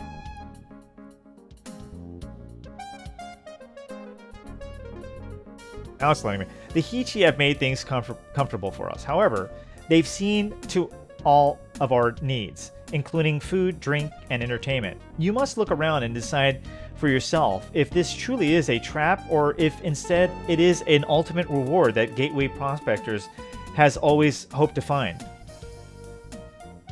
That's crazy. She hands you a golden card with credit embossed upon it. Here is your complimentary credit line. Use it at any of the game booths or at the bar. Have fun. The woman walks off into the crowd, leaving you holding the embossed gold card. Okay. What the hell's going on over here? Let's just go with it. It's nothing but chicks over here on the dance floor. Good looking ladies, huh?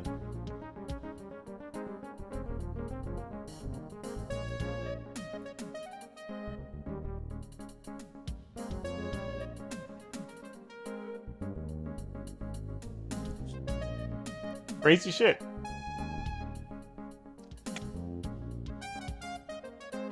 Okay, now what? Once you have entered the party, head west. The hostess follows you into the booth and says, "This is my favorite game. I'd really like to see how you do here." From the large banner on the wall, it's clear that the game here is to have your weight guessed. Behind the curved counter, a robot barker shuffles back and forth, occasionally bumping into things. The scale for the patrons has a readout with huge numbers that would be visible from miles away. Next to the scale is a sign.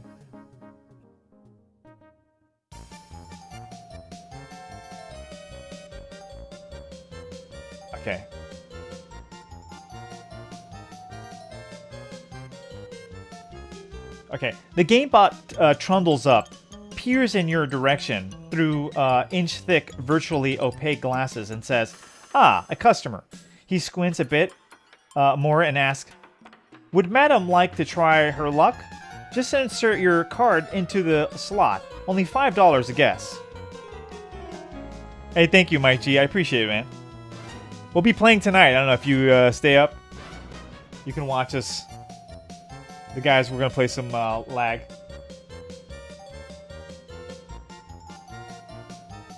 If, however, you end up waking up. But thank you, Mike.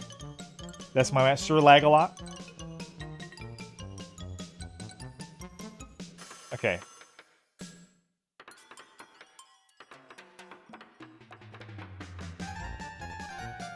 Okay, put card in slot. Your credit card disappears in the slot with a soft click. Thank you so much, madam. It's people like you that make my job the joy it is. Now let me see. The GameBot makes a show of looking you over. I'd have to say you weigh 412 pounds. Now step on the scale and we'll see if you win. Oh, really? That's how it works? Okay. Stand on scale. You step on the scale and a huge number on the display roll for a few seconds and finally come to the stop at 163. The GameBot sticks his face up to the display and squints at it for a few moments. Oh my, he finally exclaims. How could I have been so far off? We have a winner. Lights flash, sirens wail, whistles shriek, and the small crowd around the booth begins to applaud. Madam, you are walking away with $20 grand prize, minus the $5 charge, of course. The difference has been automatically added to your credit line. Congratulations. After he presses a small hidden button, the gold card pops out of the slot. The GameBot grabs it and presses it back into your palm. Oh, thank you. Very good. Now what? We get the hell out of here, thank you.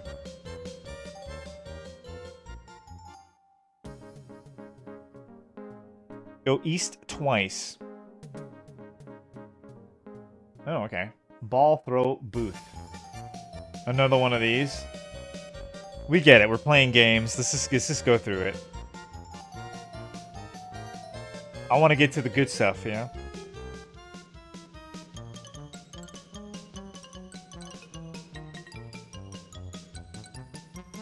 Okay, insert card in slot.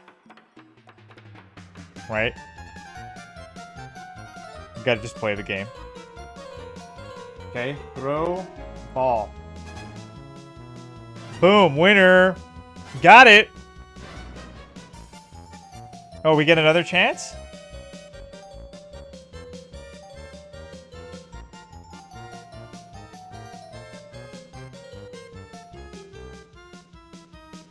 Okay, throw ball.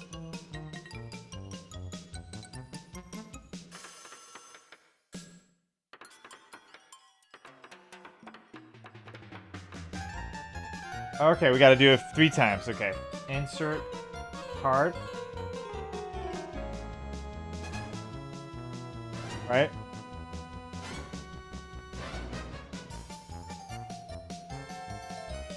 There you go. Insert card. Throw ball. Why we're supposed to do that 3 times, I'm not sure. But it says here, yeah, do this 3 more times. Now go west.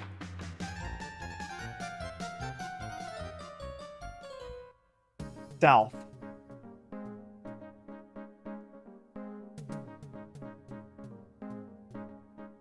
South.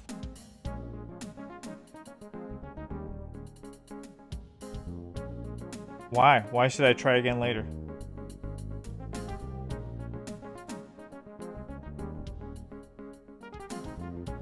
Oh, then wait. Okay. Wait. And then go south. Weird. Okay.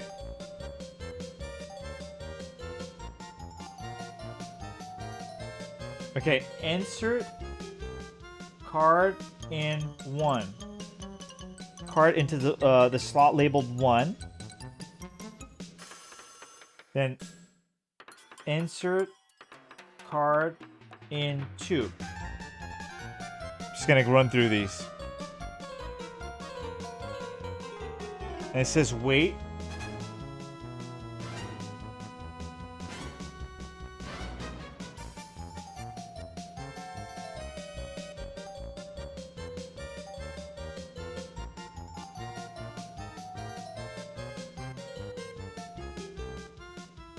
The huge wheel spins quickly. The game bot and the crowd. Oh shit. It breaks the illusion. Tendrils of smoke swirl around you and gradually coalesce into a blazing wall of flame. Through the infernal, you see a demon behemoth sitting on a mammoth throne. The hideous creature drops his gaze to you and... Welcome, human, to my domain. I am the keeper of the gate. It is my task and pleasure to preside over your eternal torment. You have stupidly thrown away your chance at virtual pleasure. Now you shall pay with unceasing pain and sorrow.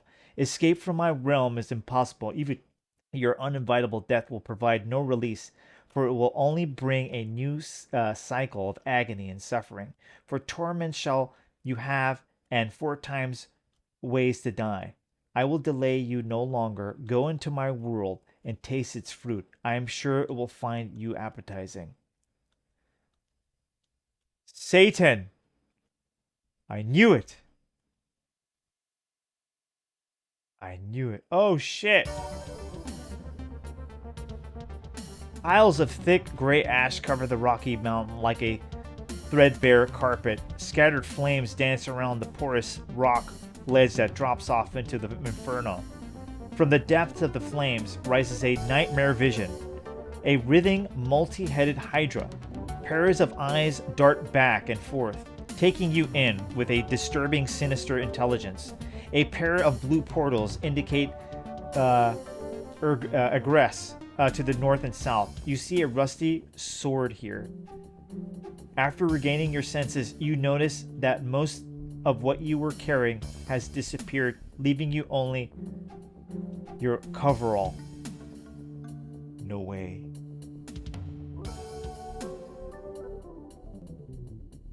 Take the sword. You take the rusty sword. One of the heads writhes forward and snaps at the air, not a foot in front of your face. Whoa. We gotta hit south 4 times. Got 1. Oh shit, look at that. 2. 3. 4. You take another cautious step, inching along the cliff. The demons have a rope net at you. You try to dive out of the way, but there's not enough room on the catwalk, and the net ensnares you. Holy crap.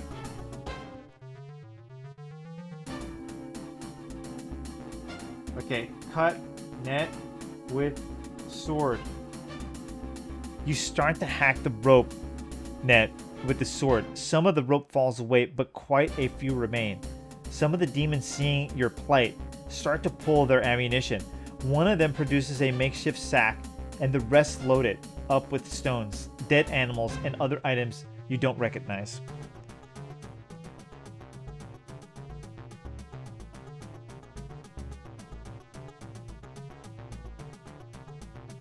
Okay. Cut.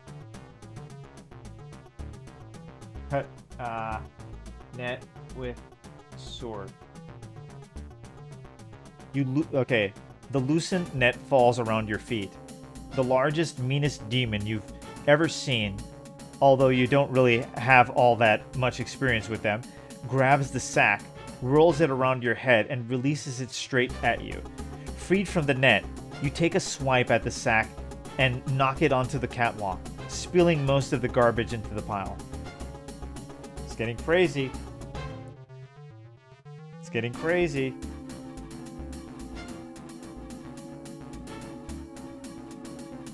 Okay. Get off.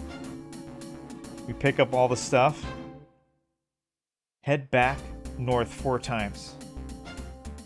1, 2, 3, 4. Then put ash in the sack.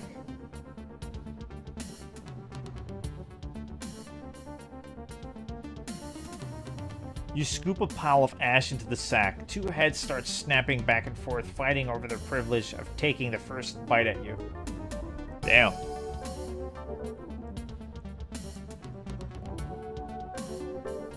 I'm digging this soundtrack though, man.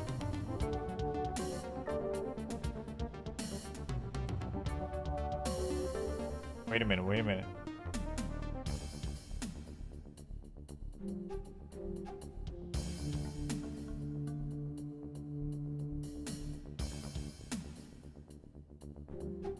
Go north. Okay. Go north. Oh, right into it, huh? This is a huge natural cavern, an eerie landscape of malformed stalagmites and stalactites. In the Stygian gloom, you notice that the point of the nearby stalagmite has broken off, leaving behind a flat stump. A nearby chuckle draws your attention, but you don't see anything unusual. That's not good.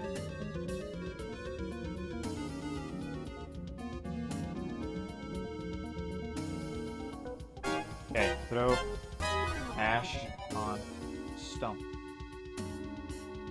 With a flick of the wrist, you toss the sack onto the stalagmite shelf. The ash billows out of the bag, obscuring the shelf's surface. After a moment, it settles over the shelf in a sparse, even layer. Okay.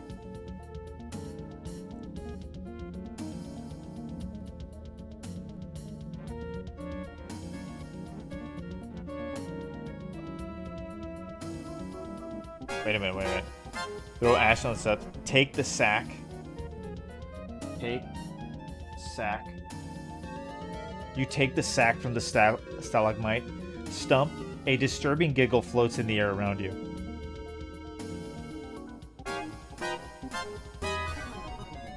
And head south. Okay. We gotta put more.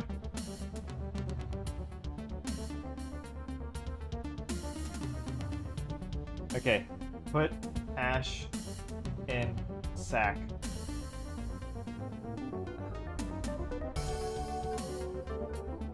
All right, that's good.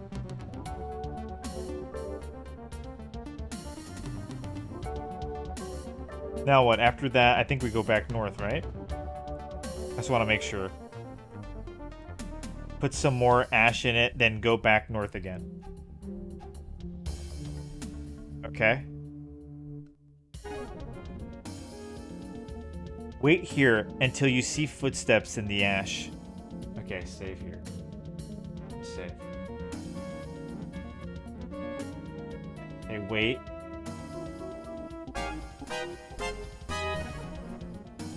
From behind knocks you headlong into the rock outcropping, an irritating screech through the cavern.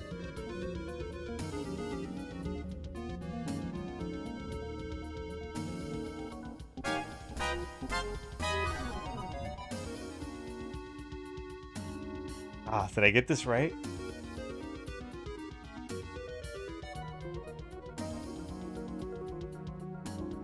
Just wait here until you see footprints in the ash.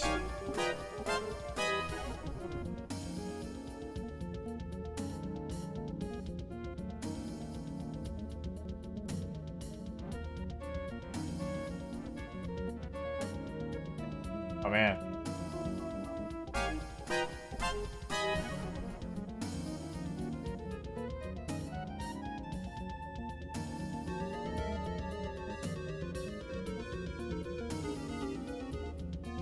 You feel something brush up against your leg, but as soon as you catch down, it's gone.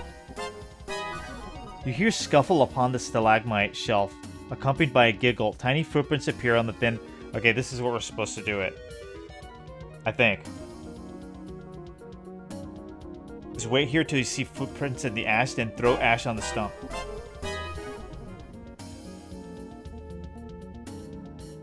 Okay, with a flick of the wrist, you toss the sack onto the stalagmite shelf.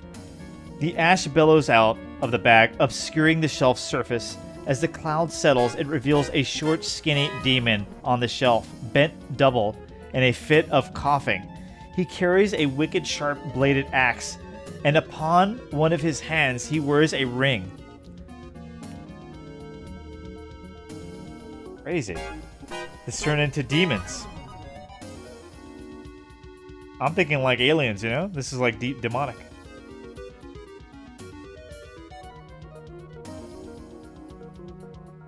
Okay, throw net on demon. Right? You hurl the net over the demon in the middle of the particularly bad spasm of coughing. The net wraps around him tightly and securely. The demon stops coughing, looks at you with a growl, and leaps for your throat. His movement is checked by the net, however, which keeps you safe for a moment. He starts to struggle with the thick ropes attempting to escape.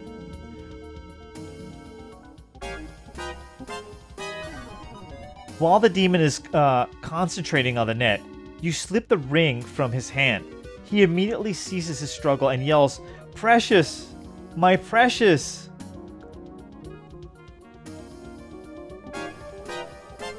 They stole it. Evil man is to give my precious back now. He holds the wicked blade threateningly in front of him. We're taking the ring. The Lord of the Rings. I didn't know that this is like the Lord of the Rings.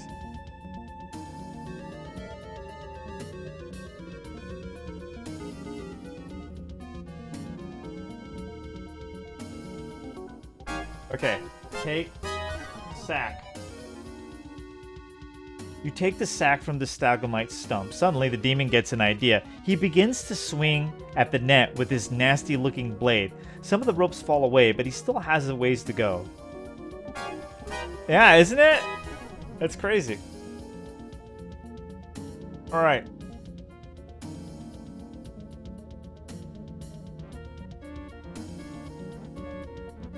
Okay, go north. The chamber appears to be a temple of some sort, suffused with an ancient evil that claws at your heart and leaves your mouth dry. Silver mirrors are affixed to the walls, ceilings, and floor. Hideous demonic statues have been carved into the remaining rock in the corners. Each is labeled with a single name. Glowing portals are set into the north and south mirrors, their light contributing to the chamber's eerie atmosphere.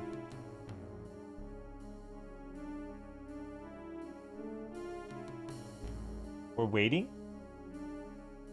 And the sack we got on bow. So it says go north we did. And it says wait. Okay, wait. What are we waiting for though?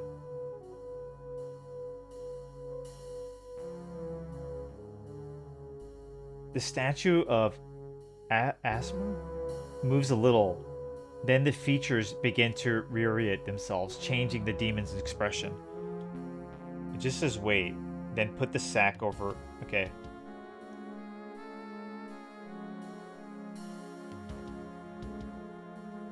Aishma?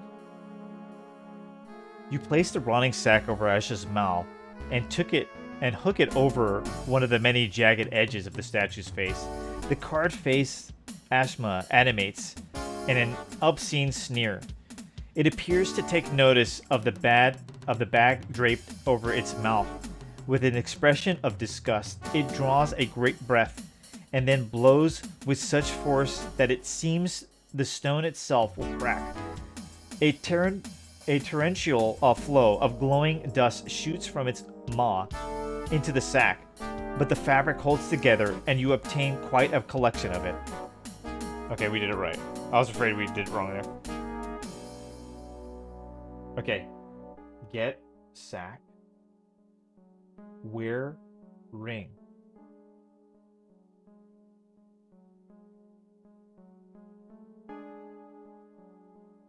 You slide the golden ring into your finger and find it a perfect fit.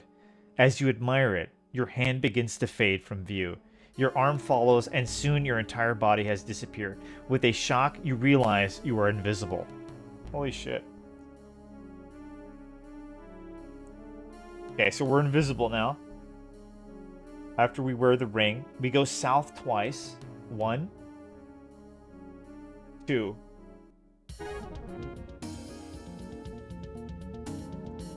Oh, the demon is holding a wicked axe on the stalagmite stump. You see a rope net.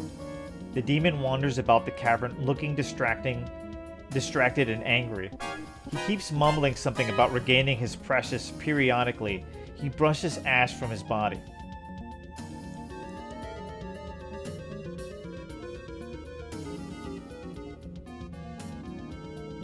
Let me see here.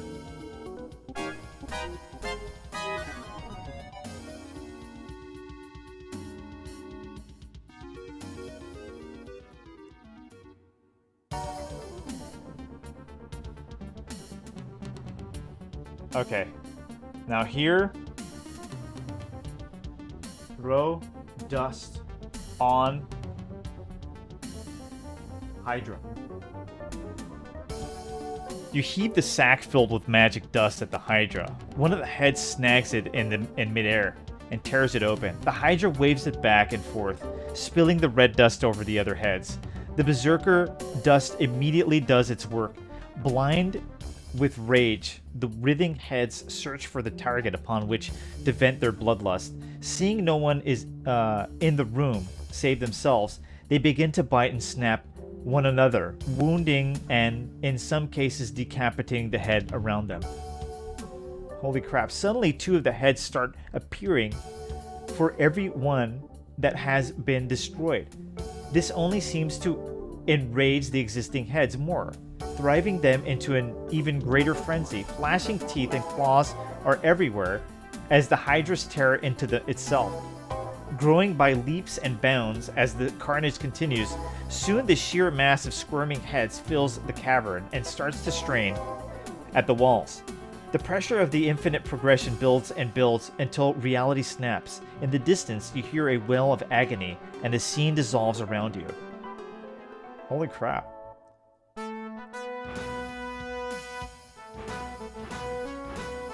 The false reality melts. The Fury Cavern dissolves to reveal the interior of the He-Chi travel pod. The iris is retracted, the globe dark and cracked, the hatch open. Beyond it, you can see the expected wall of circuitry, including this circular indentation, the size and depth of the silver collar. You place the collar snugly inside the depression. There is no alarm or klaxon, nothing to indicate that you have completed your mission, and yet it is done. You press the pedal, travel back to the satellite, and reboard your ship for the return flight to Gateway.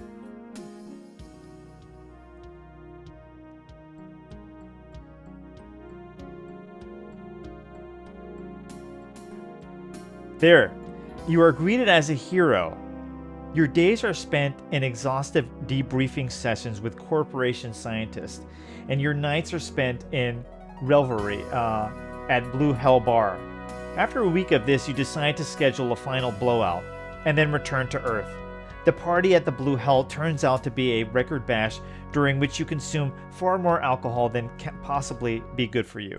When the party ends, you wave a bleary goodbye to the last of the stragglers, and decide that this would be an excellent time to rediscover your bed.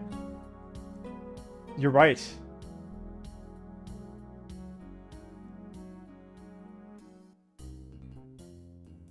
Wow.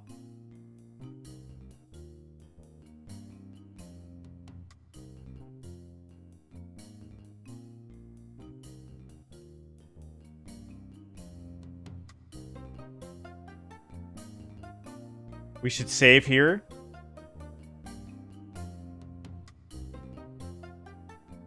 38. And sleep. It says to sleep here. You gotta sleep. Okay, take all. I'm gonna guess.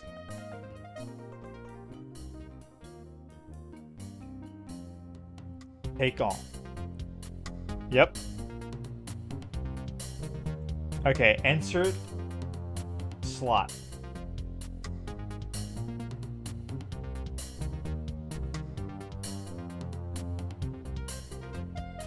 Okay, insert card in slot. Sorry. All right, let's look at the messages. We got a few more messages. Right? Read the message. Play a new message. Greetings, human. I'm the Hichi virtual personality program speaking to you once again. Despite appearances, you have not returned to Gateway. Your body is still in the travel pod outside the watchtower, and you are in yet another virtual reality created by the assassin in hopes of delaying you long enough to keep you from completing your mission. Before you touch the assassin's globe, I used the collar interface to create a doppel of you, an electronic representation of your personality. I embedded myself deep in the subconscious of that doppel, so you would be a kind of Trojan horse that would deliver me into the watchtower system. When you touched the globe, the assassin scanned your doppel and found what he expected, a meat intelligence. As I hoped, he remained unaware of my hidden presence. Continued. Wow. After letting you inside, the assassin had access to all your conscious knowledge. He learned of your mission to intercept his warning message, and he decided to keep creating virtual realities to keep you occupied until his message had been sent. However, you succeeded in breaking each reality as he created it. The assassin finally formed this gateway virtual environment. In doing so, he allowed a sleep cycle, and while you were in dormant state, I was able to surface from your subconscious temporarily and leave you this message. Incidentally, do not worry about the assassin learning about this message. He does not monitor these realities. He creates them and lets them run autonomously. That's crazy.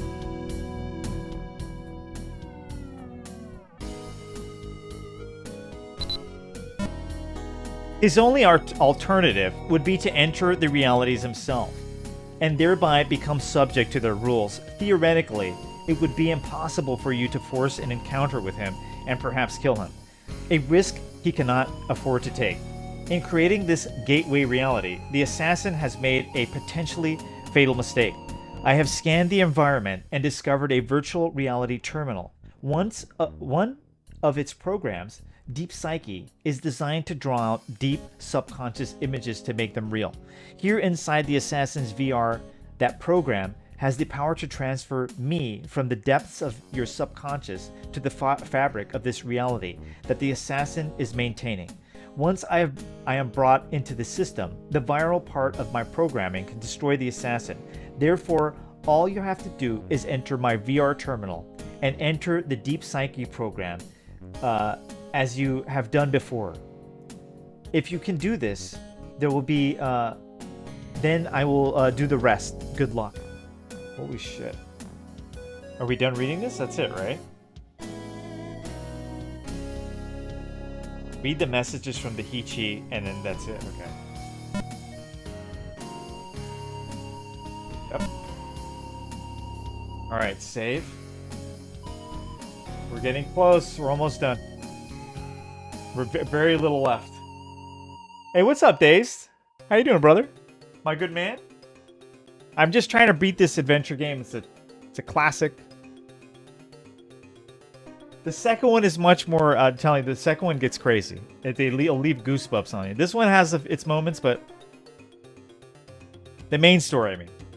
This one's better if you just like roam around and you go mess around.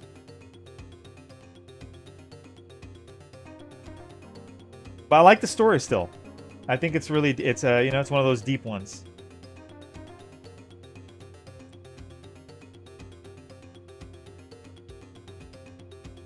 Okay, so after that, we go east. We go northwest.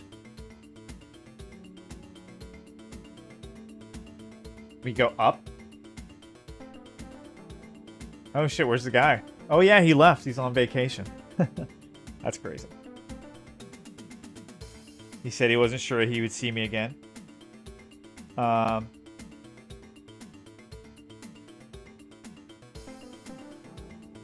Take manual. You take the VR manual. Our score goes up by 15.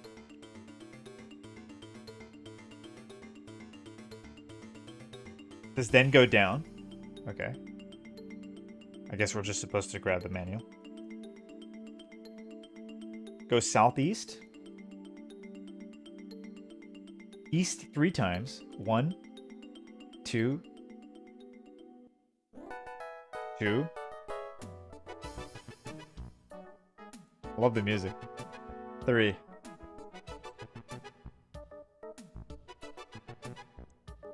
And north. It's big, man. A lot to do here. Oh, the tanning. What are we doing here?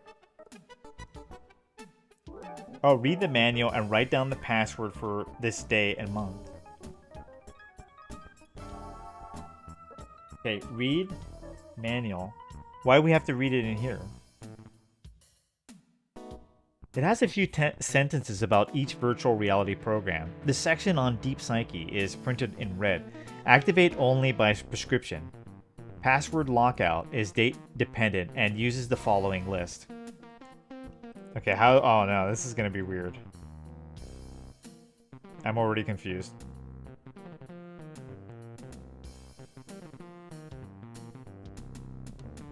Write down the password for this day and month.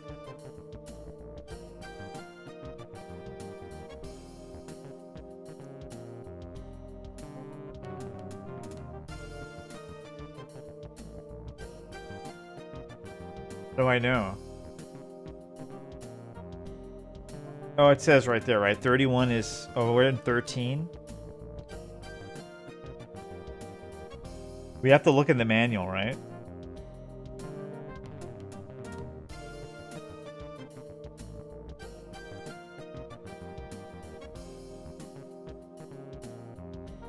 I think it's just for the day and month, right? So the day, I didn't see it. Let me see, let me take a look at the manual. It might have it there.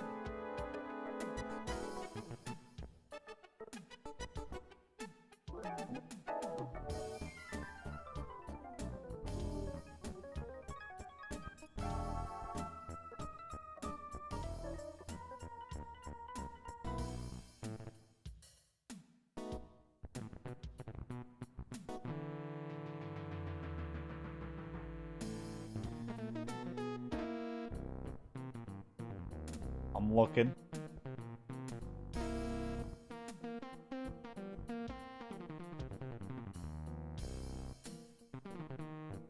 Oh, I think we're gonna have to look at it. Okay. Let me see. Read manual. Let's see, I gotta get...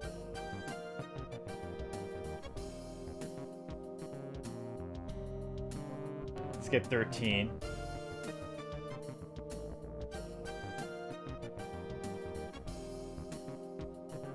Jasmine, right? So Jasmine, and what's...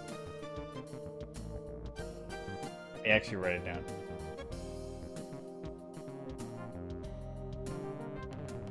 I think it's that. Right, because we're in July on in the game. It says go by the Jasmine, and let's see, we're looking for 13. Petty? Jasmine Petty? I think so. I hope that's right. I think so. I mean, what else can it be, right?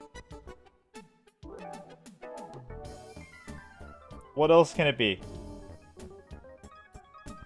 I could be wrong. This for this day and month. Now go south. Let's do it. West 3 times. 1, 2, 3. Northwest. Up. Sit down. You are on the couch. Okay.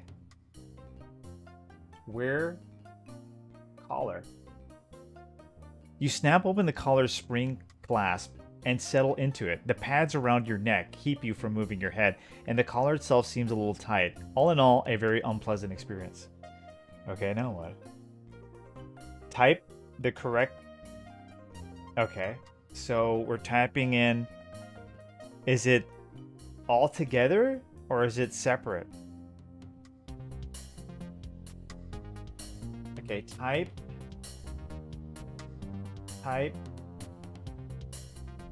in Jasmine Eddie.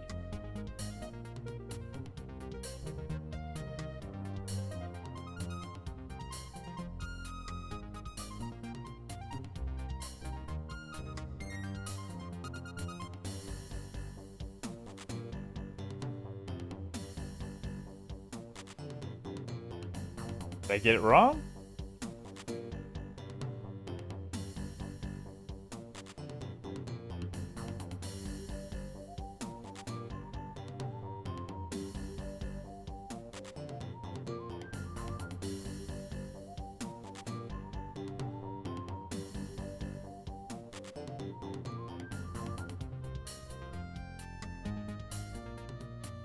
No.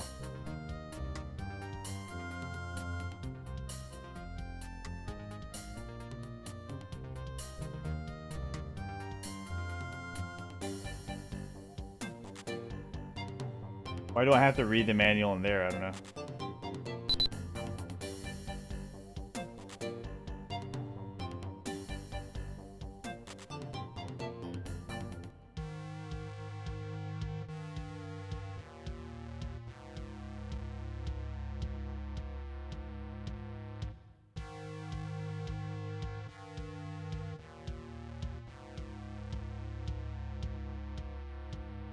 See.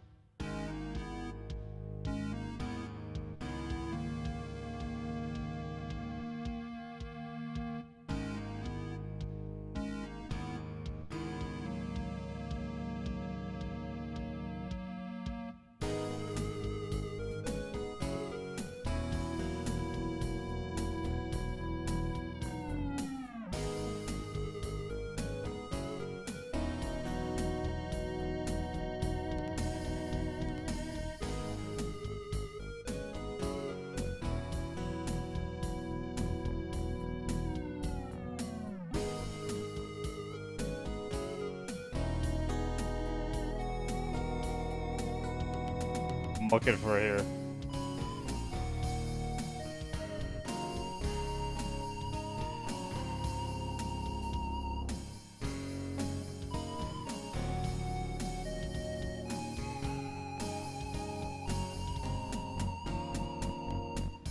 Thought I had it.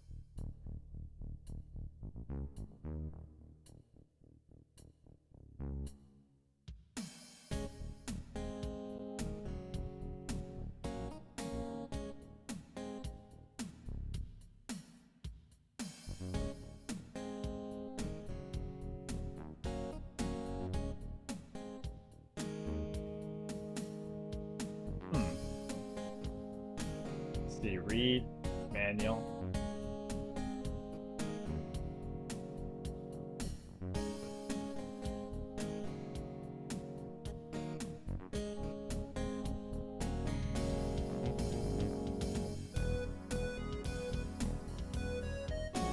Okay, type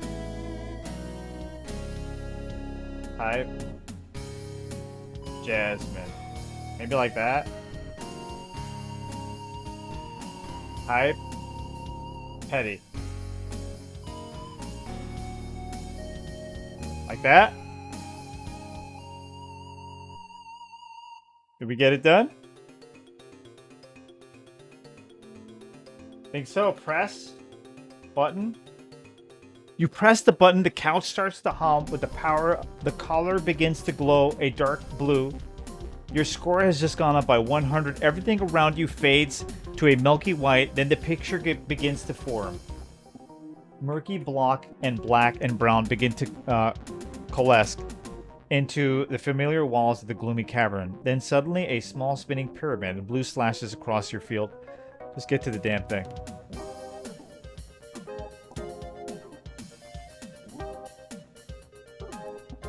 A darkened cityscape spreads out below you, lit only by glowing streams of light that spread out like an intricate spider's web of evil. At the center of the web looms the dark, brooding presence of Assassins himself. The electronic intelligence is very bit as alive as you are. It seems to regard you as an angry malevolence. The spinning blue pyramid dives down toward one of the nodes where the streams of red light intersect. It impacts with a flash of intense blue light. Nothing happens for a second, but then you hear a high-pitched whine, and the blue begins to spread. It infects more and more of the scene until it reaches up to the Assassins itself. Seconds later, the whine turns into a blah blah blah. Whatever. You could have just showed it with pictures. Silence. Every so slowly, you begin to recover your senses. The outline of the Hichi travel pod form around you. Your hands are still on the black globe, but now it is cracked and lifeless. The hatch falls open, and you insert the collar into the wall of circuitry. It glows a faint blue, and you realize that the assassin's stored warning has been replaced by all clear message. The travel pod returns you to the Guardian, where you find that your ship is once again operable. You enter the course code for Gateway and return again to the hero's welcome, only this time it's for real.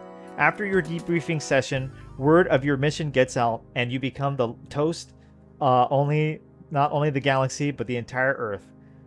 You never again meet the mysterious man who offered you the bonus money for completing the missions.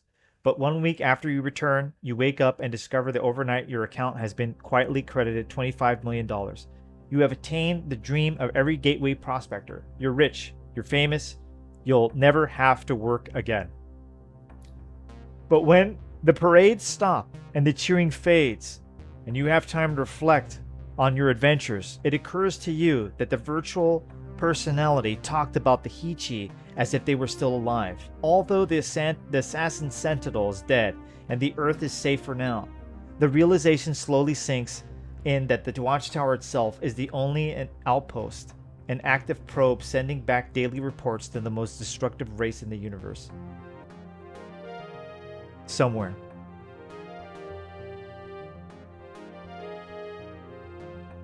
All right. We got it done. We started it, we finished it.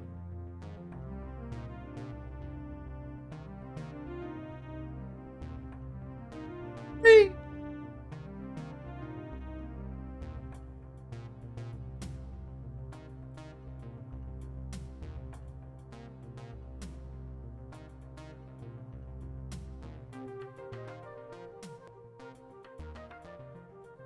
Let's see if there's any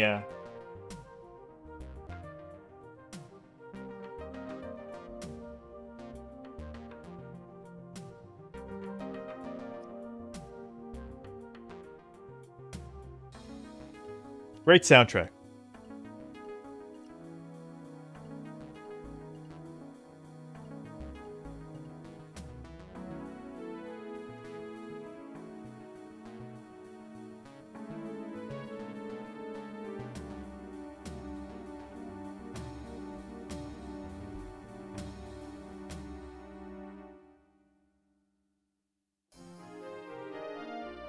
You have successfully this game, scoring 1,600 out of 1,600 points. Thank you for playing Frederik Pohl's Gateway. We got everything.